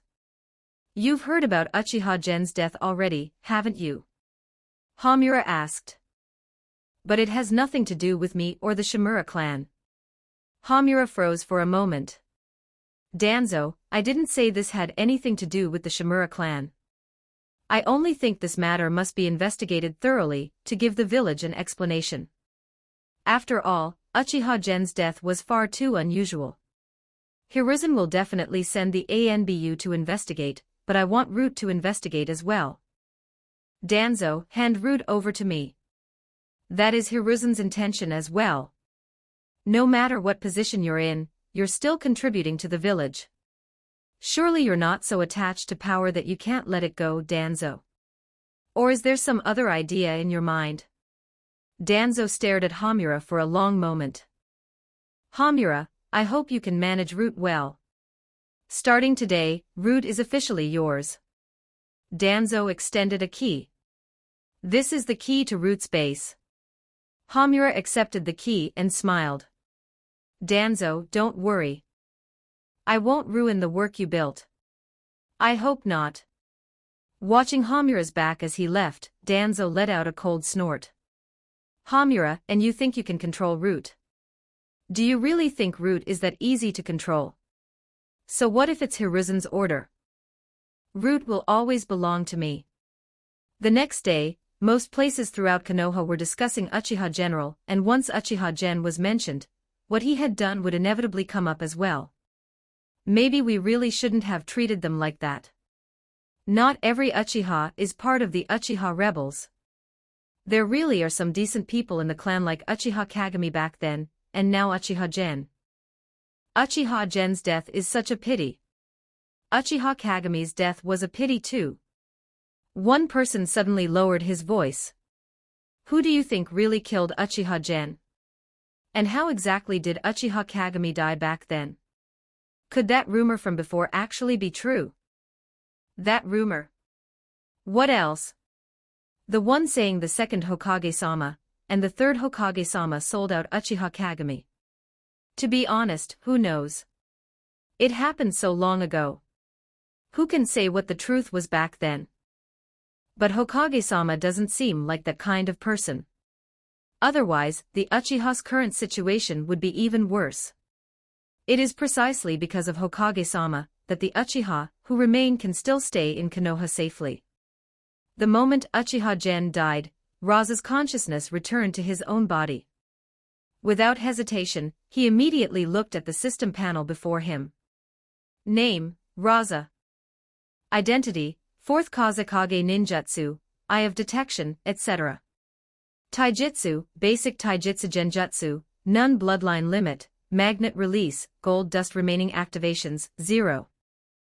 Remaining points, 998. Seeing the number, Rasa could not help but smile. Almost 1,000 points. Not bad at all.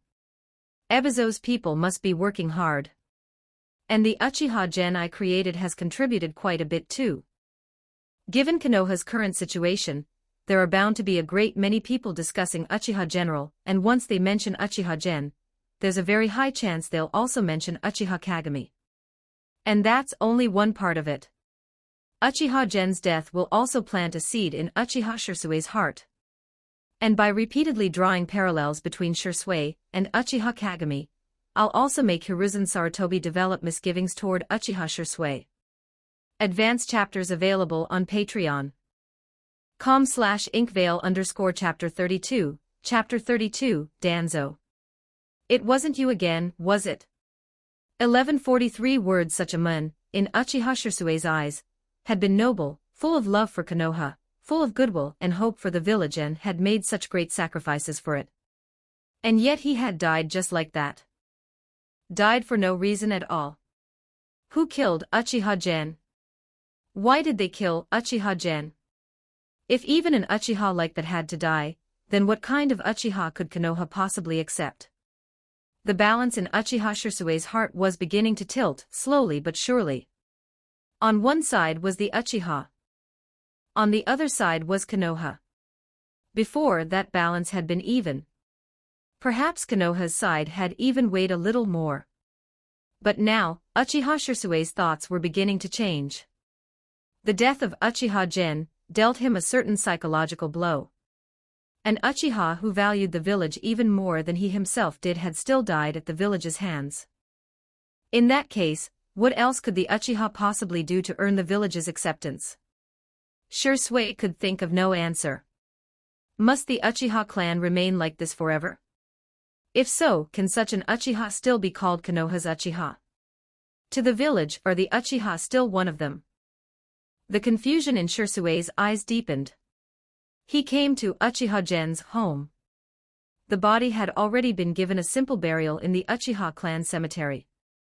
The land had not been reclaimed by the village. It still belonged to the Uchiha. Shirsue sat on the steps, staring blankly ahead, his eyes empty, as though he did not know what he was thinking. Then Uchiha Yashiro came over and sat down beside him. Shirsue, don't be too sad. No one could have expected Gen's death. Gen is dead, but none of us will forget him. He died for us Uchiha. Everything he did brought real change to our clan. All of us will be grateful to him. He will live on forever in our hearts. Yashiro patted Shirsue on the shoulder. And in Gen's own words, Shirsue, you are the hope of the Uchiha. You absolutely cannot sink into despair and decay. If you do, then you'll be betraying Gen's hopes for you. Only at those words did Shirsue's expression finally change. He nodded. I won't, Yashiro-senpai. I'll make the Uchiha better. I'll give everything I have. I swear it. After Yashiro left, Shirsue entered Uchiha Gen's room. The place felt unfamiliar to him. Before these past 2 days, Uchiha Shirsue had not actually known Uchiha Gen well. One was the young genius of the Uchiha clan. The other was merely an ordinary chunin. And yet, strangely, the room also felt familiar. Because in his heart, Shirsue had already completely accepted Uchiha Gen senpai. I'll finish what you couldn't. Don't worry. Suddenly, his attention was caught by a notebook lying half-exposed in a half-open drawer by the bed. Shirsue had not intended to look. But in the end, curiosity got the better of him. There was only one entry written inside. Year 50 of Konoha, the weather is clear, but the state of the clan and the village is not optimistic. The emergence of the Uchiha rebels has destroyed everything. The Uchiha have failed Konoha. I did not participate in it, but as a member of the Uchiha, I know I must bear this responsibility. But the younger generation of the Uchiha is innocent. One generation bears one generation's sins. They should not be dragged into this. If someone must bear this sin for the village, then I hope it is only our generation. Since the founding of Konoha, the Uchiha's place in the village has never been a good one, and now things have only become worse, more awkward. I truly do not want the Uchiha to remain like this forever. I dream of a day when the children of the Uchiha and the Sarutobi can play freely together in the square. I dream of a day when the children of the Uchiha and the Shimura clan can walk side by side. I dream of a day when the Uchiha and the Yamanaka clan, the Hyuga clan, the Aburame clan, and all the civilian shinobi in the village can live together in peace, drink together, eat together, back to back, hand in hand. I have a dream. The words were simple. Yet as Shirsue read them, his eyes gradually grew wet. A tear fell, soaking the page. Gen-senpai, you were a good man. Truly good. The Uchiha wronged you. The village wronged you. The entire Uchiha clan mourned the death of Uchiha General Uchiha Fugaku included. But more than anything, Fugaku felt that Uchiha Gen had been somewhat foolish. With relations between the Uchiha and the village already this terrible, trying to earn the recognition of the villagers in such a way was far too naive. It was never going to work. But even I didn't expect someone would actually kill Uchiha-gen. Was it someone from the Shimura clan? Or one of the Hokage's men? Did demanding that Hokage-sama take Uchiha Shursui as a disciple anger him? Fugaku frowned deeply. The Uchiha's miserable situation gave him a splitting headache. Now the Uchiha remaining in Konoha had been completely separated from the Uchiha rebels. Even if they fled Konoha, the rebels would never accept them. That meant they could only remain in Konoha. And to remain in Konoha was to inevitably face the village's hostility, discrimination, and rejection. What Uchiha-gen did may improve the Uchiha situation slightly, but it treats only the symptoms, not the cause. If we want to change the Uchiha situation in Konoha, there are only two possible paths. One is for the Uchiha to become strong enough. Stronger than the Uchiha clan was in its entirety before. For example, someone reaching the level of Uchiha Madara back then. The second is for the Uchiha to become so valuable to Konoha that the village cannot do without them. It is useless to place hope in others. We can only rely on ourselves. But both of those paths are extraordinarily difficult. Inside the Hokage building, Hiruzen Sarutobi's face darkened the instant he received the report. He had disliked the fact that Uchiha-gen had mentioned Uchiha Kagami, but Hiruzen had never wanted Uchiha-gen dead. On the contrary, he thought the more Uchiha like Uchiha-gen there were, the better. And with Uchiha-gen dying so suddenly, Hiruzen knew full well that someone would inevitably suspect him. Even though he had not done it. Even though he had nothing to do with it at all. But Hiruzen knew there was no way to stop others from suspecting him. This matter must be investigated thoroughly. Hiruzen looked out the window, his brow tightly furrowed. It wasn't you again, was it? Advanced chapters available on patreon.com/inkvale_chapter 33, Chapter 33, Yashimara's Request. 1209 words. Hiruzen, I know what you're thinking, but this time it absolutely wasn't me. Just as Hiruzen was thinking that, Danzo walked in. Hiruzen turned and looked toward the doorway. If this time wasn't, then does that mean you admit the last time was? The last time wasn't either. Danzo's voice grew sharp. This feeling of being framed infuriated him. All his life, he had been the one framing others, but now, in such a short span of time, he had been framed twice. Then why are you here? I came to tell you that I've already handed Root over to Homura completely. From now on, if you need Root to do anything, contact Homura directly. There's no need to come to me again. Danzo said, for the next period of time, I'll devote myself to rebuilding the Shimura clan. Having said that, he turned and left without waiting for Hiruzen to respond. Hiruzen withdrew his gaze, his eyes flickering slightly. Root is still entirely in Homura's hands. Danzo, you underestimate how well I know you. With your personality, there is no way you would truly hand Root over. But if this can make you quiet down for a while, then for the village, that is already a good thing. As for what you do outside the village, I won't interfere. Both the ANBU and Root were investigating the cause of Uchiha-gen's death. And before the investigation yielded results, the discussions about Uchiha-gen would never stop. And if they did not stop, then there was a very high chance that Uchiha Kagami would be brought up as well. After all, Uchiha-gen had mentioned Uchiha Kagami several times that day. Which would naturally lead people back to the rumors about Uchiha Kagami. That was the effect Rasa wanted. Before long, the story of Uchiha-gen began to spread beyond Konoha. Even if it was not an important matter, too many people were talking about it. Fuguki Suikazen fell silent for a moment. I knew the Uchiha were all freaks.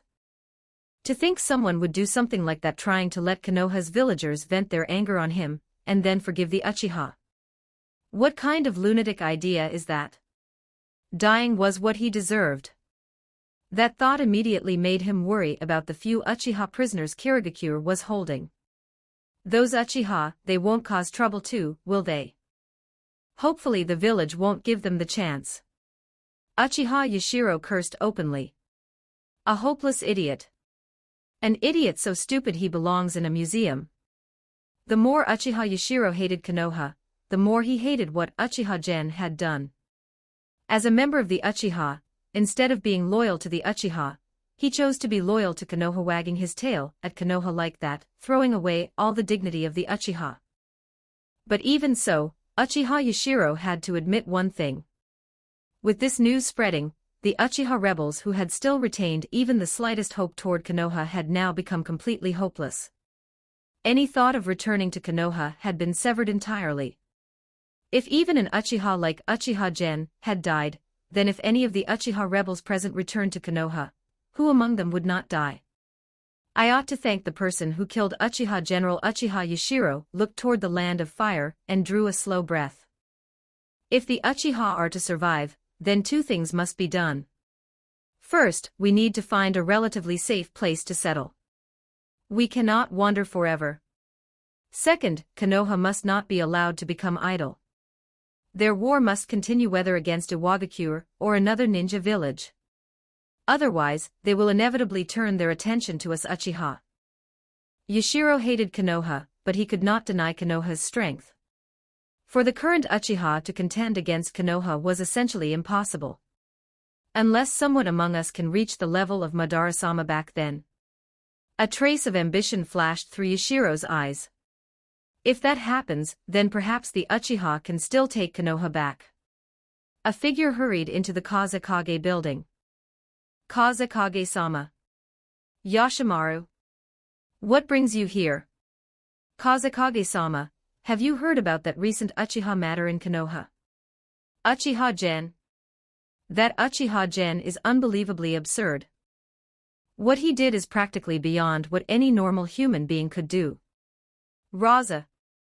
Rasa narrowed his eyes slightly as he looked at Yashimaru.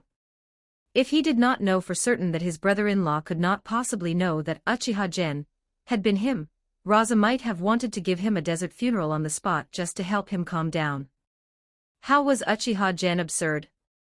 How was Uchiha Gen not human? Wasn't his one scheme harming three worthies brilliant enough already? It had not only pushed the rumors about Uchiha Kagami into wider discussion, yet again it had also made Uchiha Shisui personally witness the senseless murder of an Uchiha, who had loved Konoha so deeply, and it had made Hiruzen Sarutobi connect Uchiha Shisui to Uchiha Kagami. From now on, every time Hiruzen saw Uchiha Shisui, he would be reminded of Uchiha Kagami. Even if Hiruzen had held no particular feelings toward Uchiha Kagami before, as the rumors surrounding Kagami spread, he would inevitably develop some resistance toward that name. And that meant Uchiha Shisui, in the future, would find it very difficult to remain entirely of one heart with Konoha. Hiruzen would dislike Uchiha Shisui. Uchiha Shisui would begin to doubt Hiruzen. There would no longer be any perfect mutual devotion between a Hokage and his loyal Uchiha.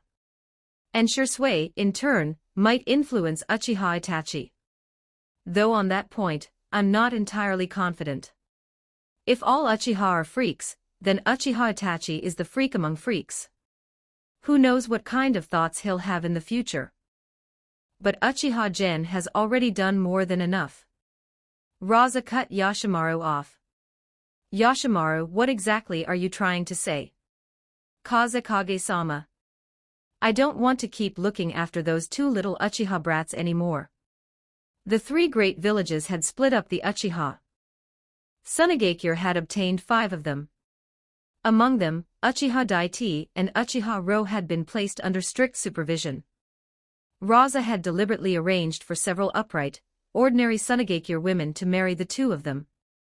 That way, they could obtain Uchiha bloodlines. Half Uchiha, half Sunagakure. If the newborn children had little contact with the role of father, there was a high probability they would not grow up feeling they were not part of Sunagakure. As for Uchiha Hazuki, she had not yet been dealt with for the time being. Uchiha Izumi and Uchiha Hai had been handed to Yashimaru by Rasa. To educate them. To train them. Or rather to indoctrinate them. And if you don't do it, then who will? In all of Sunagakure, who else do I trust this much? This is wealth the village only obtained with great difficulty. If you're willing to do it, then good. If you're not willing, you'll do it anyway. This is an order. My order as Kazekage. Yoshimaru's face filled with bitterness. Yes, Kazekage-sama. Watching Yoshimaru leave, Rasa turned his eyes to the system panel, and his expression brightened slightly. Points, 1505. Advanced chapters available on patreon.com/inkvale_chapter 34, chapter 34, the third multi. 1126 words. Rasa looked at the points total on the system panel, hesitating slightly. Should I do a 10 draw now, or wait a bit longer? After all, I'm not far from 20 draws. Would a 20 draw have a chance of yielding higher grade items? In his first 10 draw, he had obtained 1 D rank item and 1 B rank item. In the second 10 draw, he had obtained 2 C rank items. Taken as a whole, the reward quality had been about the same. Rasa had a faint suspicion that the reward level was somewhat related to the number of consecutive draws. I'll look at the village's recent condition first. The rumor-spreading effect from Uchiha-gen is gradually slowing down, and Ebizo's people probably can't push it much further. At the current rate, it'll take roughly half a month to reach 2,000 points. Can Sunagakure afford to wait that half month? Rasa picked up a frontline battle report from Sunagakure. At the same time, he beckoned toward the door. Kazekage-sama. A figure stepped inside. Bring me all the intelligence related to Iwagakure, Kirigakure, Konoha, and Kumogakure. Yes, Kazekage-sama. Very soon, the intelligence files were delivered to Rasa's desk. He first turned to Sunagakure's frontline battle report. With Pakura's return to the front, the condition of Sunagakure's main force had improved noticeably. On top of that, Rasa had used Hozuki Genjutsu last time to disrupt one of Fuguki Suikaisen's plans. Not only had that caused Fuguki's ambush to fail, it had also cost Kirigakure dozens of elite shinobi. Fuguki had even been punished by Kirigakure because of it. Originally, Fuguki Suikaisen had been the overall commander of Kirigakure's forces on this front. But now Kirigakure's army seemed to have split into 2 separate sections. One section was still under Fuguki Suikaisen's command. The other had been handed over to Kushimaru Kuriere. The 2 forces were now acting completely independently. Rasa raised a brow. I'd heard rumors before that Fuguki Suikaisen and Kushimaru Kuriere didn't get along. Looks like that may well be true. Otherwise, even if the army split into 2 sections, they wouldn't be acting this independently. But for Sunagakure, that may not be a good thing. Fuguki Suikaisen and Kushimaru Kuriere had completely different styles. With Kirigakure's overall military strength already superior to Sunagakure's, having to deal with 2 different styles from 2 different directions would only place Sunagakure's forces in an even more passive position. There was another important issue as well. Kirigakure had 4 top-tier elite jonin on this front. Fuguki Suikaisen, Juzo Biwa, Jinin Akabino, and Kushimaru Kuriere. Sunagakure had only 1 Pakura. Even in a one-on-one fight, any one of those 4 was not Pakura's match. Even against 2 of them, she could still hold her own. That was why, even though Kirigakure had enjoyed superior numbers before, Pakura had still been able to hold the line, though with difficulty. But now Kirigakure's forces had split into 2 separate parts. If Pakura stayed on one side, she would have no problem dealing with that side. But the other side would become a disaster. And if she tried to deal with both sides at once, then the burden on her would be too great. Racing back and forth would only waste huge amounts of her chakra, stamina, and focus on the road.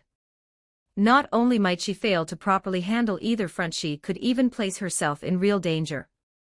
Did I make things worse by causing Fuguki Suikaisen's plan to fail?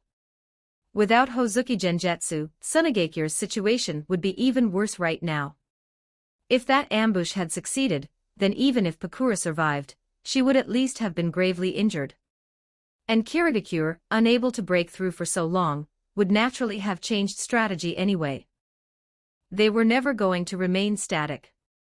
The people of Kirigakure are not stupid. Rasa could no longer rely on the original manga timeline to judge Tsunagekyu's future. After all, the moment he decided not to sacrifice Bakura, Tsunagekyu's timeline had already changed. Tsunagekyu's future was now completely unknown. With the current condition of Tsunagekyu's army, if there's no outside help, then over the next half-month, we'll likely suffer considerable losses. And there's no urgent need for me to test the value of a 20 draw right this second. Rasa had made up his mind. Then he turned to the intelligence from the other villages. Compared to before, Konoha's condition had worsened significantly. Before, it had still had enough room to bother Tsunagakure, stationing a ninja force led by Kurenai Yuhi's father at the border of the Land of Wind, ready to launch raids at any moment. But now, with the Uchiha clan's rebellion, Konoha itself had fallen into considerable trouble. On one hand, it had to deal with the Uchiha rebels.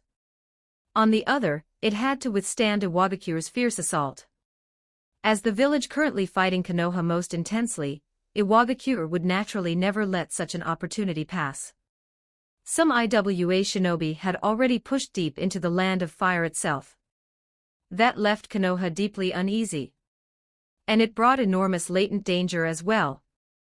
Just as Konoha would think of raiding and plundering Tsunagakure when the latter was at a severe disadvantage against Kirigakure if Konoha itself fell into serious trouble, would Kumogakure, currently in a comparatively idle phase, seize the opportunity to strike at Konoha? The answer was obvious. So the general state of the great villages is roughly like this. As for the smaller villages, only a few are truly active Kyuzugakure, Amigakure, and beyond them, the Land of Iron seems to have developed quite well by exploiting this war. They call themselves an absolutely neutral country, and are producing standardized ninja tools in large quantities, selling them to the different villages for immense profit. In addition to neutrality, they also have another advantage: their own land is rich in iron ore. Rasa found himself a little envious of the Land of Iron. Not taking part in war, only selling weapons. If Tsunagakure were like that, then as Kazekage, he would not have to work as hard as he was now. A pity Kirigakure wasn't drawn away by Konoha, and is still fixated on crushing Tsunagakure. Otherwise, I could easily afford to wait this half-month. At this point, I should draw now. Hopefully I'll get an item that can help relieve Tsunagakure's difficult battle situation. Rasa set down the documents in his hand.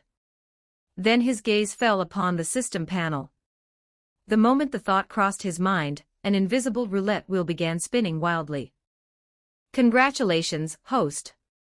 You have obtained an F-rank item, 1 tael of gold. Congratulations, host. You have obtained a C-rank item, 1 night dream fabrication card Kirigakure Jonin version. Advanced chapters available on patreon.com/inkvale_. Chapter 35, Chapter 35, The Name on the Dream Card. 1228 words. Congratulations, host. You have obtained an F-rank item, 1 tael of gold. Congratulations, host. You have obtained a B-rank item, Ninjutsu Scrollwind Release, Vacuum Blade Technique. A dream fabrication card. Rasa raised a brow. None of his previous draws had ever yielded anything like this. 1 night dream fabrication card Kirigakure Jonin version. Among a randomly selected group of ninja, you may choose one target and invade their dream, fabricating it as you wish. Rasa's eyes lit up slightly. The moment he finished reading the description, he had already thought of how to use it. Invading dreams sounded harmless. After all, dreams could not cause real physical damage. But people often cared deeply about what they dreamed of. What one thought of in the day became what one dreamed of at night. If he fabricated a ninja's dream, then there was a high chance it could greatly alter that ninja's opinion of a certain person or a certain matter. For Rasa, that was absolutely useful. Compared to a one-day experience card, each had its own strengths and weaknesses. A one-day experience card could create a person who did not exist and let him control that figure for a single day, allowing many things to be accomplished. But it also depended greatly on luck. Take Hozuki Genjutsu, for example. If he had not happened to run into Fuguki Suikaisen's plan at exactly the right time, he would have accomplished almost nothing. He might not even have gathered much intelligence. As for Uchiha Do and Uchiha Gen, those cases depended entirely on the Uchiha's special situation. And even then, it had only worked because Rasa had laid the groundwork for a long time beforehand. Without the earlier rumors about Uchiha Kagami, Uchiha Do's death would never have had such a great effect. As for Uchiha Gen, in Rasa's view, the result so far had merely been a renewed spread of the Uchiha Kagami rumor, and the sowing of discord between Uchiha Shisui and Hiruzen Sarutobi. To put it in a more extreme example, if the character he created happened to appear in some death row prison cell, then that character would be completely wasted, essentially unable to accomplish anything. But a one-night dream fabrication card allowed him to choose from among existing ninja, and alter one of their dreams. The effect would vary enormously depending on the ninja. But the key point was this: he could choose. Among the ninja drawn by the card, he could choose the one with the greatest value. That was much more flexible. And there was another point as well: both were C-rank items, yet the one-day experience card corresponded to a Chunin, while the one-night dream fabrication card corresponded to a Jonin. Then Rasa turned to the second non-F-rank prize. A B-rank item, Ninjutsu Scroll, Wind Release, Vacuum Blade Technique. Another of Danzo's techniques. That'll make framing Danzo even easier in the future. If the technique used is Danzo's own, who would think it wasn't Danzo? Even Danzo himself might start doubting it. And also, Rasa's eyes flickered. This time the prizes were one C rank and one B rank. So my guess was correct. The more draws I stack, the better the reward level becomes. If conditions allow in the future, I should save up more points. I wonder what I'd get from 100 consecutive draws.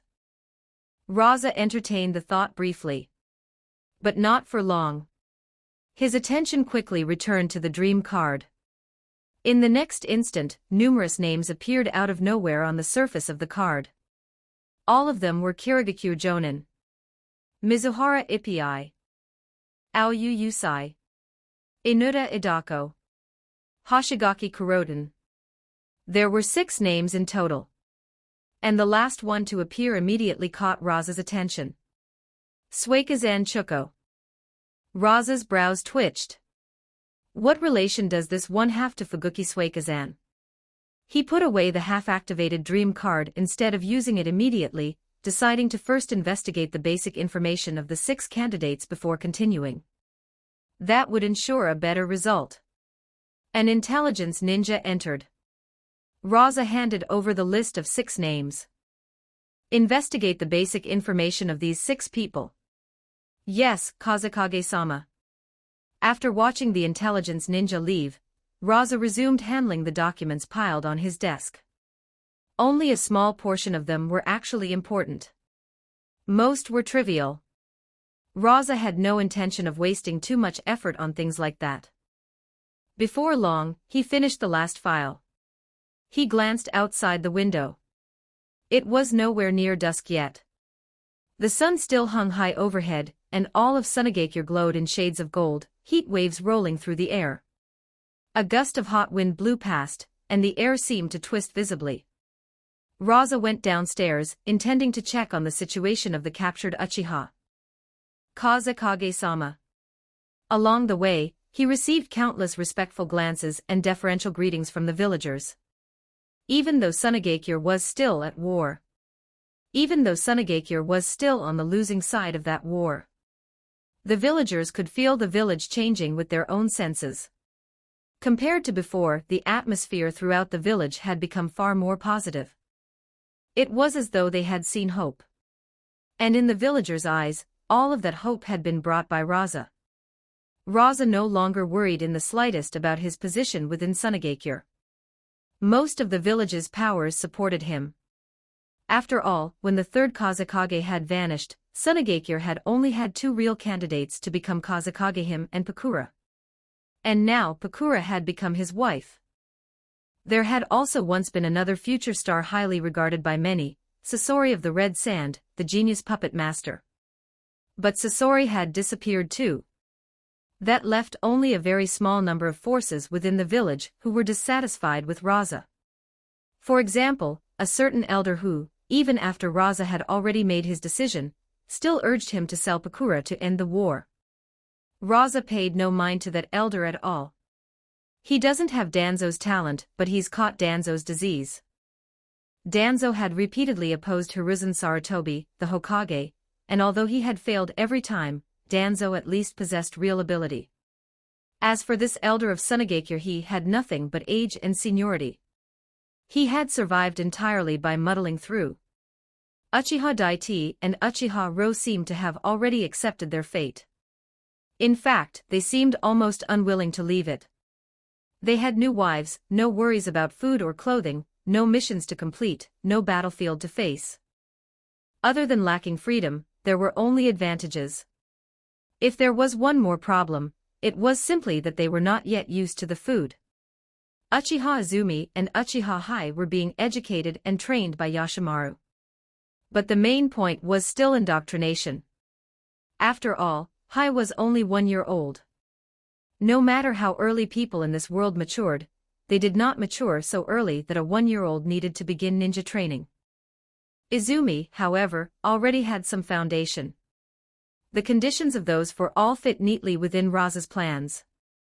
Only Uchiha Hazuki posed a problem. Not because Hazuki herself had caused any trouble. Rather, several ninja clans in Sunagakure had already petitioned Rasa several times, hoping to take Uchiha Hazuki as a wife. But Rasa did not think that was appropriate. Advanced chapters available on patreon.com/inkvale_chapter 36, Chapter 36, Uchiha Hazuki's Choice. 1133 words. Uchiha Hazuki's situation was not the same as Uchiha Daitei's or Uchiha Lu's. She still had a daughter. The other two, on the other hand, were utterly alone. More importantly, Rasa held high expectations for Uchiha Hazuki's daughter Uchiha Izumi. Witnessing her father's death and awakening the three-tomo Sharingan on the spot, with talent like that, if properly nurtured, she would at the very least become an elite jonin. And among elite jonin, her strength might even surpass Yashimaru and Baki. Rasa wanted to win Uchiha Izumi over to make her loyal to Sunagakure. Under those circumstances, if Uchiha Hazuki was simply married off into some ninja clan in Sunagakure and treated like a tool, then Uchiha Izumi would certainly never feel any goodwill toward the village. Kazekage-sama. The guard at the door hurriedly bowed when he saw Rasa arrive. How is Uchiha Hazuki doing? Reporting to Kazekage-sama, nothing unusual. Rasa nodded. Then he stepped inside. A figure sat by the doorway, blankly staring up at the sky. When she heard the door open, she snapped back to herself at once, stood up in a panic, and looked as skittish as a timid rabbit. Uchiha Hazuki, why haven't you greeted Kazekage-sama? The ninja beside Rasa quickly said. Uchiha Hazuki's pupils shrank slightly. My respects, Kazekage-sama. Rasa gave a faint nod. Uchiha Hazuki, have you grown used to life in Sunagakure? Uchiha Hazuki forced out a smile. It's been fine. Rasa sat down on the stone bench. I have a general understanding of the Uchiha situation. Ever since the rebellion, Konoha Northwest longer has any place for Uchiha like you, especially someone branded as a defector. As for the Uchiha who escaped Konoha, their circumstances are no better. Under Konoha's pursuit, they're forced to run everywhere without any chance to settle. Have you thought about your future? Uchiha Hazuki was silent for a while. Kazekage-sama, we've already been taken prisoner by Sunagakure. Rasa shook his head. Uchiha Hazuki, you didn't hear my question clearly. I asked about your future, not yours as a group. Uchiha Daite and Uchiha Lu have already joined Sunagakure. They will settle down here, marry, and have children. Uchiha Hai and Uchiha Izumi are still young. Quite a few ninja clans in the village have submitted requests to me, asking to marry you into their families. I want to know what you think. Uchiha Hazuki's face went pale. Kazekage-sama. Can I choose not to marry? If I have to marry someone I don't love, I'd rather die. A strange look appeared on Rasa's face. Such a fierce reaction, it was more like that of an unmarried girl who still dreamed of beautiful love. But shouldn't Uchiha Hazuki have long since lost faith in love? On the day of the Uchiha rebellion, Hazuki's husband Amon, who was not from the Uchiha clan, had not chosen to stand with her. He had cut ties on the spot. That was information Uchiha Shien had personally looked into. He had even seen the man himself. There was no way it was false. Because he had so decisively severed his connection to Uchiha Hazuki and Uchiha Izumi, he had even received rather favorable treatment in Konoha afterward. Hazuki seemed to realize she had overreacted and quickly explained herself. Kazekage-sama, I already have Izumi. Izumi is everything to me. She looked at Rasa seriously. Izumi is my everything, Kazekage-sama. Other than anything that would harm Izumi, I can do anything. I could even give up these eyes of mine. As soon as she finished speaking, two tomo appeared in her eyes and began to rotate slowly. That won't be necessary. Rasa waved a hand. Sunagakure is not such an inhuman ninja village. Even if you are not originally from our village, even if you are an outsider is still a person. If you do not wish to marry, we will not force you. He paused. How about this? I'll give you two choices. 1. Go to the front lines and fight the Kirigakure ninja. 2. Remain in Sunagakure and take up work within the village. But one thing is absolute: you must never do anything to harm Sunagakure. Otherwise, it won't just be you. Uchiha Izumi will also receive the corresponding punishment. You understand? Uchiha Hazuki nodded heavily. Kazekage-sama, I absolutely would never do such a thing. As for the two choices I've given you, think them over. Give me your answer within 10 days. Yes, Kazekage-sama. Rasa stood and walked toward the courtyard where Yashimaru lived. It was a separate residence, Yashimaru's home. Even though he was not married yet, Yashimaru had already moved out from his parents' home. Partly because he wanted the freedom of living alone, and partly because it made his work far more convenient. He was still young, but Yashimaru was already a mature shinobi. And because he was close to Rasa, Rasa entrusted many important matters to him. Favoring one's own people was simply normal in the world of shinobi. Kazekage-sama. Yashimaru's eyes lit up with joy the moment he saw Rasa. He quickly stepped forward to greet him. Rasa nodded and looked toward Uchiha Izumi and Uchiha Hai. Yashimaru might complain that he did not want to look after the two children, but in truth, he had taken excellent care of them. It was obvious the two children had already developed trust in him, even a certain closeness. And yet they had not been together for very long. As expected, I knew Yashimaru was suited for this. Yashimaru's talent in terms of personal combat ability was not especially high. At most, he would probably only ever become a jonin among jonin, likely a rather ordinary one. But thanks to Gaara's impression of Yashimaru in the manga, Rasa instinctively felt that Yashimaru possessed a natural gift when it came to getting along with children. This talent is practically on par with Konoha's Nono Yakushi. A born nanny charmer. In that case, maybe I could gather some war orphans and have Yashimaru take charge of them. Uchiha Hai seemed somewhat timid. He hid behind Yashimaru and cautiously peeked at Rasa. Uchiha Izumi, however, was bolder.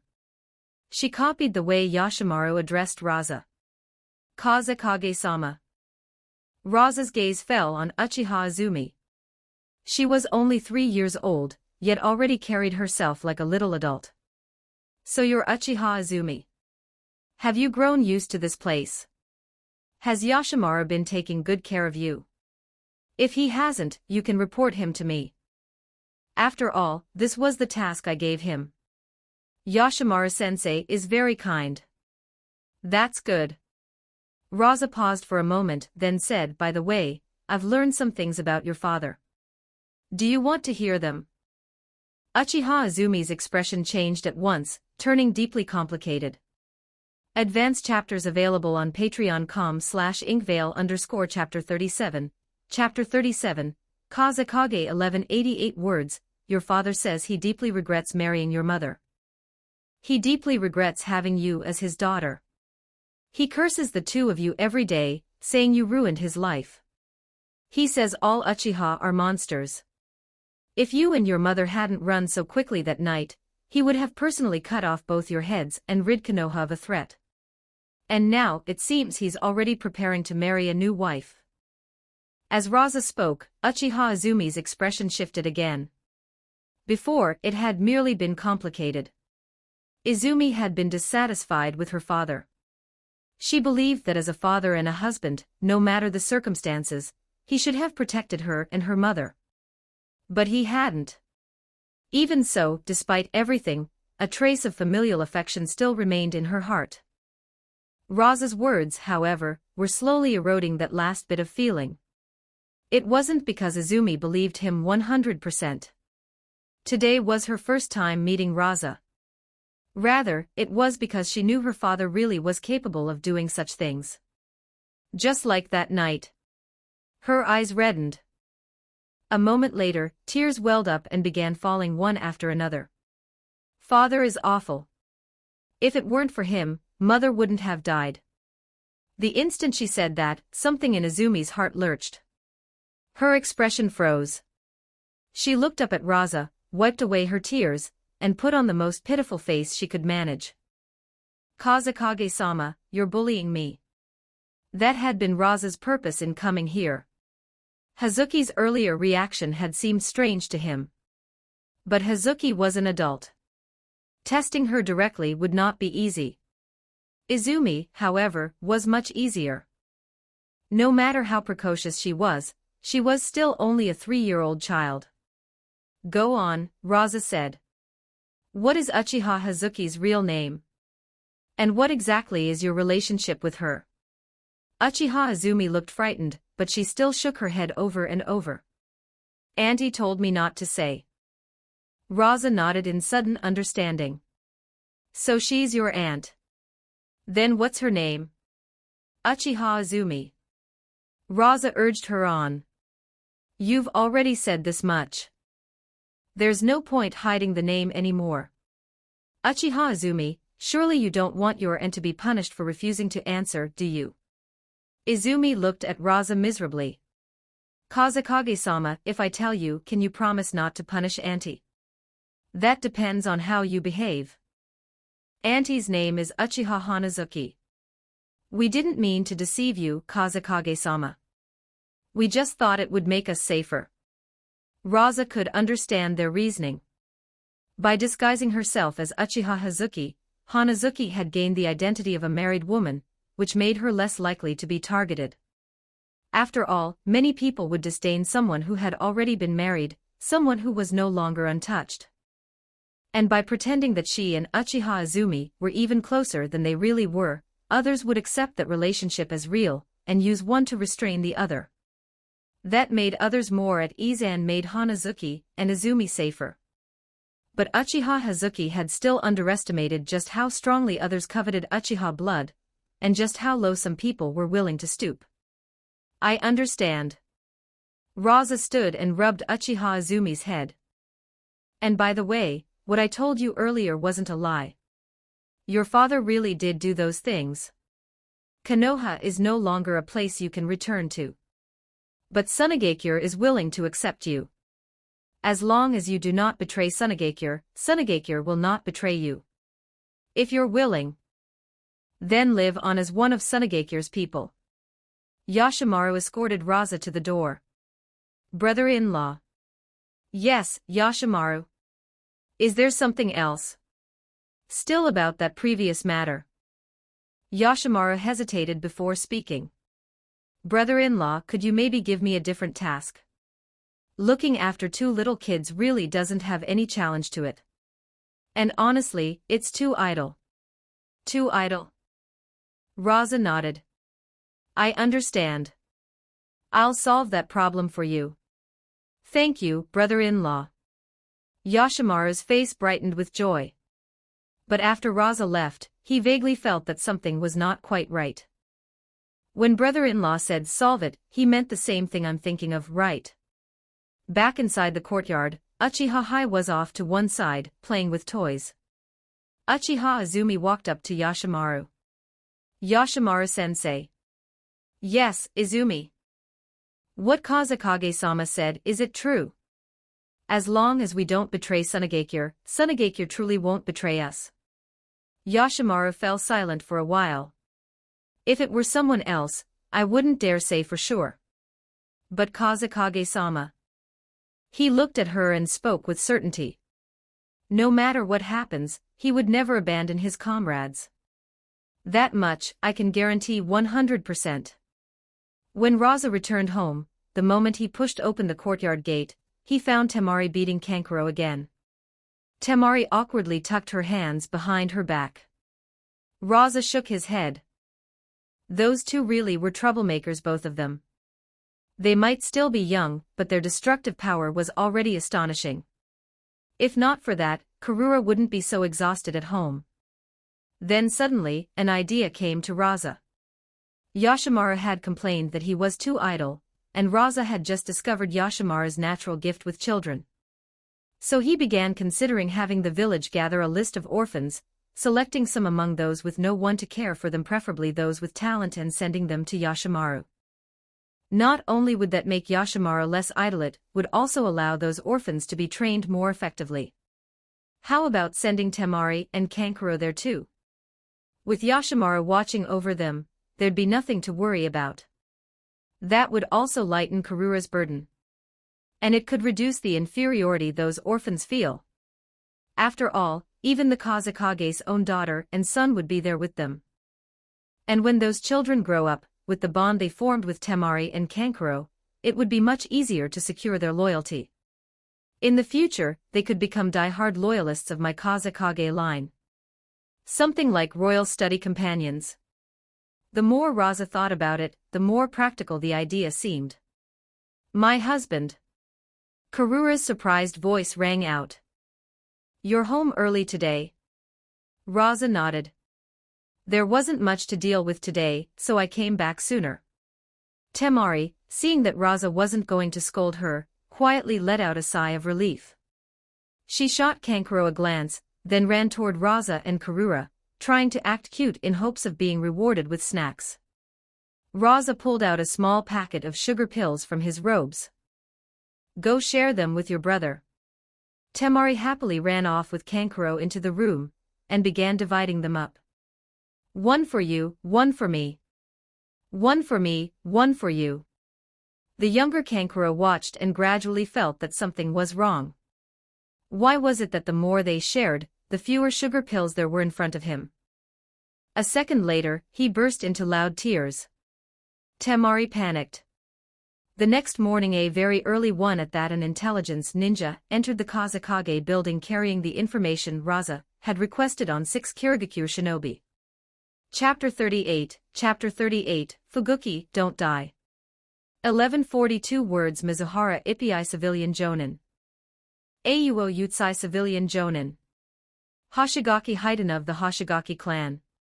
Suikazan Chocho Fuguki Suikazan's wife. So she's Fuguki Suikazan's wife. A glint flickered through Rasa's eyes. My luck isn't bad. Out of the 6 Kirigakure Jonin I drew, one of them actually turned out to be someone like this. And Suikazan Chocho just so happens to be on the front lines. In terms of individual strength, she's probably only average among Jonin, which is why Tsunagakure hasn't paid her much special attention. But the identity of being Fuguki Suikazan's wife, that's far too special. A series of thoughts flashed through Rasa's mind in rapid succession. Fuguki Suikazan and Kushimaru Kuriarere never got along. If I fabricate something in Suikazan Chocho's dream that works against Kushimaru, I can intensify the conflict between Fuguki Suikazan and him. If the two of them clash, the cooperation between those two Kirigakure forces will worsen. And Tsunagakure's situation on the battlefield will improve. Rasa did not hesitate any further. He quickly settled on the target. Suikazan Chocho. Not long after, Rasa finished weaving the dream.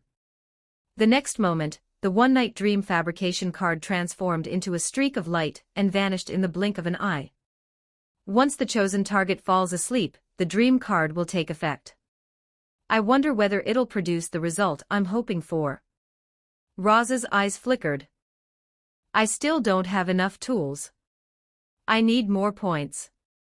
Ebizo's side can only push the rumors so far. The rate of point gain won't improve for the time being.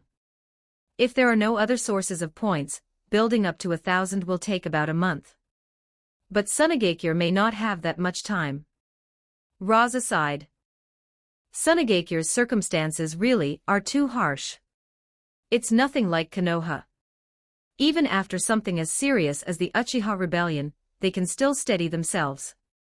Truly enviable.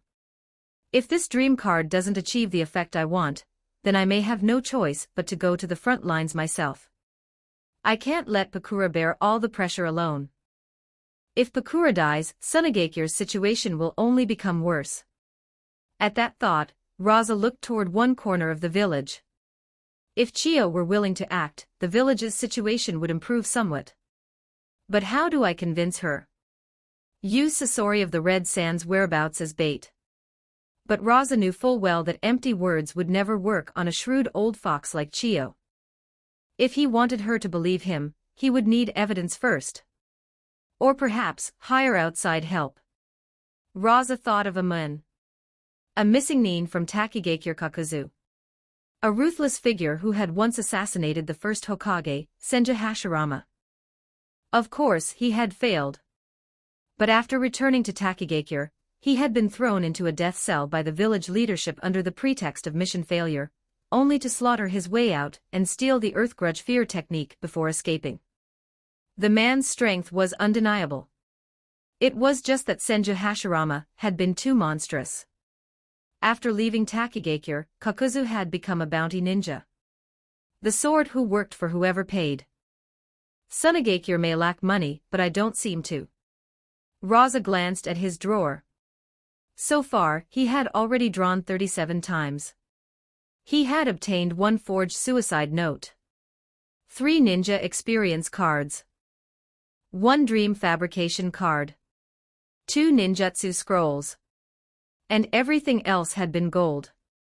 The amount of gold in the drawer had already reached 3 jin. That was no small sum. But even for a powerful bounty ninja like Kakuzu, he'd only strike when a target is isolated. Charging straight into a Kirigakure army camp to take someone's head is probably beyond him. Still, it's worth trying to make contact. If a long-term trading relationship can be established, there's a chance Kakuzu can be drawn to our side. But Rasa was also wary of Kakuzu. First, he was not from Sunagakure. Second, Kakuzu was violent by nature, had his own interests, and unlike children or youths such as Uchiha Izumi and Uchiha Hanazuki, he was an old, scheming veteran who had survived since the era of the first ninja villages. Used well, he would be a useful tool. Used poorly, he would bring trouble to Sunagakure. I'll leave this task to Baki. Young people need some tempering. There's danger, yes, but not too much. Not long after, Baki received the order and hurried to the Kazekage building. Baki, I have a task for you. Please give your orders, sensei. Go find a missing nin from Takigakure named Kakuzu. Hire him to assassinate a Kirigakure shinobi. As for which Kirigakure shinobi he is to kill, I'll leave that decision to you. Baki looked puzzled. Sensei, how many Kirigakure ninja could a hired man like that possibly kill? And bounty ninja like him certainly won't come cheap. I have my own reasons. Yes, sensei. Baki did not understand Rasa's intentions. But he would still carry out Rasa's orders to the letter. That was why Baki could become Rasa's disciple. It wasn't just talent. Rasa watched Baki's retreating back for a long while before finally withdrawing his gaze. After finishing his work, Rasa went up to the rooftop of the Kazekage building. The pillar that had been cut in half last time by wind release, vacuum wave was still unrepaired. Rasa took out a ninjutsu scroll. Wind release, vacuum blade. By infusing wind release chakra into a kunai, one can form a sharp and visible blade capable of inflicting enormous damage in battle. But it isn't limited to kunai. Other things work too. And if the weapon contains chakra metal, even better. Rasa opened the scroll and read through it carefully.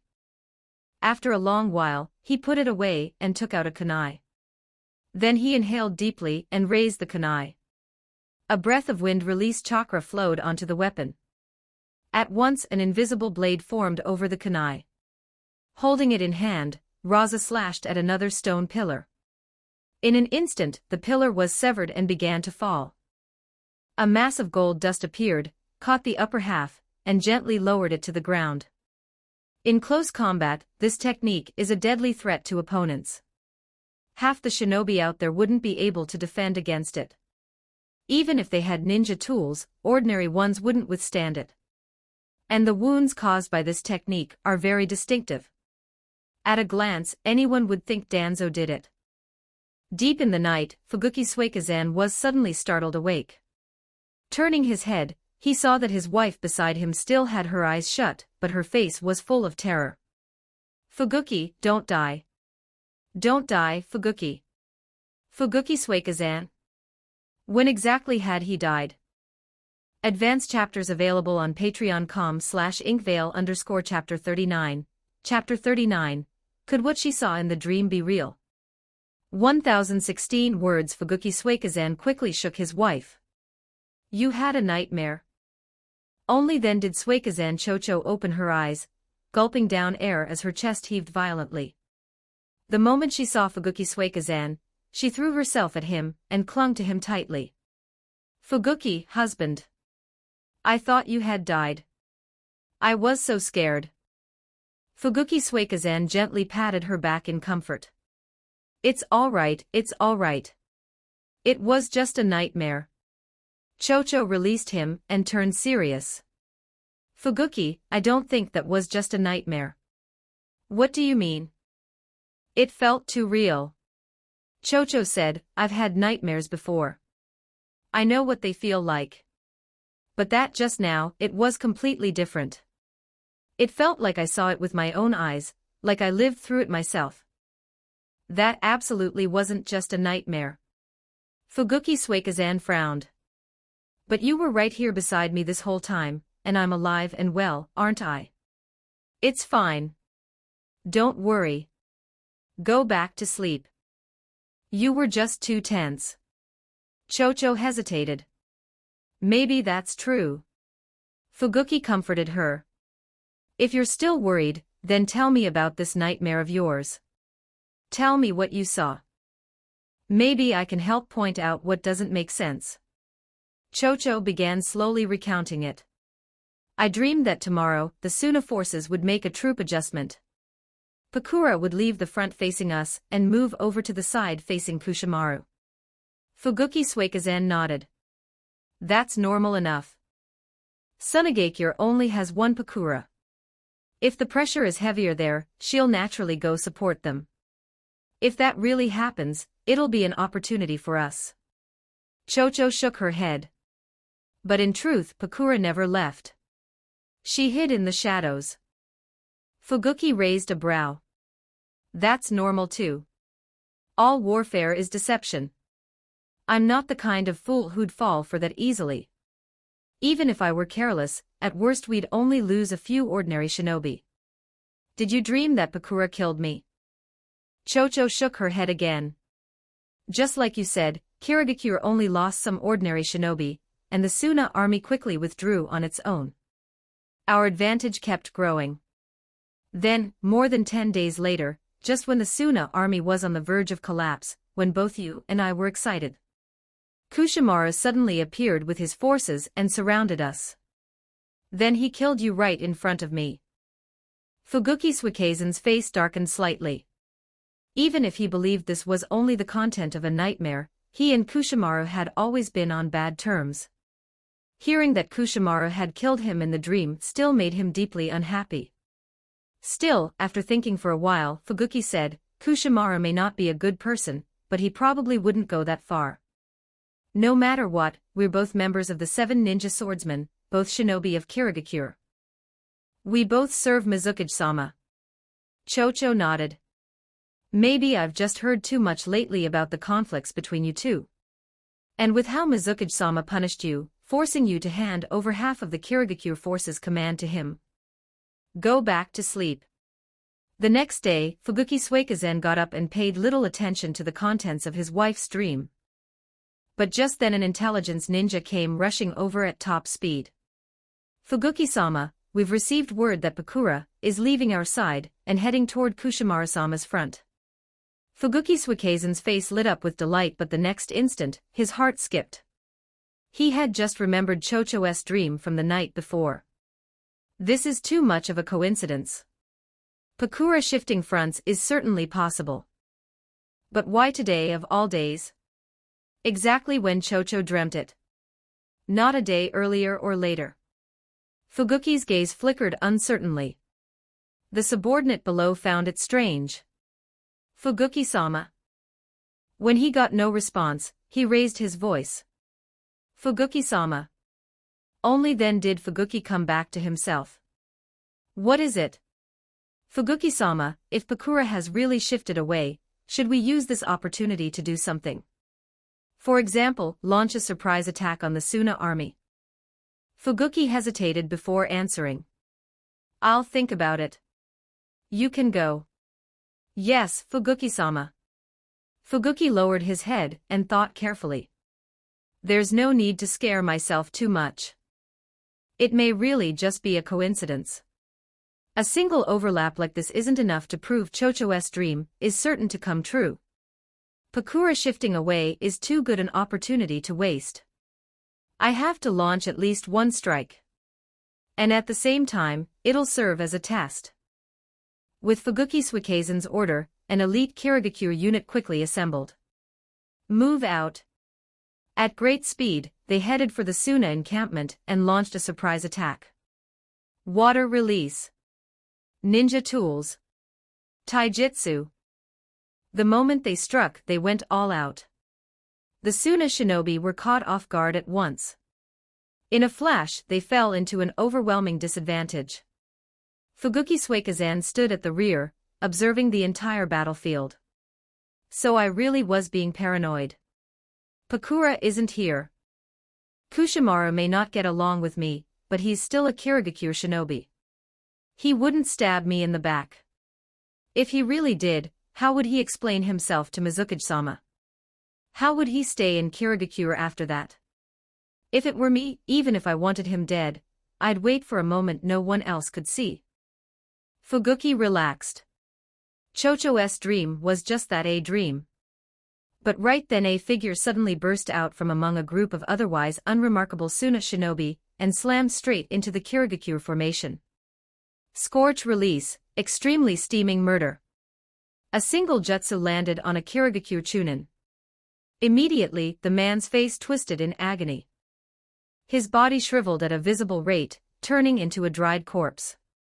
Before the nearby Kirigakure shinobi could react, Pakura's next attack had already arrived.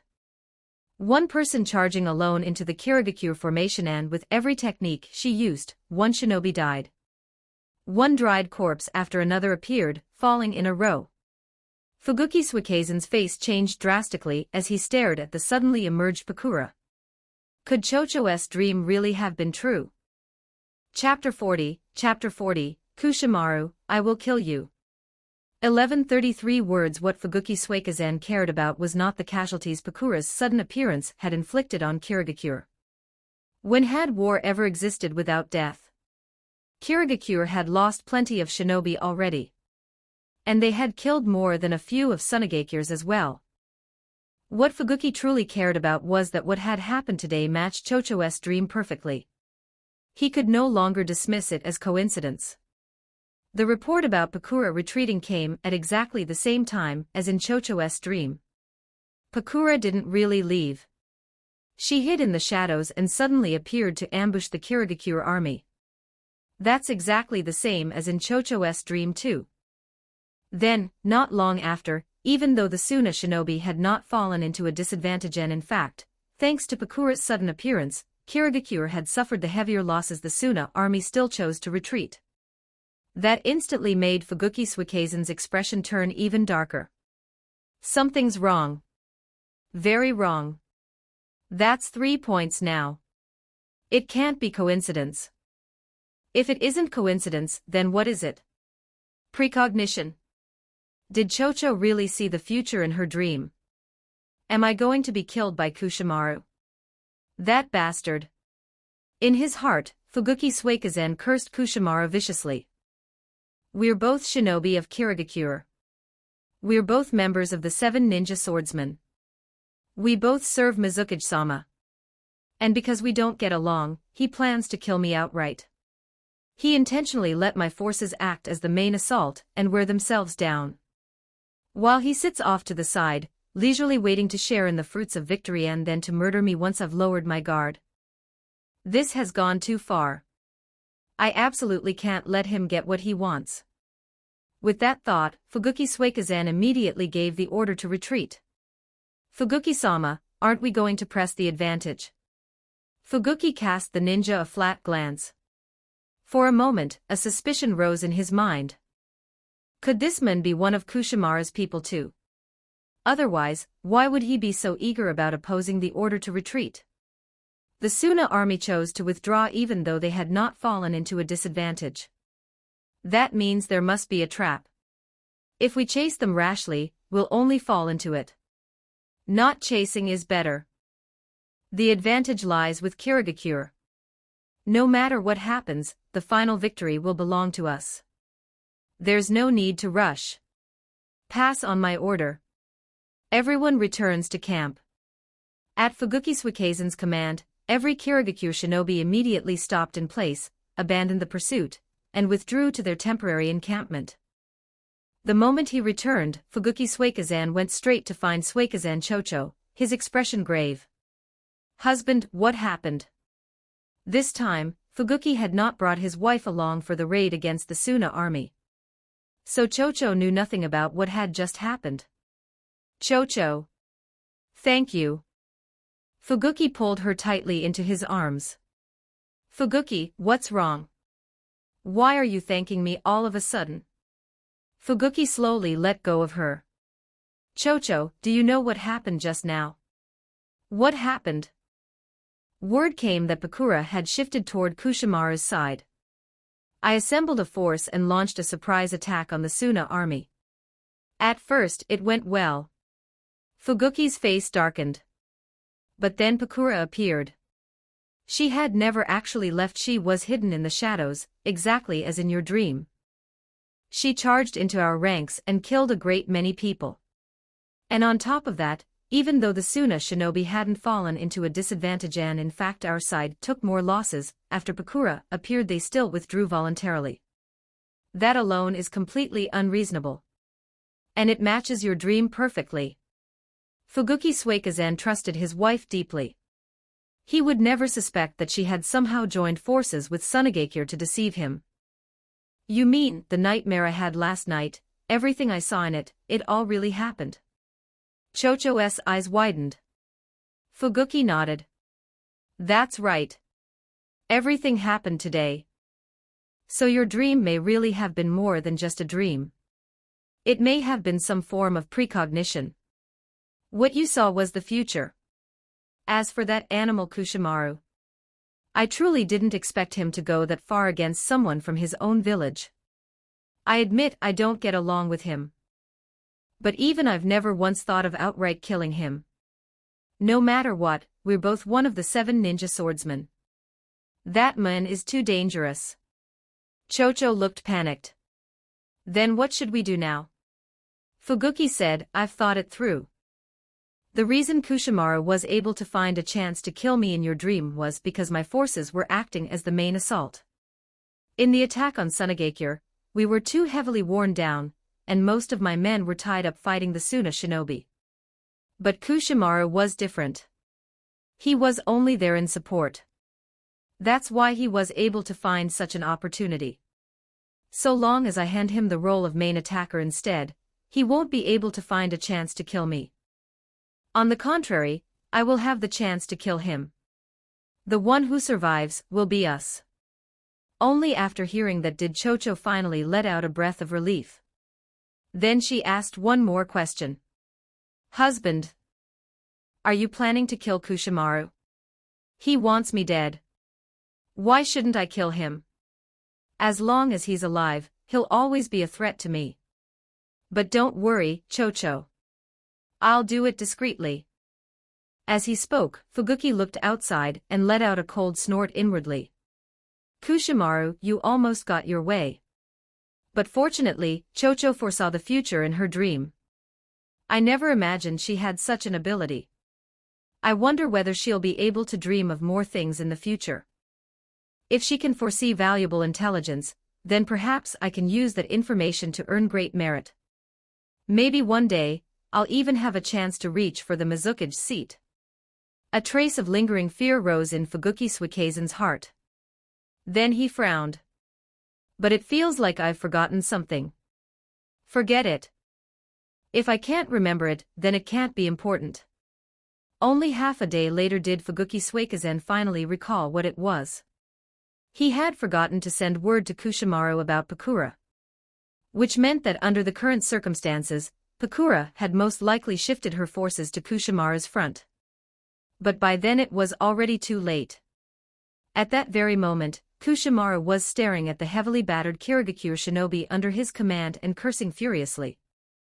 What the hell is wrong with that Fuguki Suikezen? He didn't even tell me something as important as Pakura disappearing. I had no chance to prepare at all. Did he do it on purpose, or was it an accident?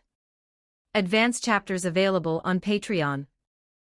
com/inkvale_chapter 41, Chapter 41, Is Sasori of the Red Sen still alive? 1161 words. Sunagakure did not get greedy.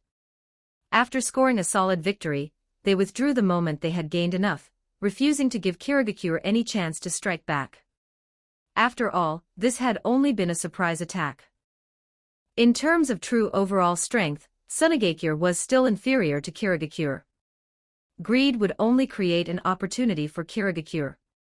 By stopping after a shallow taste of success, Sunagakure had not only cut down a wave of enemies on Fuguki Suikezen's side, but also struck a heavy blow on Jinpachi Munashi's side. For Sunagakure, it was one of the very few chances they had had in recent times to come out ahead. The first success had been Fuguki Suikezen's failed ambush. Before long, the battle report was delivered to the Kazekage's office. Rasa opened it without delay. Very good. To catch Jinpachi off guard like this, it means Fuguki Suikezen clearly never shared the information that Pakura might change positions. That proves the dream card worked. There's a very high chance Fuguki Suikezen believed what was shown in Fuguki Chocho's dream. A smile appeared on Rasa's face. It wasn't for nothing that I deliberately fed one of Sunagakure's military operation plans into Fuguki Chocho's dream. A dream alone would never have been enough to make Fuguki Suikezen believe. That was why Rasa had intentionally inserted a piece of military intelligence into it. To Fuguki Suikezen, that kind of information would have seemed highly confidential. Under those circumstances, it would never occur to him that someone had leaked it to Fuguki Chocho. And more importantly, Fuguki Chocho was Fuguki Suikezen's wife.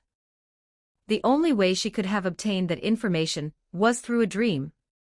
A dream whose contents came true. Not one or two details but several. If that much of the dream had proven real, then what about the rest? There was a very high chance Fuguki Suikezen would assume the rest would come true as well. So this is the proper way to use the dream card. Insert events into the dream that will really happen. That way, the conflict between Fuguki Suikezen and Jinpachi Munashi is bound to deepen further. And once two commanding officers fall into discord, how can Kirigakure's army possibly fight at full strength? Sunagakure's forces will gain a period of breathing room. A flicker passed through Rasa's eyes. As long as I keep spreading the rumor about Uchiha Kagami during this window and earn more points, I can draw more items. By then, even if Fuguki Suikazan and Jinpachi Munashi reconcile, Sunagakure's situation will still improve dramatically. He paused. But what else can I do? Rasa opened a drawer and took out a document. Inside was a record of all the rumor-spreading methods Ebizo had already used. It was easy to see that Ebizo had put real effort into it. He had tried many approaches. Hiring people in secret to spread rumors in taverns. Drawing picture books. And the moment Rasa saw the words picture books, a spark flashed through his mind. In the shinobi world, he actually possessed a rather special advantage: he could fly high into the sky, to an altitude far beyond what shinobi on the ground could see. Picture books. Those methods are perfectly fine. But the spread is too slow. 1. The channels themselves are limited. 2. We have to reduce the chance of exposing Sunagakure as the one behind it. With so many restrictions, the available methods for spreading rumors are heavily constrained. But what if I carried a massive quantity of something like leaflets and flew above Konoha's skies? He stopped himself almost immediately. Going directly to Konoha won't work. It's too far and too risky. If I go there, I may never come back. But I can fly to the border zone between Konoha's army and Iwagakure's army. I can rise to an altitude so high that even the Hyuga won't see me, then scatter huge quantities of propaganda leaflets from above. After dropping them, I'll move over Iwagakure's army, then quietly leave when the chance appears. In that case, the chance of exposure will be extremely low. Konoha's shinobi would have almost no chance of spotting me. And inside Iwagakure, there are shinobi capable of flying at high altitude as well. And for an action like this, Iwagakure may not even deny it. Even if they do deny it, Konoha won't believe them. The more Rasa thought about it, the more feasible it seemed. Airdropping propaganda leaflets had proven highly effective in many wars. Naturally, he could do the same. But first, I need to produce enough rumor leaflets. The people making them must be absolutely trustworthy. I need a printing machine with very high efficiency. Rasa's gaze turned unconsciously toward a certain corner of Sunagakure. Even without this matter, I needed to speak with Chiyo properly. Sunagakure needs Chiyo's strength. As one of the village's elders, she can't remain in decline forever. Not long after, Rasa arrived at that secluded corner. The entrance to the courtyard was well hidden, and the area around it was deserted. Very few people knew Chiyo lived here. Rasa stepped forward and knocked. A woman opened the door a crack and peeked out with only half her face visible. "Who is it?" But the moment she saw Rasa, her expression froze. She hurriedly opened the door fully. "Kazekage-sama." Rasa nodded. "Is Chiyo-senpai here?" "Yes, Kazekage-sama. Lady Chiyo is here." "Take me in. There's something I want to discuss with her." The woman hesitated.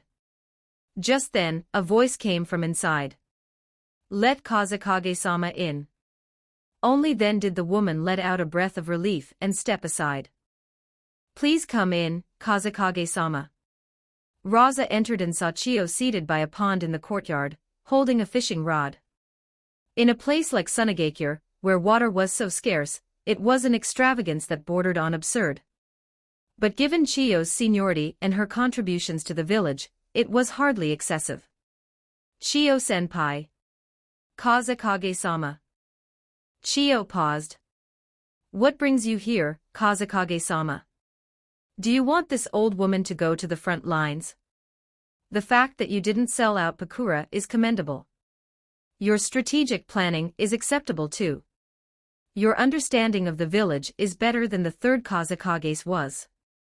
But I am already old. My son is dead. My daughter-in-law is dead. My grandson disappeared. This old woman has nothing left to hold on to. I've lost interest in everything." Before Rasa could even speak, Chiyo had already made her stance perfectly clear. Rasa felt a trace of disappointment. But it was also within his expectations. He already knew that if he tried to persuade her normally, it would be impossible to change her mind. The only way forward was Sasori. "Chiyo-senpai," Rasa said, his tone steady, "what if Sasori is still alive?" "I have solid information that proves Sasori is alive." Chiyo's pupils shrank abruptly. Advanced chapters available on patreon.com/inkvale_chapter 42, Chapter 42, The Printing Hound Puppet. 1148 words, but almost at once, Chiyo shook her head again. Sasori has been missing for far too long. If he were still alive, there would have been word by now. "Kazekage-sama, there is no need to deceive an old woman like me just to make me fight for the village." Rasa met her gaze seriously. "What I'm saying is true. I can stake my position as Kazekage on it.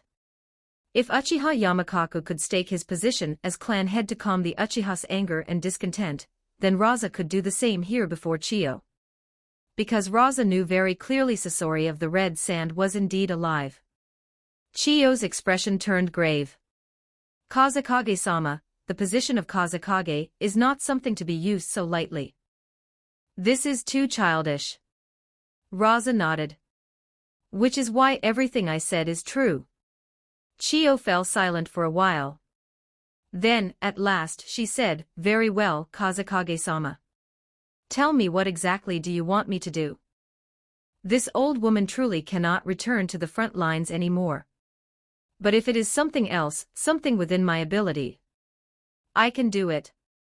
Rasa had never expected Chiyo to charge straight back to the battlefield against Kirigakure. Just as she herself had said, her husband, her son, her daughter-in-law were dead, and her grandson had been missing for years. At her age, she had long since lost any real attachment to life. And besides, Rasa still had no concrete proof to present that Sasori was alive.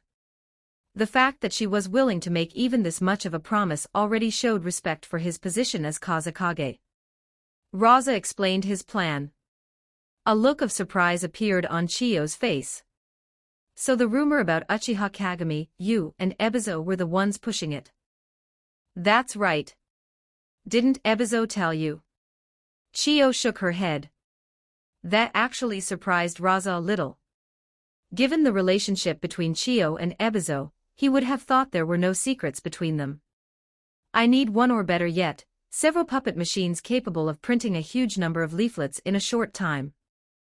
The simpler they are to operate, the better. The clearer the text, the better." "Chiyo-senpai, is that difficult?" Chiyo glanced at him. "Roughly how long will it take?" "In 3 days, I can make one. The second will be faster. Then I'll come again in 3 days." Very soon, the 3 days passed. Rasa returned to Chiyo's courtyard. The moment he entered, he could clearly feel that both the atmosphere of the place and Chiyo's presence were different from before. Last time, the courtyard had felt lifeless. This time, there was a trace of vitality. Even Chiyo herself seemed more spirited, despite a visible fatigue. As expected, Rasa thought, people need work. Too much idleness can wear a person down. "Kazekage-sama, the puppet is ready. Come with me." Rasa nodded. She led him into a storeroom. In the center stood a puppet larger than a human being. Chiyo began explaining. "Because your requirements were relatively simple, Kazekage-sama, I didn't use especially fine materials. I used cheaper materials instead, which is why the finished product is rather large. I've named this puppet the Printing Hound. Under normal conditions, it can print 3,000 leaflets in a day. It's very simple to operate. Place the paper here, add ink here, then put both hands here, and continuously feed in chakra." Rasa did the math in his head, then said, "Chiyo-senpai, I'll take this Printing Hound puppet first. Please make 2 more. How long will that take?" 4 days. Then I'll come again in 2 days. The moment Rasa took the Printing Hound puppet away, he headed straight for the Kazekage building. In the basement, he cleared out a room and emptied it completely. After that, he summoned 3 ANBU shinobi. Kazekage-sama. The three stood before him in unison. Rasa swept his gaze across them. I have a very important mission for you. You will be operating this puppet. He quickly explained how the printing hound worked. One person works for 7 hours.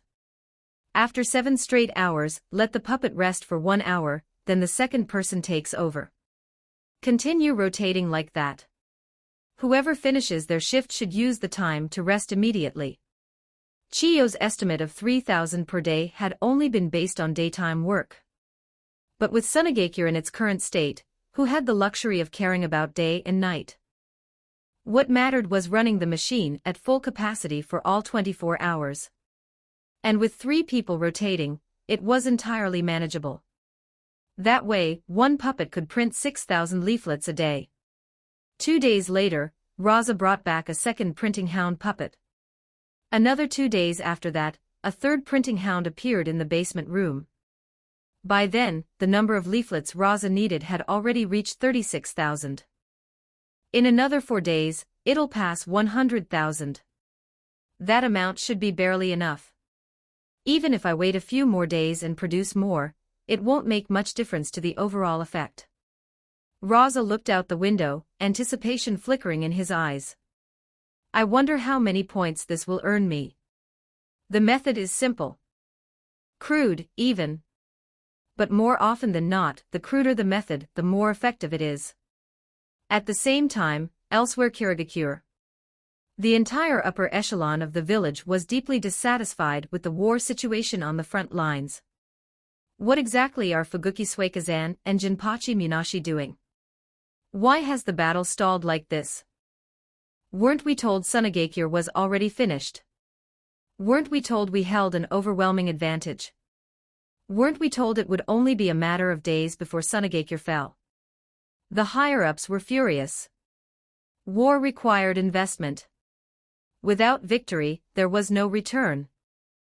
The longer the stalemate lasted, the more resources had to be poured into it.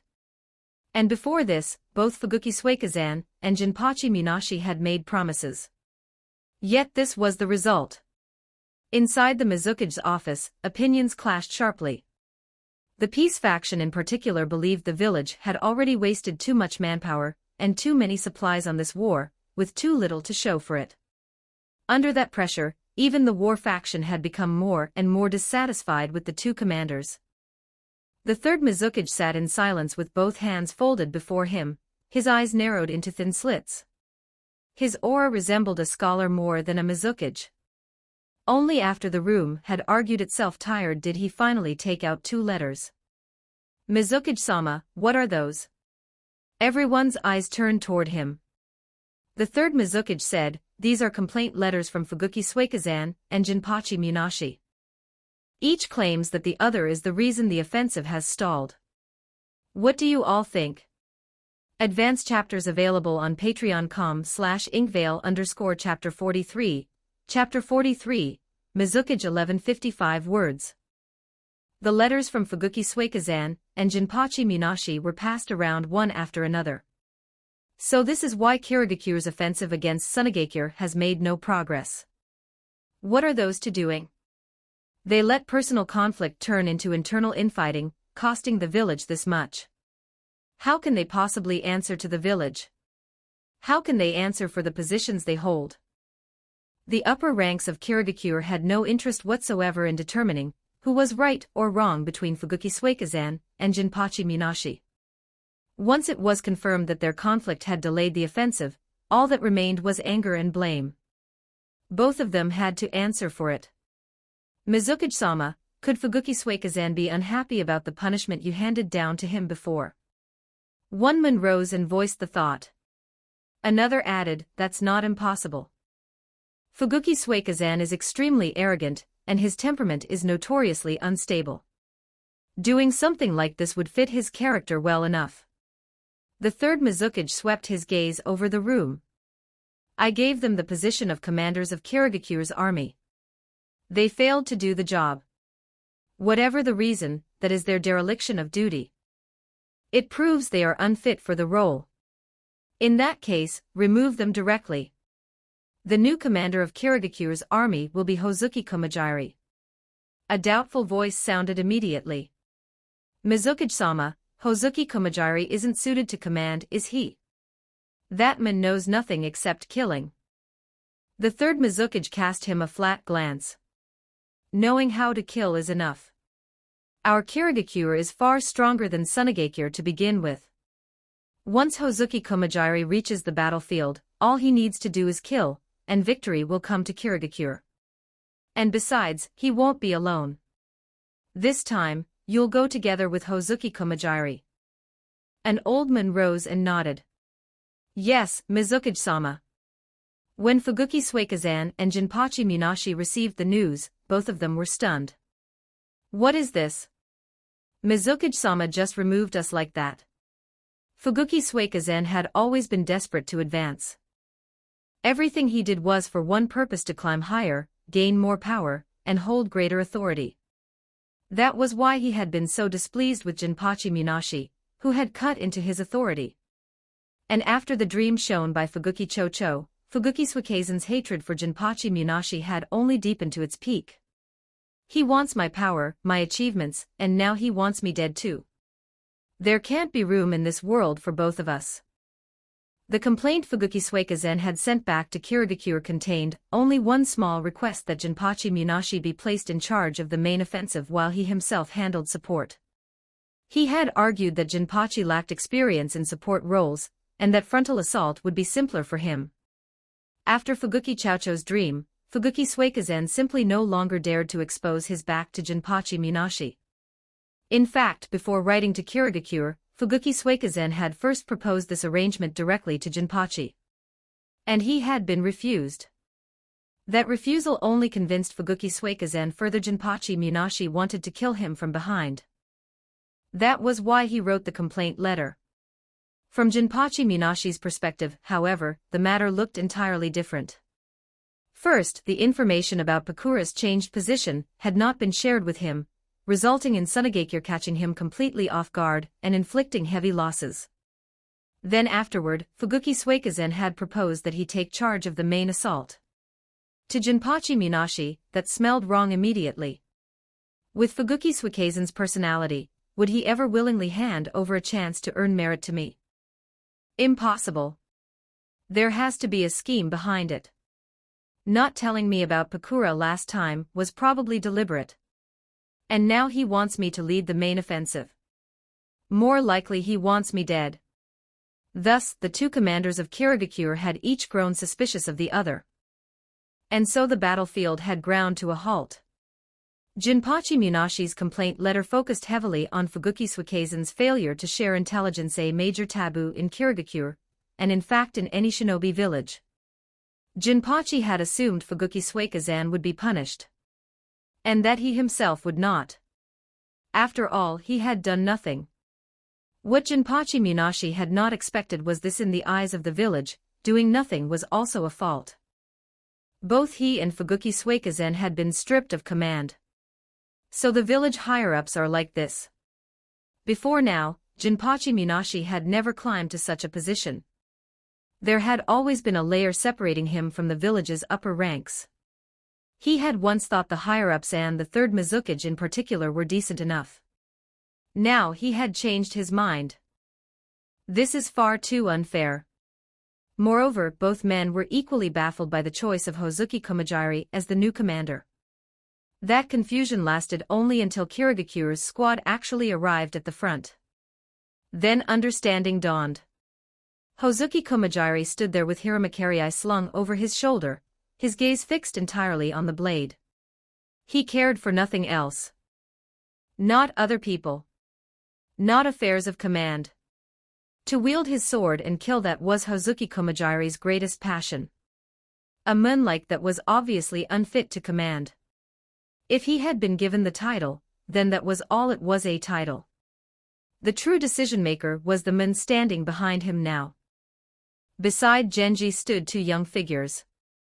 One was a young man with short blue hair, dressed in green, with one eye covered by an eye patch. The other was a girl even younger than him.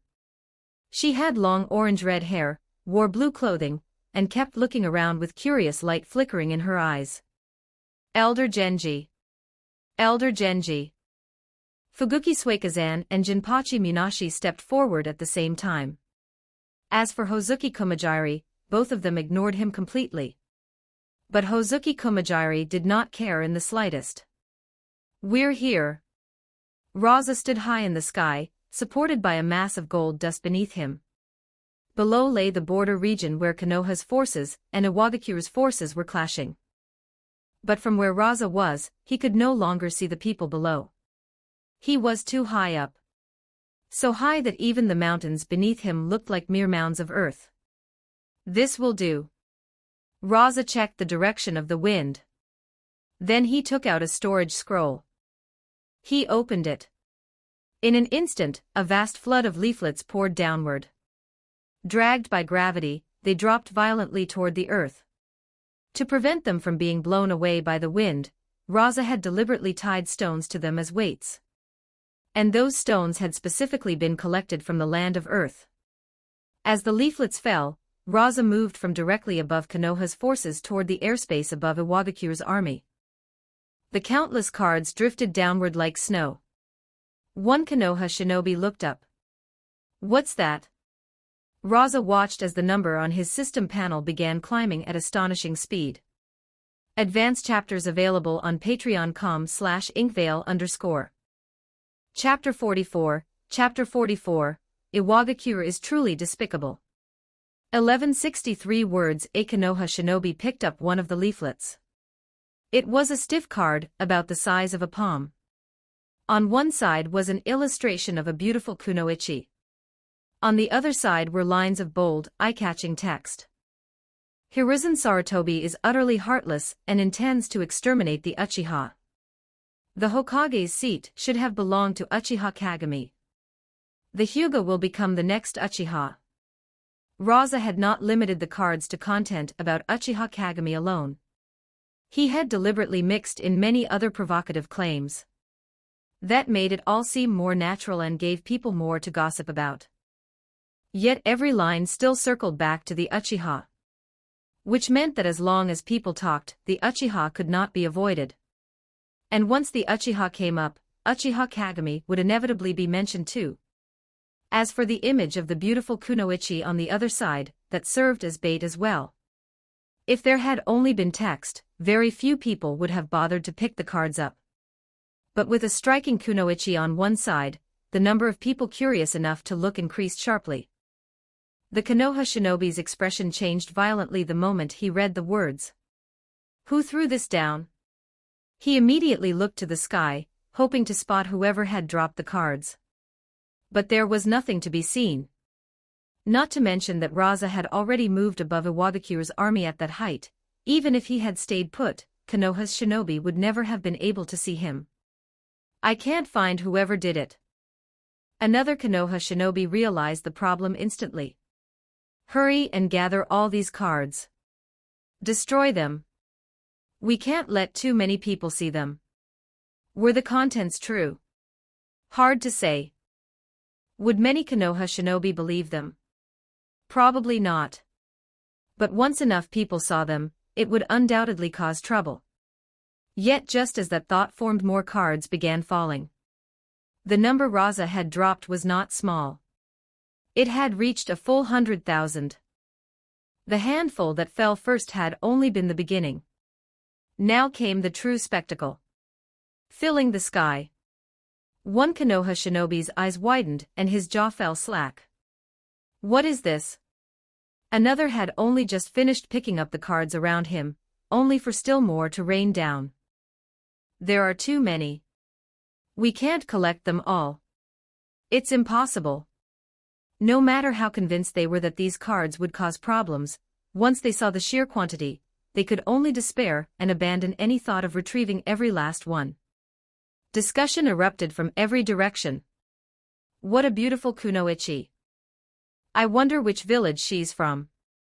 Uchiha, is this an Iwagakure tactic? Did IWA drop these? Very likely. Iwagakure is our biggest enemy right now, and they have techniques that can reach high altitude. It must have been them. They're trying to sow discord in Konoha. What a joke. As if we'd fall for that. But not every Konoha shinobi thought that way. When it came to the Uchiha issue, the overwhelming majority in Konoha stood with the village. After all, the village remained, and the Uchiha did not. But even so, they could not help asking themselves how had the Uchiha reached that point in the first place. At first, it had only been rumors about Uchiha Kagami. Then some Uchiha had gone on strike and voiced their dissatisfaction. After that, it had escalated into rebellion. The matter of Uchiha-do had been suppressed, so few knew about it. But many knew about Uchiha General Amun, like Uchiha Gen, whether his actions had been genuine or performative still should not have been killed. The Hyuga in particular were especially sensitive. After all, the cards had mentioned them by name. What is Iwagakure trying to do? Put the Hyuga on the fire. Even if we don't believe this, will the village assume that we do? Will they become wary of us because of it? Perhaps we should be careful. A small number of Hyuga shinobi even began seriously considering whether the Hyuga might someday walk the same road the Uchiha had. Compared to ordinary ninja, the Hyuga knew more. Uchiha-do questioned Hokage-sama, and then he died. Uchiha Gen longed for the village's forgiveness, and he died too. The Uchiha still in the village have been trapped inside their district, like prisoners. Uchiha Shursui has been symbolically entrusted with importance, but only symbolically. There were simply too many propaganda cards. So many that almost every Konoha shinobi on the front had picked one up and seen it. After all, Konoha had only a little over 10,000 shinobi on that battlefield. Some tore the cards apart on the spot. Others, unwilling to destroy the image of the beautiful kunoichi, kept them. For a time, it seemed as if all of Konoha's frontline forces were discussing the matter. Before long, the news reached Konoha itself. Inside the Hokage Tower, Hiruzen Sarutobi read the intelligence report, his face dark. Standing opposite him was Homura Mitokado. Shameless. Utterly shameless. Homura barked in anger. Hiruzen, Iwagakure actually used such a disgusting method, dropping massive quantities of slanderous, divisive cards from the sky, and even putting such indecent kunoichi images on them. This is low to the extreme. In the entire history of the shinobi world, no one has ever used a method this despicable. We must retaliate. Hiruzen looked up at him. And how exactly do you intend to retaliate? Homura said nothing. Hiruzen lowered his gaze to the card in his hand. He first read through the side with the text, then turned it over to the side with the kunoichi image, and without changing expression, set it down. He then gave an order to one of the ANBU. Pass down my command.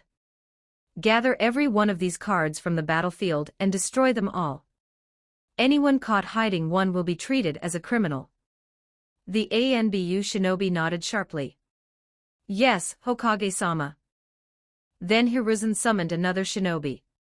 Go to the Hyuga clan and invite their clan head here. Tell him I have something to discuss with him. Yes, Hokage-sama. As for the Uchiha-related content on the cards, Hiruzen chose not to deal with it directly. There was little point. The Uchiha clan had already fled.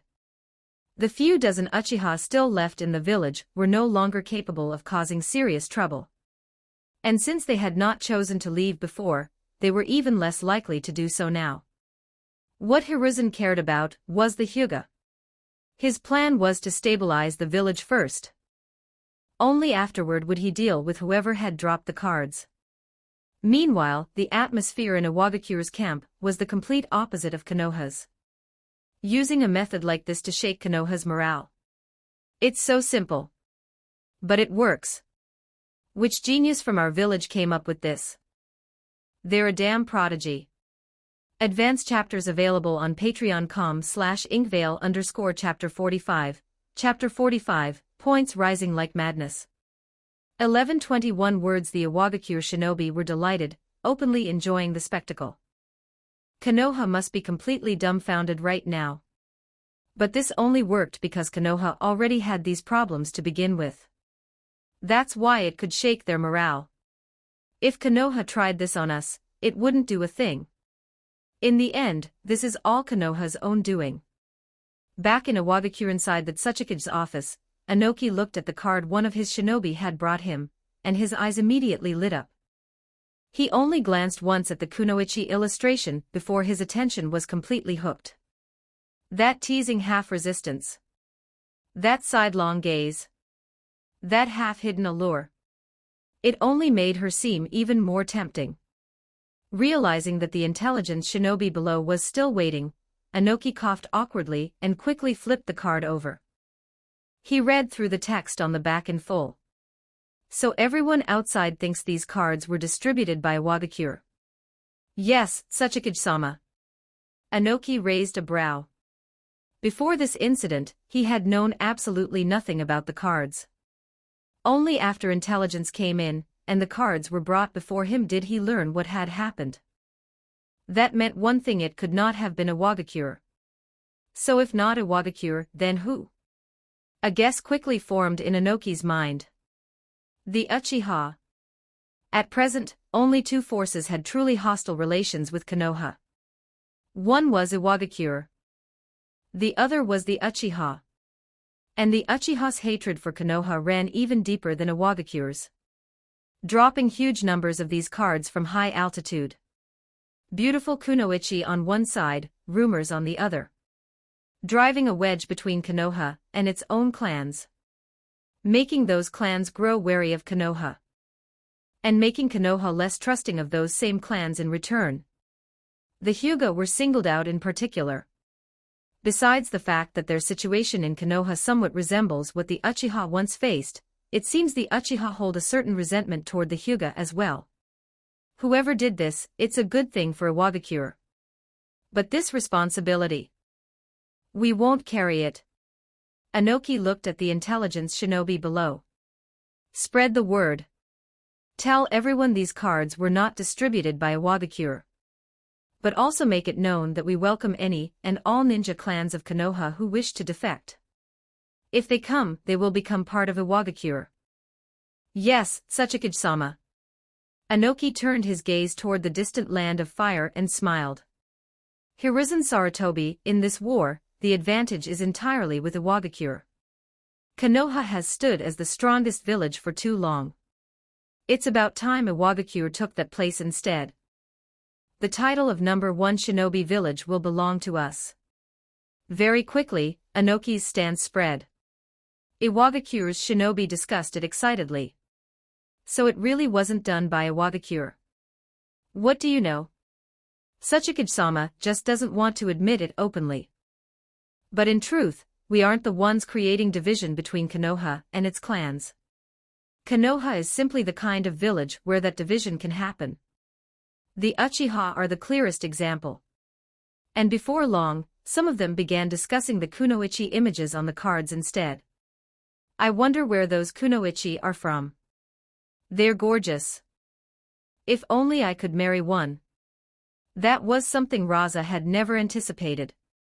When he created the cards, his only goal had been to spread the rumor about Uchiha Kagami and earn points. The reason he had printed a kunoichi image on the opposite side had merely been to increase the chance that people would actually pick the card up and read it. But to his surprise, both Konoha's shinobi and Iwagakure's shinobi were unusually focused on the women on the cards. For a time, the kunoichi on the cards became something like celebrities. Of course, there was no way anyone would ever find the real women they were based on. Because they did not exist in this world. Rasa had simply imported teachers from another world and dressed them in kunoichi uniforms styled after Iwagakure. How many kunoichi are there in total? 10, I think. You've collected all 10. I only found 6. Some of the cards with certain kunoichi are much rarer. They're hard to get. I really want to complete the whole set. For a time, a craze for collecting the cards even began spreading through Iwagakure's forces. When Rasa received that report, his expression grew rather complicated. So things ended up like this. That part was completely beyond my expectations. But fortunately, the result is still good. Because even on Konoha's side, despite Hiruzen Sarutobi already issuing orders for all the cards to be destroyed, some shinobi were still secretly collecting them. Not just collecting them, trading them as well. Kakashi, what are you looking at? A voice rang out. Kakashi jolted, then smoothly slipped the card in his hand into his pocket as if nothing had happened. I was checking the area. The other person nodded in understanding, and did not grow suspicious. Kakashi let out a quiet breath of relief. But when he looked at the other man, something complicated flickered in his eyes. On the front of the card was a beautiful kunoichi. On the back, every line circled back to the Uchiha. At the same time, an elderly Hyuga entered the Hokage tower. He was the current head of the Hyuga clan, the father of Hayashi and Hizashi. The moment he stepped inside, his manner was exceedingly respectful. Hokage-sama. Hiruzen nodded. The Hyuga clan head sat across from him. Hiruzen continued, you're already aware of the incident on the battlefield, the one involving Iwagakure airdropping cards, yes? At those words, the Hyuga clan head stood up again at once.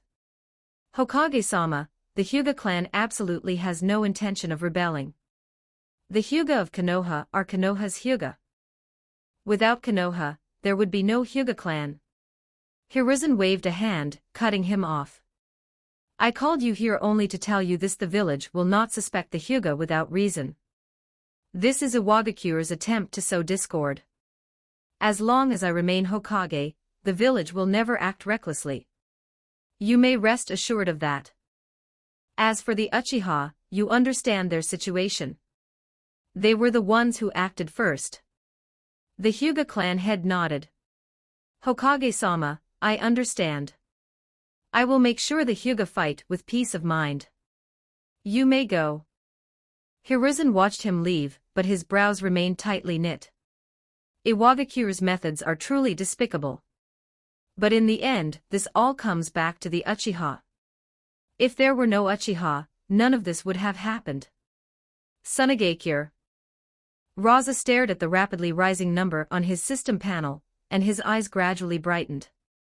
Advanced chapters available on patreon.com/inkvale_chapter 46. Chapter 46. The fourth consecutive drawl, 12-11 words so effective. This is way beyond what I expected. Rasa truly had not anticipated that scattering those promotional cards would bring in such a huge surge of points. In just a few short days, the total had already climbed past 2,500.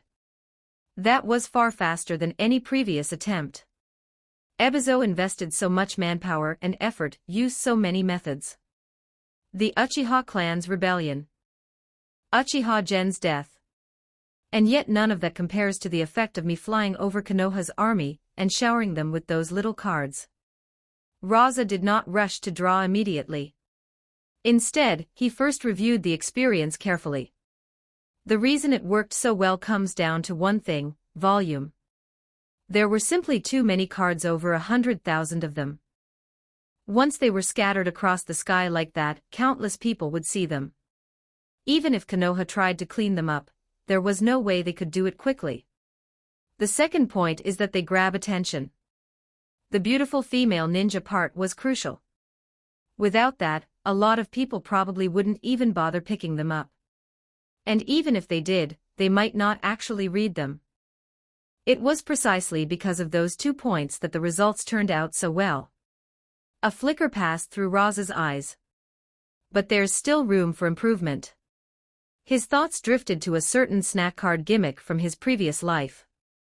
A lot of people bought those snacks not because they actually wanted to eat them, but because they wanted the cards inside, wanted to collect the full set. Why did they want the full set? One reason was that some cards were extremely rare. Completing the collection was difficult, and that difficulty itself created a sense of accomplishment. If you could complete the set while others couldn't, it naturally made them envious. The second reason was that completing the set could often be exchanged for valuable prizes.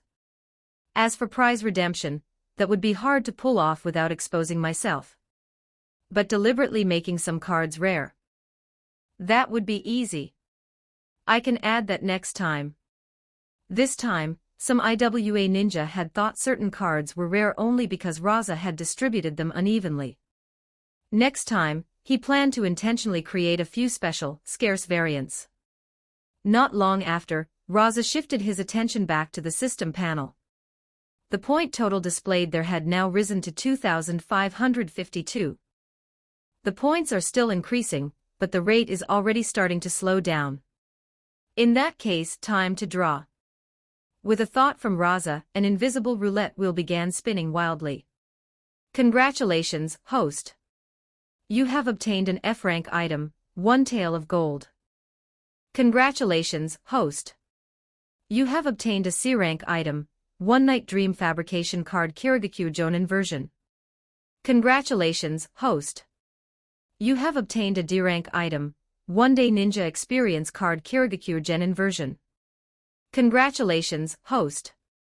You have obtained an A-rank item, summoning beast summon card powerful combat type. An A rank. Rasa immediately focused on it. Summoning beast summon card powerful combat type. A powerful combat type summoning beast will appear at random. After subduing it, the user may forcibly establish a contract. Powerful combat type. Just how powerful? At once the images of various summoning beasts surfaced in Rasa's mind. The first were the 3 great summoning holy lands toads, snakes, and slugs. But Rasa knew very well that Sunagakure had basically no connection to those 3. Then there were the others: Hiruzen Sarutobi's Enma, Danzo's Baku, Kakashi's Ninja Hounds, Might Guy's Ninja Tortoise, and so on. There were not many ninja who relied on summoning beasts as a primary combat method. Part of the reason was that summoning beasts were rare. Compared to ninja, their numbers were far smaller. And among them, truly powerful summoning beasts were even rarer still. Some summoning beasts were so weak they were not even as useful as a single explosive tag. Rasa put the gold away in a drawer, then vanished in a flash from the Kazekage building. When he appeared again, he was already outside Sunagakure. The ground beneath him was nothing but endless yellow sand. He had already used dream cards and ninja cards before, so there was no need to dwell on them. But this summoning beast card, this was the first time he had ever seen one, and he had some expectations for its effect. After all, even the system's description had used the words powerful combat. Rasa surveyed his surroundings. This place is open and spacious, full of sand. It's the most suitable environment possible for me to fight in. And since it's outside the village, the battle won't cause serious damage to Sunagakure. It's also close to Chiyo's place of seclusion. If this powerful combat type turns out to be too powerful, even too much for me to subdue quickly, I can still have Chiyo come assist. The fact that she agreed to make that puppet last time already means she's starting to soften on involving herself in village affairs again. If things truly come to it, she'll act. Rasa took out the summoning beast card. The next instant, white light flashed across the card. Then a gigantic figure burst out from it. A sharp cry pierced the air. Rasa looked up and saw an enormous bird soaring straight into the sky. Its feathers were gray-green from head to tail. Its talons and beak were incomparably sharp, their surfaces gleaming with a metallic sheen. One glance was enough to tell how hard and durable they were. Its eyes were cold and fierce. The moment he saw the giant bird, an image rose immediately in Rasa's mind. A colossal bird summoned by the animal path during Pain's invasion of Konoha. Its size was enormous, even larger than Gamaken. And Gamaken was already one of the largest beings among summoning beasts. The giant bird possessed terrifyingly sharp claws, and a deadly beak, more than enough to kill a ninja with ease. But more importantly, it had another ability. It could lay eggs. Not real eggs, of course. Once they landed, they would explode violently. If such bombs were dropped from high altitude onto a dense gathering of ninja, the damage would be immense. The bird summoned by this card did not merely resemble Pain's giant bird. It was virtually identical. I don't know which is stronger, this bird or Pain's. But with a body this huge, if it also has that explosive egg ability, then there's no way it can be weak. Subduing a monster like this won't be easy. Especially when it can fly. But fortunately, Rasa's gaze sharpened. With a thought, vast quantities of gold dust gathered and swept rapidly toward the giant bird. At the same time, another mass of gold dust formed beneath Rasa's feet, lifting him high into the air. Very quickly, the gold dust entangled the bird. It wrapped around one of its claws like a rope, and then more and more dust spread upward, forcing the giant bird's speed to slow. Its eyes turned, and it instantly realized that escape was no longer possible. The next moment, it twisted around and charged straight at Rasa. Rasa raised a hand. Magnet release, gold dust shield. Advanced chapters available on Patreon. com/inkvale_chapter 47, Chapter 47, Summoning Beast Yatagarasu. 1157 words. Under the giant bird's impact, the gold dust shield lasted only a brief instant before shattering violently. Not only was Rasa not alarmed, he was delighted. What a powerful impact! Excellent! Excellent! As expected of a powerful combat type. With a flash of movement, Rasa dodged the giant bird's charge. Wind release, vacuum wave. The vacuum wave struck the bird's beak. A metallic sound rang out. Rasa noticed immediately that the bird's beak had not broken. It had only been dented slightly. Even its defense is this strong. That was Danzo's prized wind release vacuum wave. Seeing that his attack had failed to achieve much, the giant bird's eyes flared with anger. It let out a piercing cry and snapped its beak toward Rasa. That huge beak split wide into two halves, like an enormous blade. Compared to it, Rasa's body looked no bigger than a pebble. But just before it could reach him, magnet release, gold dust cascade.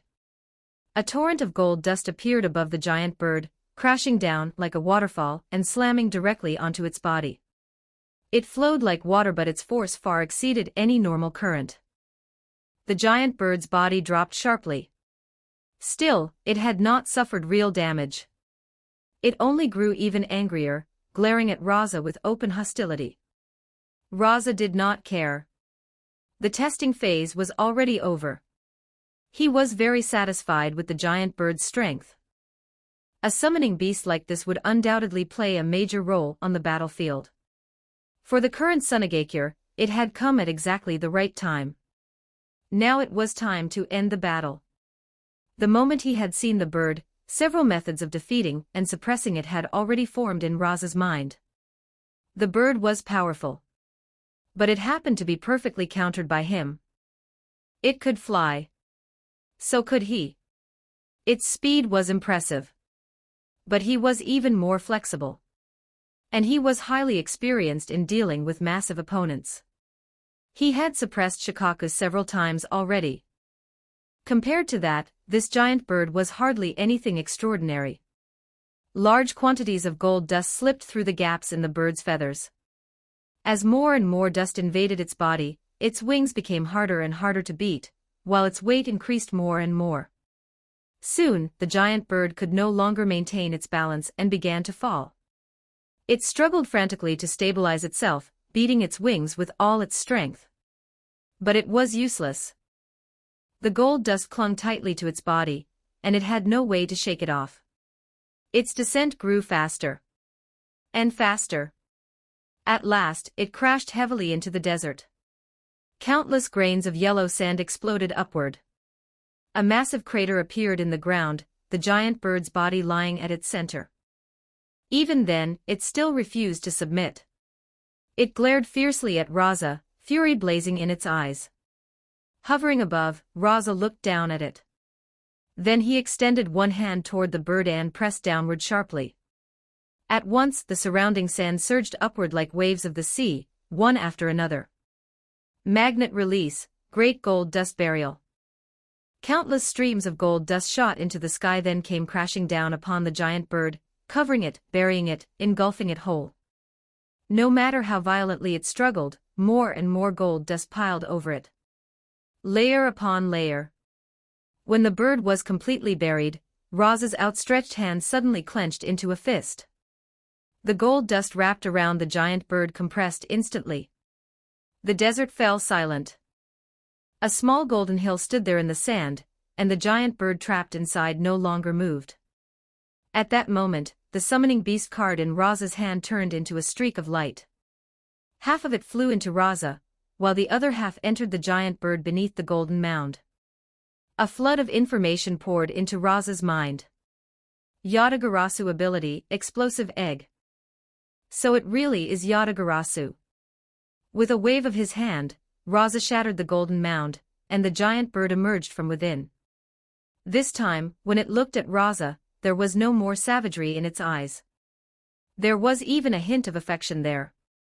Compared to a summoning beast, it almost felt more like a pet. That thought flashed briefly through Rasa's mind.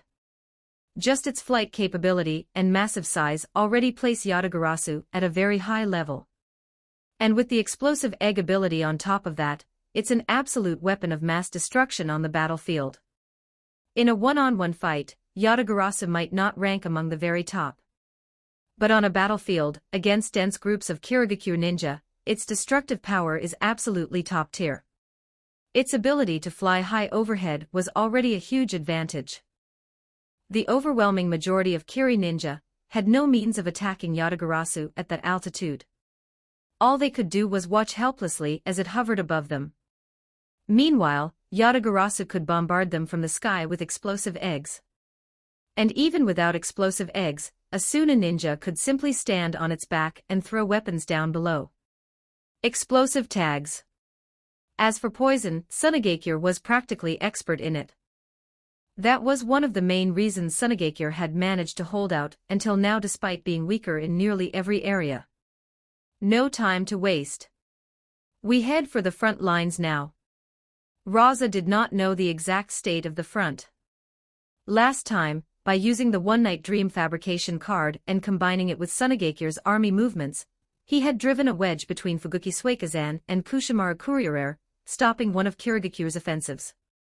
But so much time had passed since then that Kirigakure had most likely already responded. Let's go. Yatagarasu beat its wings and rose into the air.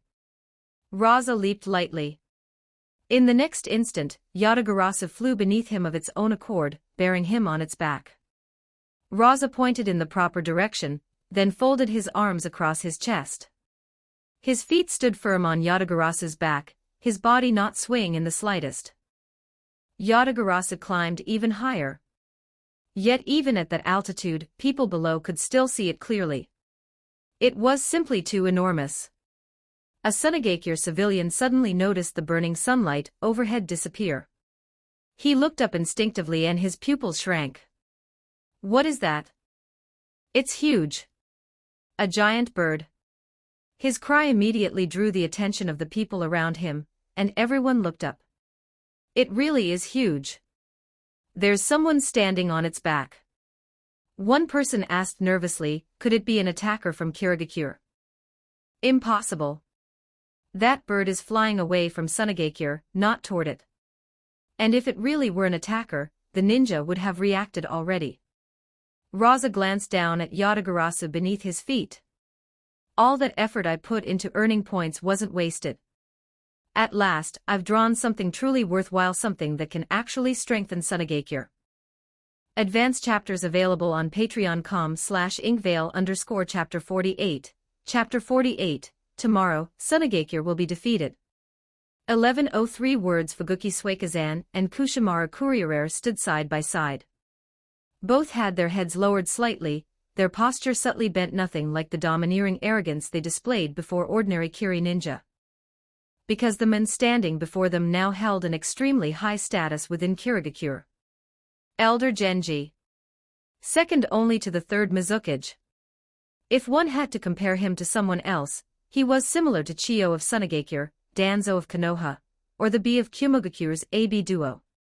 In fact, his standing was arguably even higher than theirs. After all, Chiyo had already retired into seclusion. Danzo styled himself as Konoha's second-in-command, but that had never truly been acknowledged by others. And now even root had been taken from him in name by Hamura Mitokado and Koharu Udatane. As for Kumogakure's B, he was still too young. Elder Genji. Genji glanced at the two men. The Mizukage-sama is very dissatisfied with the progress on the front lines. Kirigakure is far stronger than Tsunagakure. Crushing them should never have taken this long. I do not want excuses. I have only one question for you. How long will it take to break Tsunagakure? Fuguki Suikazan spoke first. Elder Genji, if we go all out without regard for cost, then within 1 month, Kirigakure's forces will definitely reach Tsunagakure's gates. Kushimaru Kuriarere gave a cold snort. Elder Genji, if you put me in command, I won't need a month. 20 days will be enough for me to completely crush Tsunagakure. Fuguki shot him a glance, then gritted his teeth. Elder Genji, give me half a month. Ever since Kirigakure's proposal demanding Pakura's life in exchange for a ceasefire had been rejected by Tsunagakure, Fuguki had felt as though everything had begun to go wrong. Tsunagakure had clearly seemed close to agreeing. And yet, all of a sudden, they had refused in the strongest terms. To Fuguki, it felt like mockery. Enraged, he had immediately gathered the ninja army and launched a fierce offensive against Tsunagakure. At first, the results had been excellent. The Suna army had been forced back again and again. Then, hoping to crush Tsunagakure while minimizing Kirigakure's losses, Fuguki had also noticed Konoha's intentions and deliberately slowed the offensive, intending to pressure Konoha into taking action. But to his surprise, Konoha proved far more patient than he was. They simply refused to move. So both sides waited. And as they waited, things began to go wrong. Konoha's internal situation suddenly exploded into chaos. With the rumor surrounding Uchiha Kagami, the Uchiha clan had practically gone down the path of rebellion. They had not succeeded, but the upheaval still forced Konoha to withdraw the shinobi stationed nearby. That meant Kirigakure could no longer expect any assistance from Konoha. In other words, all that waiting had been for nothing. Fuguki cursed Konoha as useless trash then, determined to recover the lost time. He contacted Tsunagakure's traders and spent an enormous amount of effort preparing an ambush meant to eliminate Pakura. But just as the ambush was about to succeed, Hozuki Genjetsu's interference ruined the entire plan. Not only had Pakura survived, Kirigakure had lost quite a few elite ninja in the process. That failure had cost him half of his command authority, which had been handed over to Kushimaru Kuriarere. But Fuguki looked down on Kushimaru. In his eyes, Kushimaru was painfully mediocre. Fuguki believed that so long as he performed normally, regaining command was only a matter of time. Yet what he had never expected was that just as he was focused wholly on preparing a devastating blow against Tsunagakure, Kushimaru had tried to kill him from behind. If his wife had not seen a prophetic dream in advance, then he would probably already be dead. That forced Fuguki to stop once again. And that brief delay had been enough for Kirigakure to strip him even of the title of commander. He understood clearly now, if he failed to prove himself this time, then forget advancement. He might lose even his place among Kirigakure's future upper ranks. Forget becoming Mizukage. The third is too cold-blooded, Fuguki thought bitterly. Not a shred of sentiment. A flicker of dissatisfaction rose in his heart toward the third Mizukage. He had worked tirelessly for Kirigakure, done so much for the village, and yet because of a few setbacks that all had understandable causes he had been punished this harshly. It was unfair. Kushimaru felt the same. He had done nothing wrong at all. The mistakes had been Fuguki's, yet he had been punished alongside him. Half a month. Genji turned toward Fuguki. Explain your plan. The command position will be held by Hozuki Komajiri, but Komajiri will only be responsible for leading the army into battle. If your plan is sound, I will make your contribution clear to Mizukage-sama. The village has never been stingy toward its meritorious men. Hearing that promise, Fuguki's eyes lit up. Elder Genji, this is what I have in mind. He explained slowly, painstakingly, even taking out a battlefield map and walking through the strategy in detail. These plans had already been refined in his mind for a long time. He had considered every detail. It could be said that with this plan in hand, even if Hozuki Komajiri did nothing but rigidly execute it exactly as written, defeating the Suna army was inevitable. Crushing Sunagakure was only a matter of time. Genji smiled and nodded. Excellent, Fuguki. I did not misjudge you. Your talent in this area surpasses mine. Very well. We proceed according to your plan. Receiving praise from Genji, Fuguki could not suppress a smile. Beside him, Kushimaru's eyes flickered. No matter how unwilling he was to acknowledge Fuguki, he had to admit it, he could not devise a plan like this. Still, he offered one suggestion. Elder Genji, I don't think we need to wait until tomorrow like Fuguki said. We can start tonight. Genji hesitated.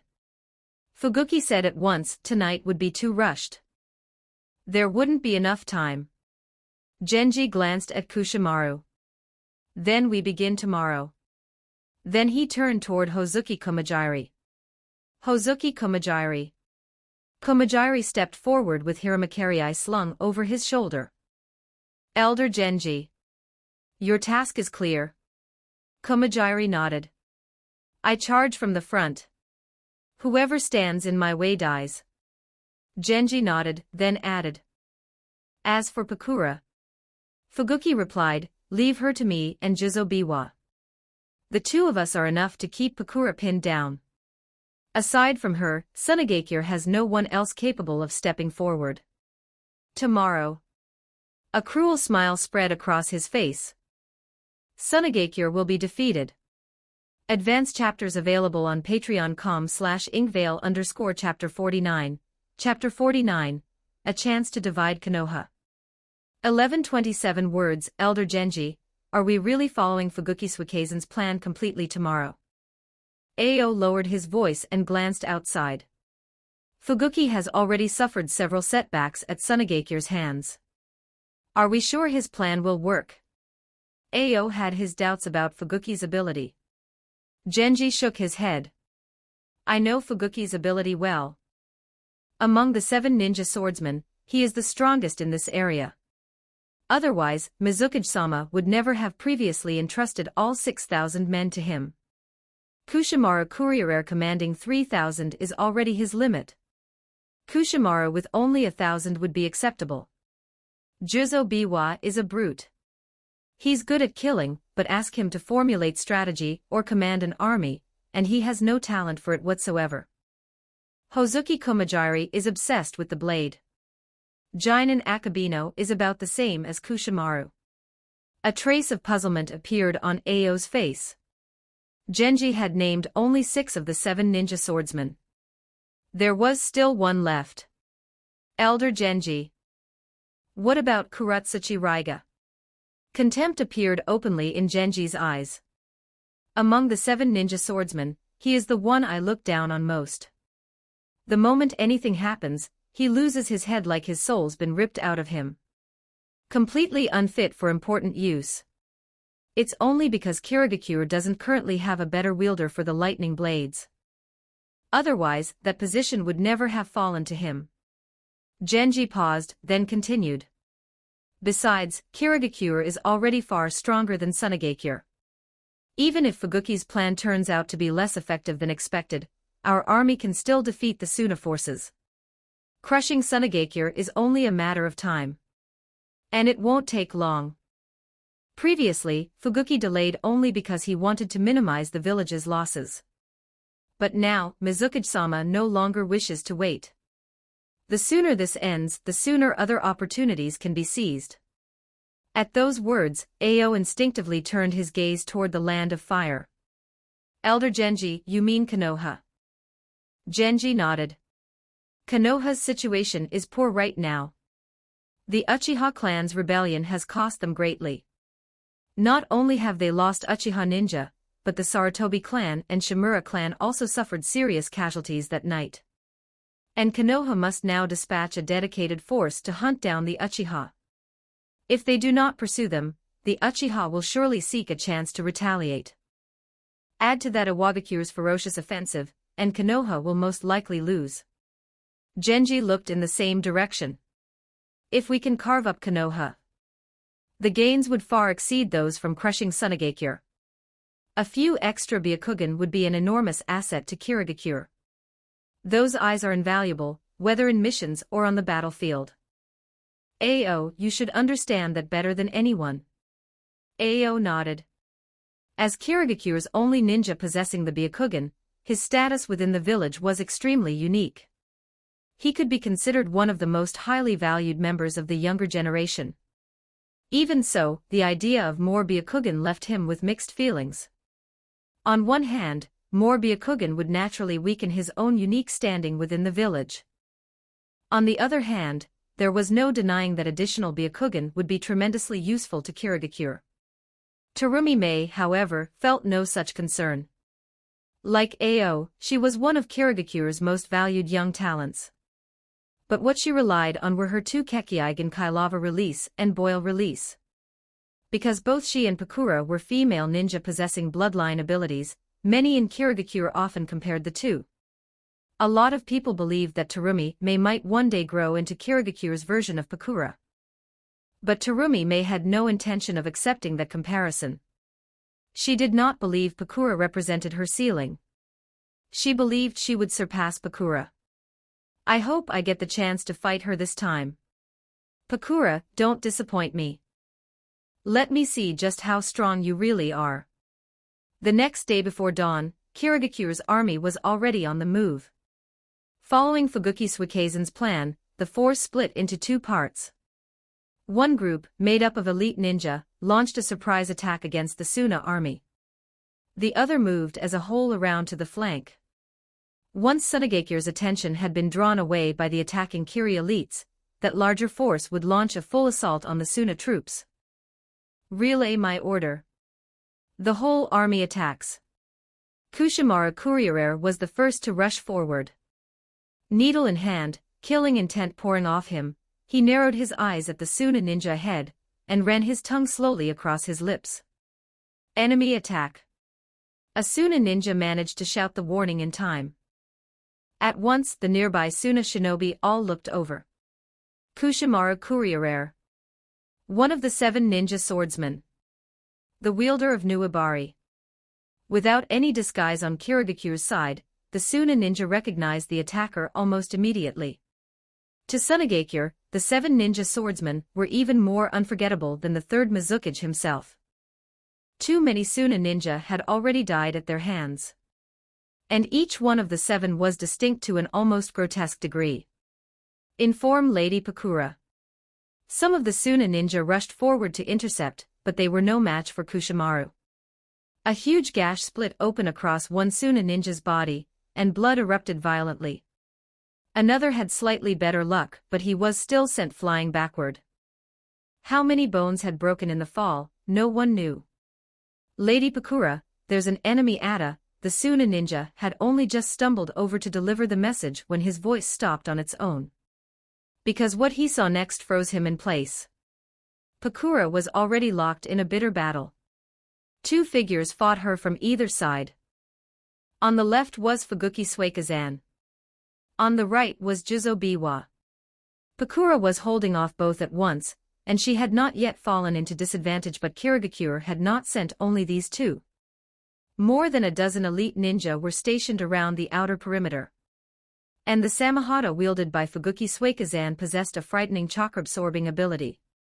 In a one-on-one fight, Fuguki was not Pakura's equal.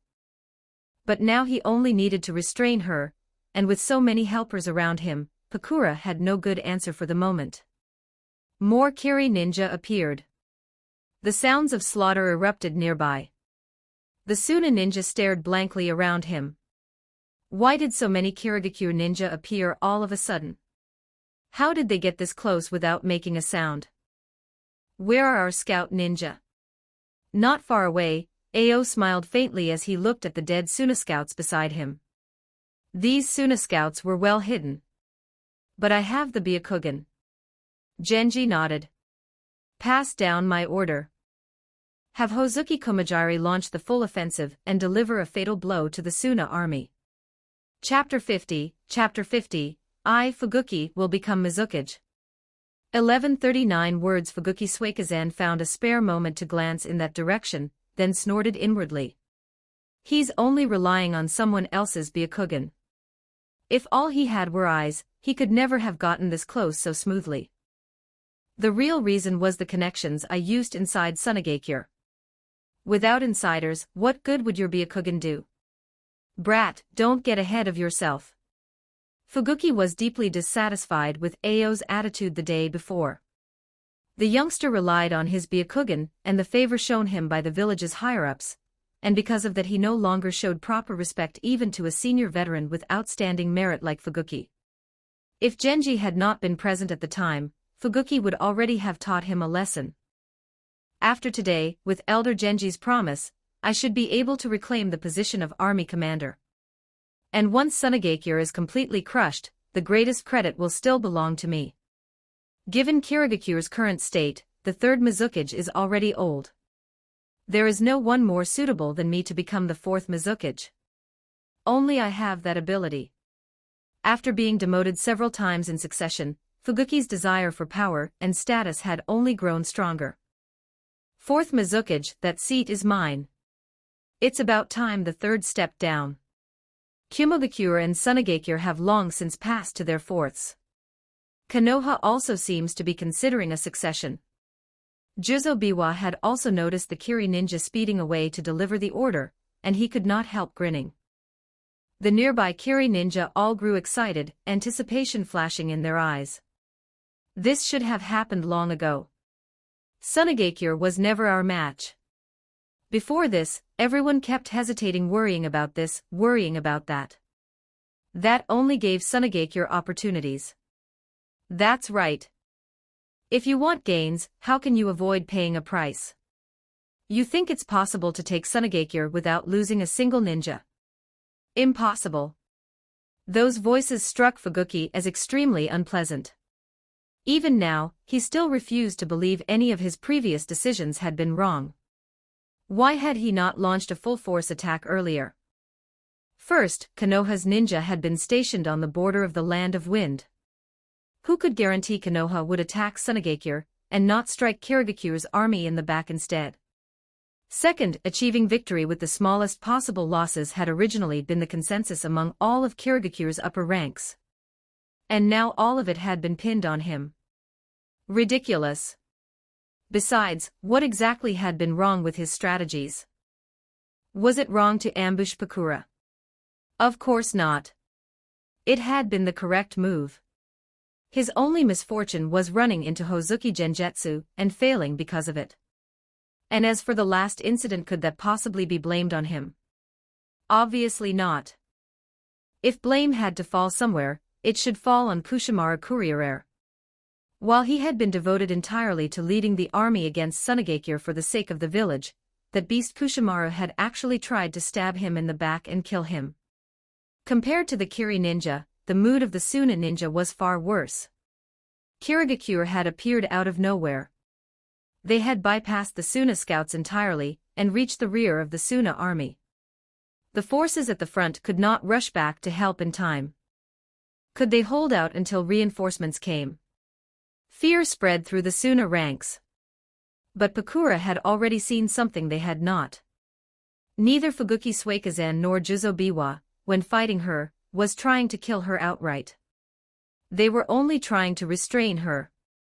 Juzo, in particular, was fighting even more conservatively than usual. Did they not want to kill her? Only the ordinary Suna ninja. Impossible. Pakura understood perfectly how much Kirigakure hated her. Otherwise, that earlier rumor involving her would never have appeared. Sunagakure selling her out had been false. But Kirigakure demanding her life in exchange for peace had been very real. Pakura narrowed her eyes.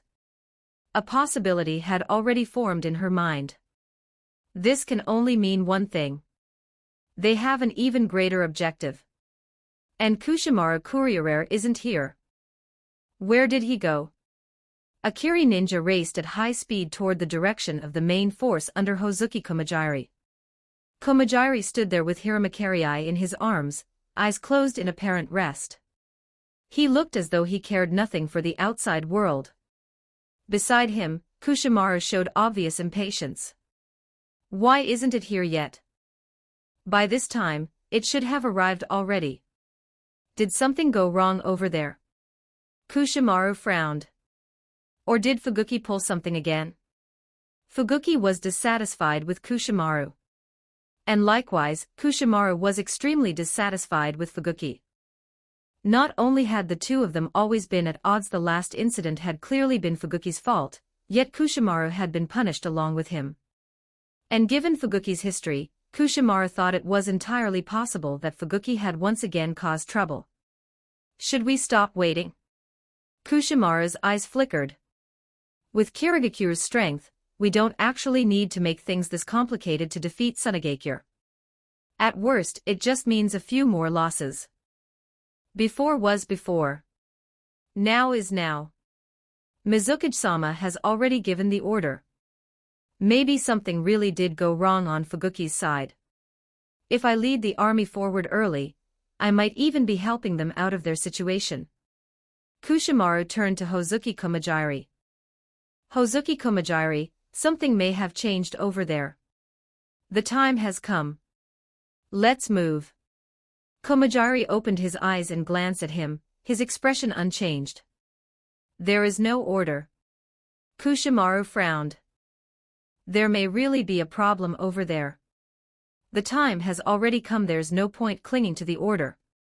Komajiri simply closed his eyes again. Kushimaru. Turning away, Kushimaru cursed viciously in his heart. What a useless thing. No wonder the Hozuki clan is declining. No brain at all. Doesn't think even a little. Elder Genji said it himself yesterday, follow the plan. If the time has come and the order still hasn't arrived, that means something probably went wrong over there. That makes it even more necessary for us to move.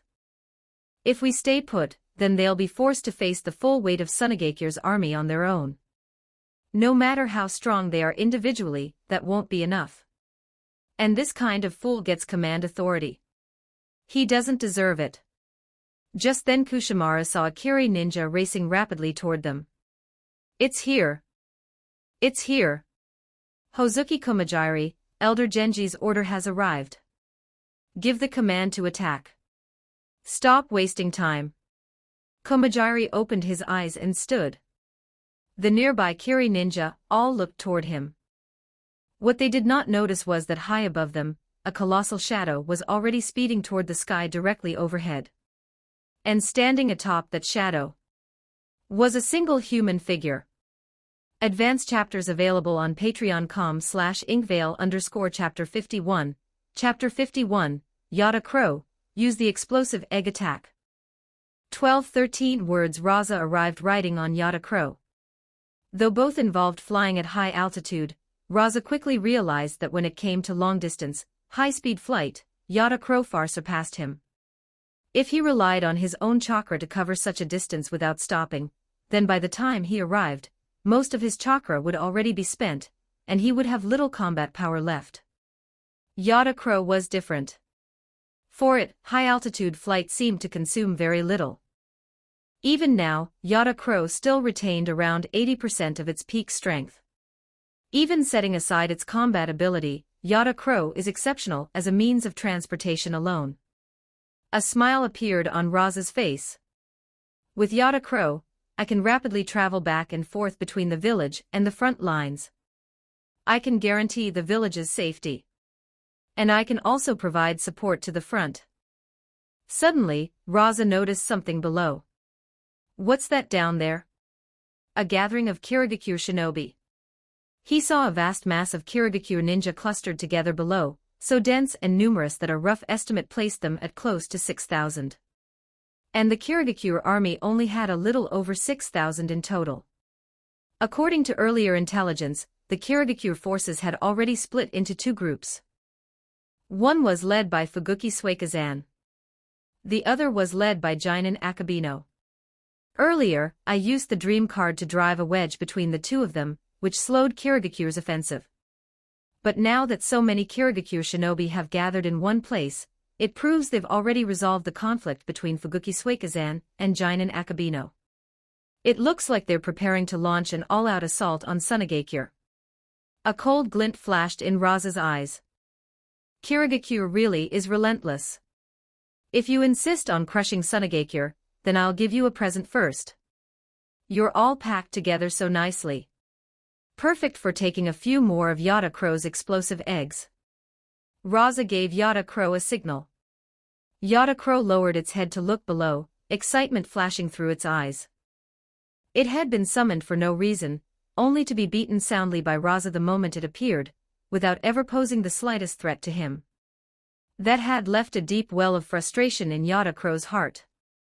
Now that it had become Rasa's summoning beast, it was naturally close to him. There was no way it could vent its anger at Rasa anymore. But the anger itself had not disappeared. And at this moment, the Kirigakure shinobi below became the perfect target for Yada Crow to release it on. A giant white egg appeared beneath Yada Crow. Then another. And another after that.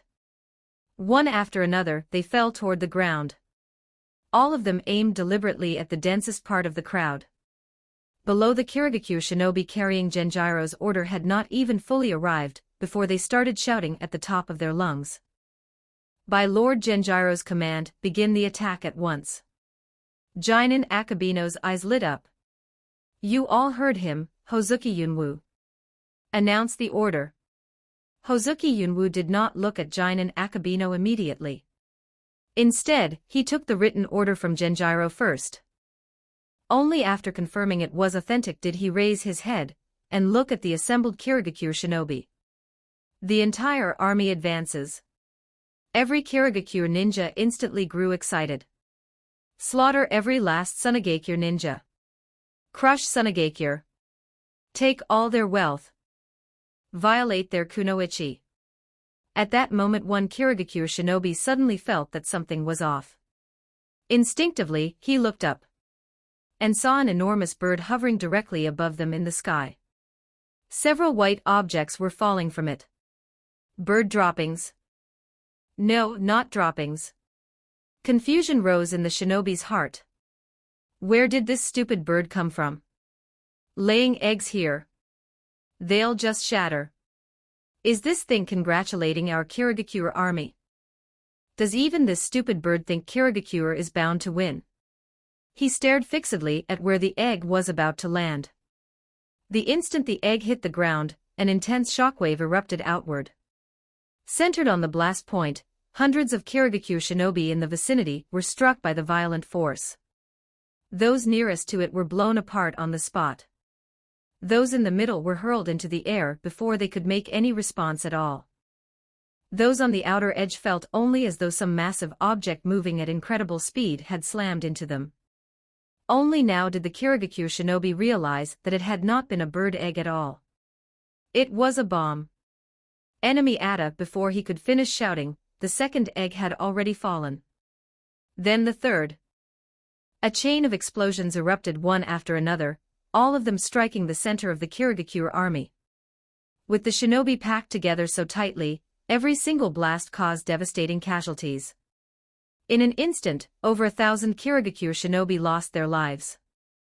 Only then did the remaining Kirigakure ninja finally react. Enemy attack. Spread out. The enemies above us. The Kirigakure shinobi looked up into the sky. Yada Crow gave an excited cry. A lump of white and gray matter fell from above. And it just so happened to be headed straight for the first Kirigakure shinobi, who had spotted Yada Crow. His pupils shrank and he hurriedly tried to dodge. It struck him head-on. But the expected explosion never came. Still alive. A look of relief flashed across his face. Then he caught a whiff of a revolting stench. And realized it was coming from his own body. The Kirigakure shinobi's expression changed instantly. This is bird droppings. In a flash, his face turned hideous. In front of so many people, he had been struck by a mass of bird droppings. And not a little, either. It was enormous, covering his entire body from head to toe, drenching him completely. The Kirigakure shinobi trembled with rage. Damn you, you filthy bird. I'll kill you.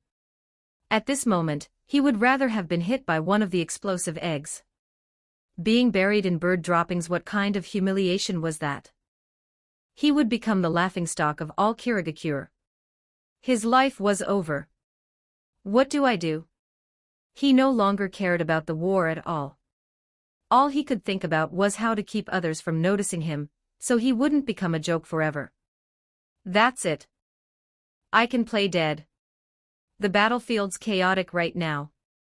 If I lie on the ground, I can clean myself up quietly. The thought had just formed when he dropped flat onto the ground. At that very moment a figure rushed over from the side at high speed. Biwa-tan. Why did you collapse? Don't die. I'm here to save you.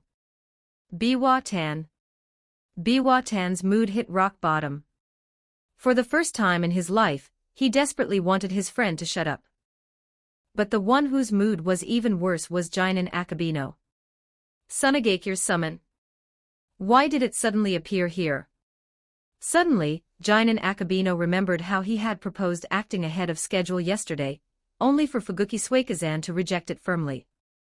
Could it be? Suikazan sold out the village.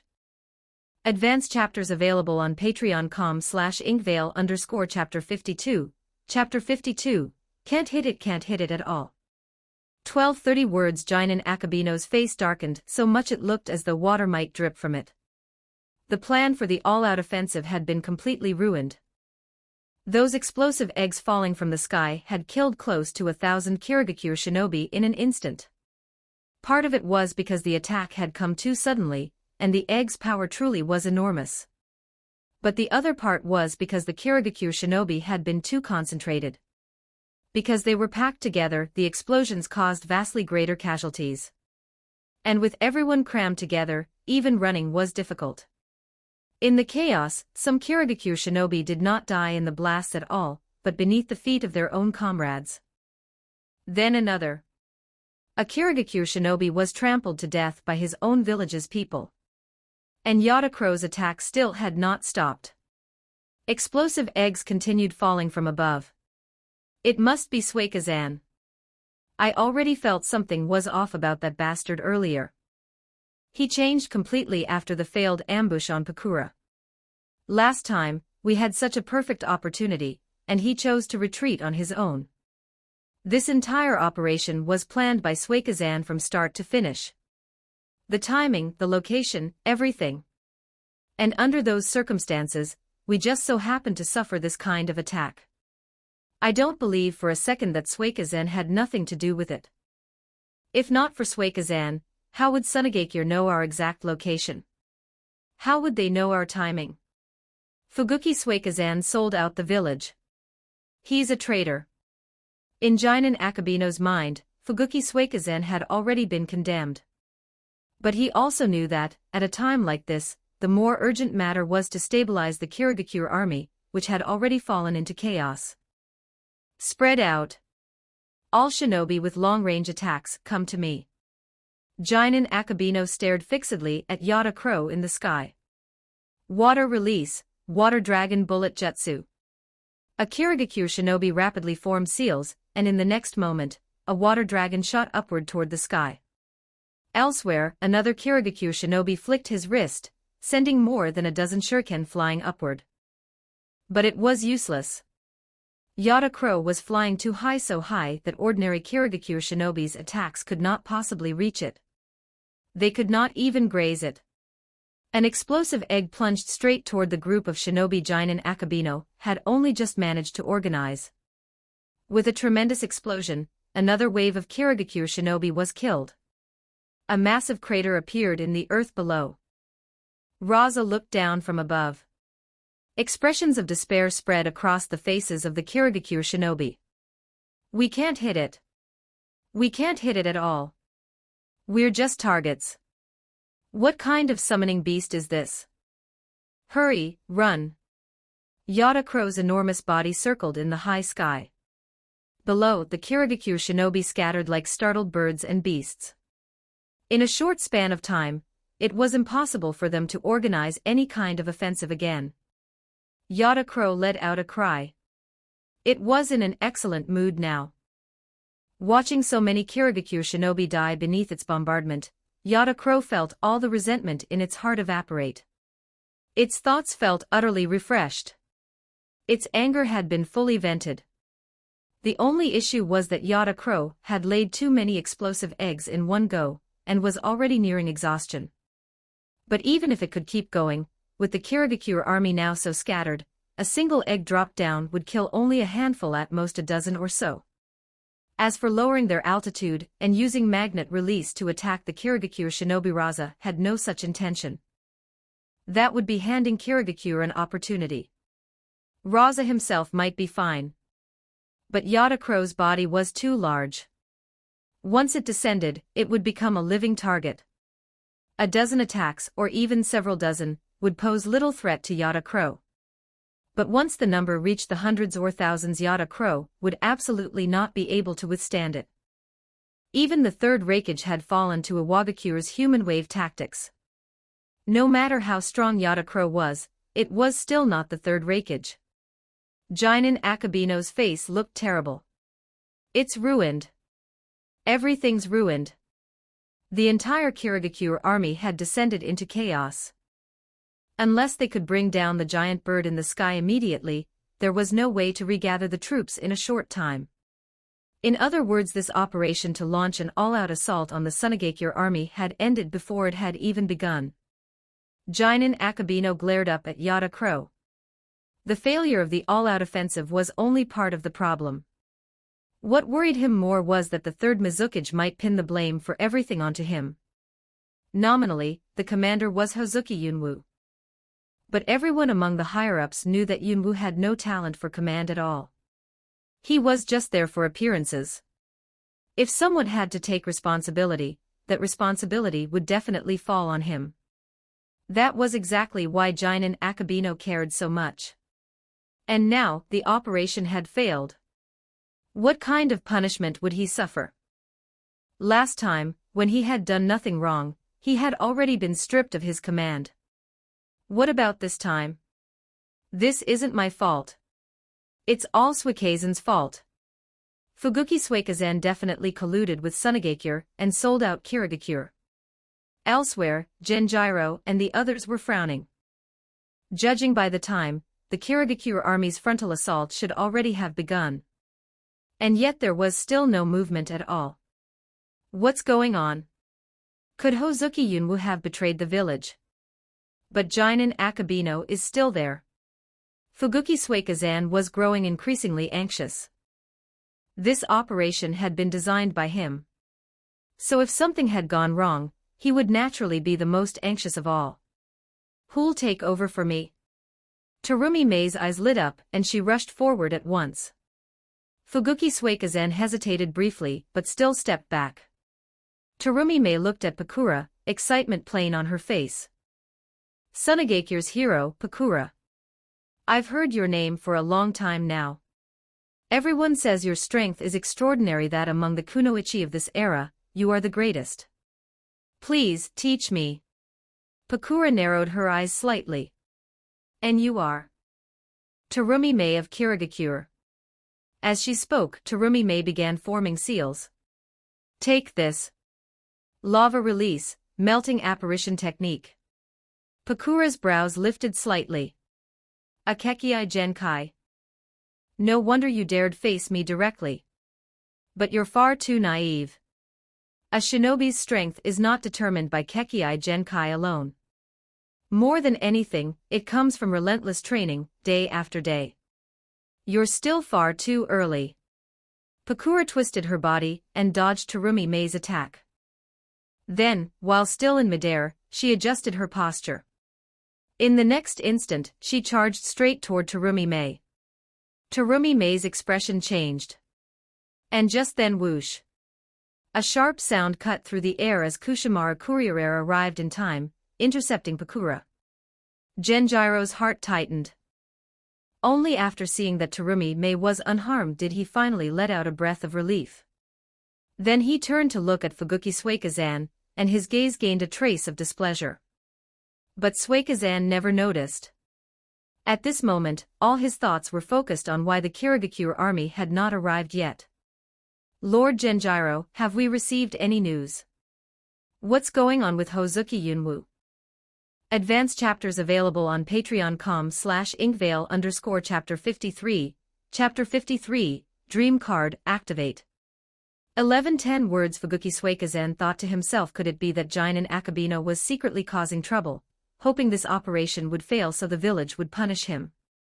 But Suikazan felt that Jinin Akabino did not have that much nerve. Before Genjiro could answer, a figure rushed toward them at astonishing speed. Lord Genjiro, bad news. What is it? The main army was suddenly attacked and has already collapsed.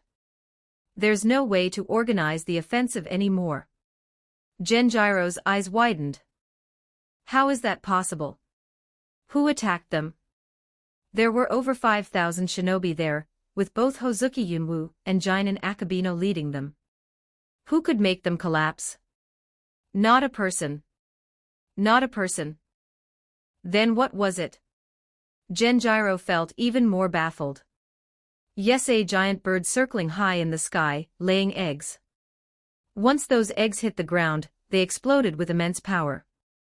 In a very short time, we suffered close to 1,000 casualties. Genjiro's face darkened. Even now, he still found the Kirigakure shinobi's report difficult to believe. But there was one thing he was sure of.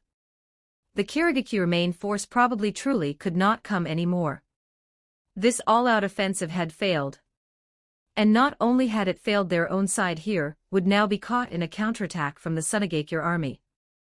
At Genjiro's command, the Kirigakure shinobi immediately turned and fled. The sudden change caught the Sunagakure shinobi off guard for a moment. But very quickly, they realized that something must have gone wrong with the Kirigakure main army. Chase them. The Kirigakure shinobi ran in front. The Sunagakure shinobi pursued behind. Fuguki Suikazan found the scene strangely familiar, as if he had experienced it not long ago. The last time, the ambush on Pakura failed, and I had to flee in disgrace. This time, the operation failed again. My plan clearly had no flaws. Every failure happened because of outside factors, as though something in this world is deliberately opposing me. My luck is unbelievably bad. Only after sacrificing several hundred elite Kirigakure shinobi did Genjiro and the others finally shake off the Sunagakure pursuit. But every single face was grim. An operation that everyone had believed should succeed had not only failed, but failed thoroughly. Even though Kirigakure's strength far surpassed Sunagakure's. At that moment, Jinin Akabino and Hozuki Yunwu returned to camp with part of the remaining force. Fuguki Suikazan glared furiously at the two of them. But before he could say a word, Jinin Akabino shouted first.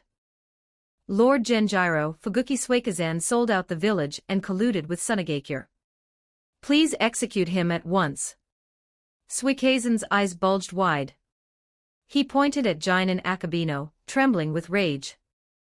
Jinin Akabino, you're talking nonsense. Lord Genjiro, he's slandering me. He's framing me. Genjiro looked toward Jinin Akabino and slightly raised his chin. What exactly happened on your side?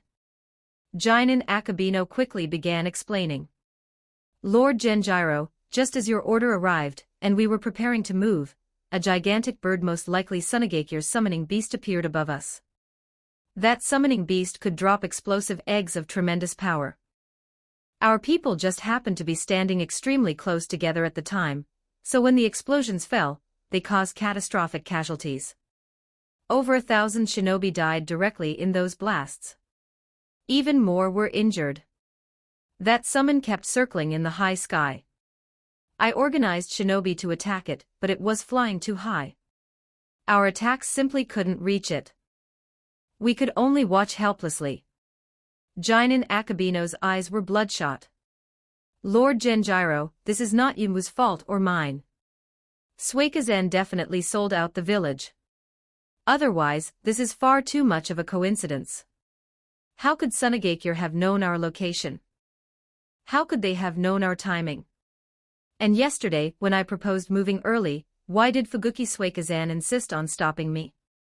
Now I understand. He was just buying time for Sunagakure. Suikazan hurriedly defended himself. That was because I had planted an insider inside Sunagakure. With the insider's help, it was precisely why we were able to enter the rear of the Sunagakure army so easily and carry out the ambush. At that moment, Ao, standing to the side, voiced his doubt. Senior Suikazan, from beginning to end, I never once saw any insider. Could you tell me who it was? Jinin Akabino bared his teeth in a grin. Fuguki Suikazan, what more do you have to say now? Suikazan was so frantic he looked ready to leap into the air. If there hadn't been an insider, do you think Sunagakure would have had so few scout shinobi? Kid, if you don't understand, then keep your mouth shut. My loyalty to the village is absolute. He turned to Genjiro. Lord Genjiro. I absolutely did not betray the village. Everything I did was for the village. If I've spoken even one false word, then let me die a miserable death. I can swear it. Jinin Akabino said flatly, if oaths were useful, what would shinobi even be for? Genjiro fell silent for a moment. That's enough for today. The operation has already failed. There's no meaning in arguing further. The priority now is to determine exactly what that summoning beast is. Kazekage-sama. Pakura's face lit up when she saw Rasa, and she immediately jogged over. Another figure followed just behind her, but after seeing Rasa, did not dare come too close. It was Pakura's disciple, Maki. Rasa glanced at Maki, then quickly withdrew his gaze and turned back to Pakura. Let me introduce someone. Rasa pointed to Yada Crow circling high above. This is the summoning beast I obtained recently, Yada Crow. Its strength is decent, and it's extraordinarily fast. With it, the pressure on you at the front lines should be a little lighter. Rasa could clearly see the exhaustion on Pakura's face. But there was no helping it. Sunagakure truly had no one else to spare. The two entered the camp tent, where Pakura reported on the situation at the front lines, while Rasa also told her about affairs in the village. Soon after, several intelligence shinobi arrived at the entrance. Only after reading the reports they brought did Rasa finally understand why so many Kirigakure shinobi had been gathered southwest densely in that place. Rasa looked outside and narrowed his eyes. If I hadn't happened to obtain Yada Crow and, if I hadn't happened to come to the front, at just the right time, then Sunagakure's army would have suffered a crushing blow this time. Since they've come at us, then we should return the favor. In that case, Dream Card, activate. Advanced chapters available on patreon.com/inkvale_chapter 54. Chapter 54, Fuguki Suikazan has rebelled. 1189 words. In the next moment, a list of names appeared out of thin air on the one-night dream card. They were all Kirigakure Jonin. Just like last time, there were 6 names. 2 of them were repeats from before Nishikiyama Cho and Hoshigaki Kurozumi. The other 4 were unfamiliar. Last time, after receiving the list, Rasa had his intelligence shinobi investigate the identities of all 6 before deciding on a dream target. But this time, there was no need for such trouble. Because Rasa had already chosen his target. Still Nishikiyama Cho, Rasa was not completely ignorant of the internal situation in the Kirigakure army. From the insults Jinin Akabino had shouted earlier, he could more or less infer that this operation had been planned by Fuguki Suikazan. It had been split into 2 parts. One group would strike the rear of the Sunagakure army and draw its attention. Then the main force, led by Jinin Akabino and Hozuki Yunwu, would launch a fierce assault on the Sunagakure army. But the operation failed. And with Kirigakure's style, Suikazan will definitely be punished severely. And there's one more crucial point.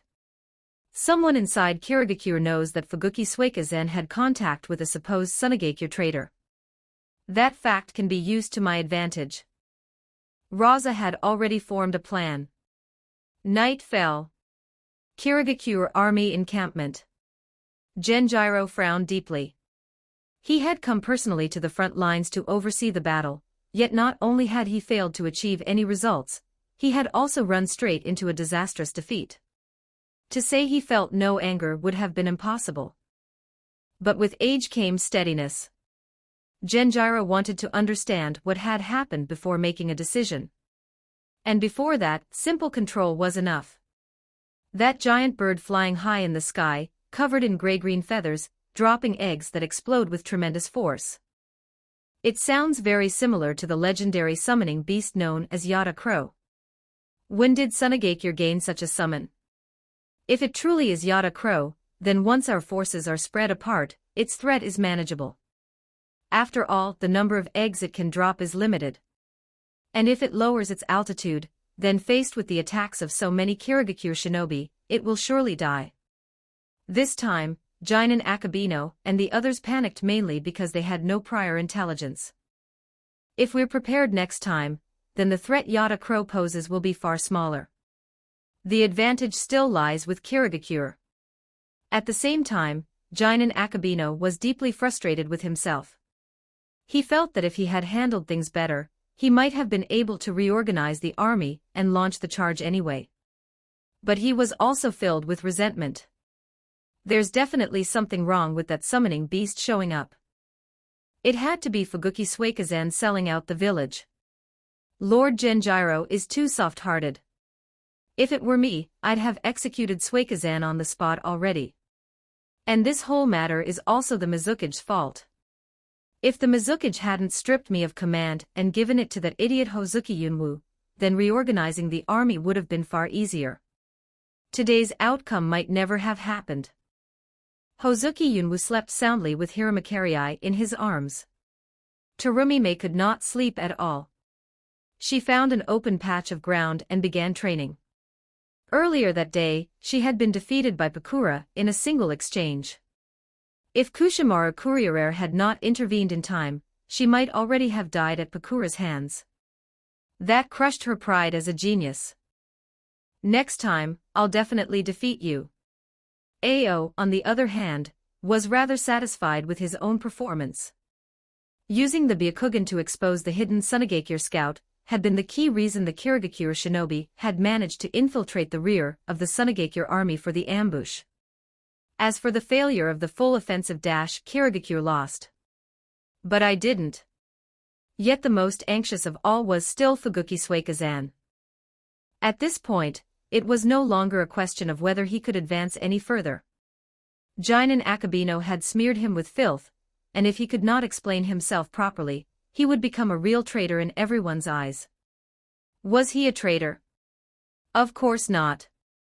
And precisely because he was not, Suikazan felt all the more wronged and humiliated. I've done so much for Kirigakure. Why doesn't Lord Genjiro believe me? Beside him, Nishikiyama Cho had already fallen asleep.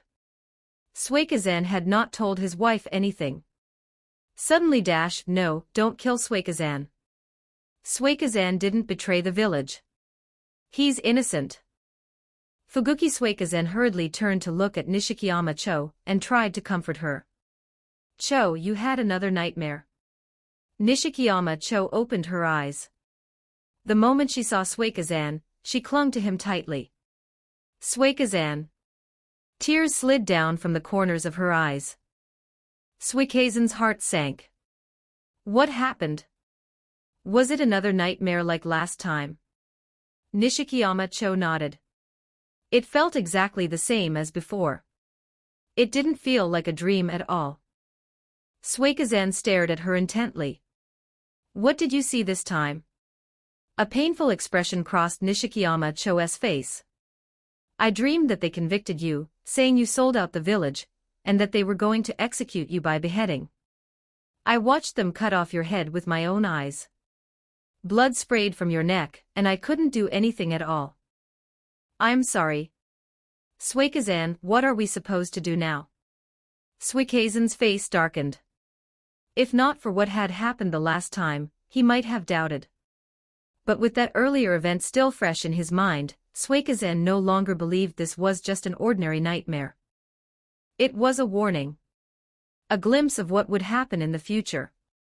Why is Kirigakure treating me like this?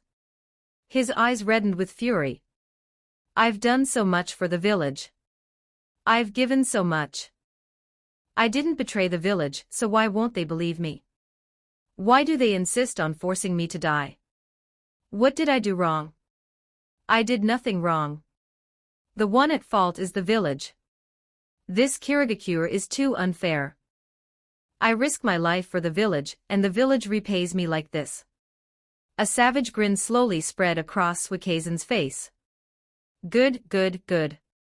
Very good. If that's how it is, then I'll rebel against this damned Kirigakure. He turned to Nishikiyama Cho. Cho, there's no place left for us in Kirigakure anymore. If we stay here, we'll die without question. In that case, we'll leave this rotten village. The world is vast. I refuse to believe there's nowhere in this shinobi world for us. Nishikiyama Cho nodded heavily.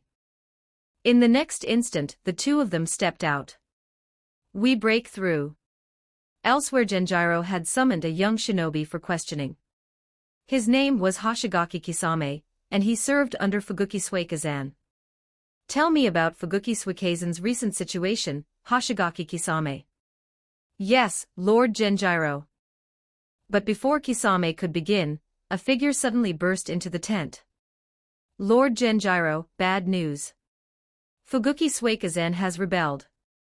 Advanced chapters available on patreon.com/inkvale_. Don't forget to like and subscribe to Novels Wonderland.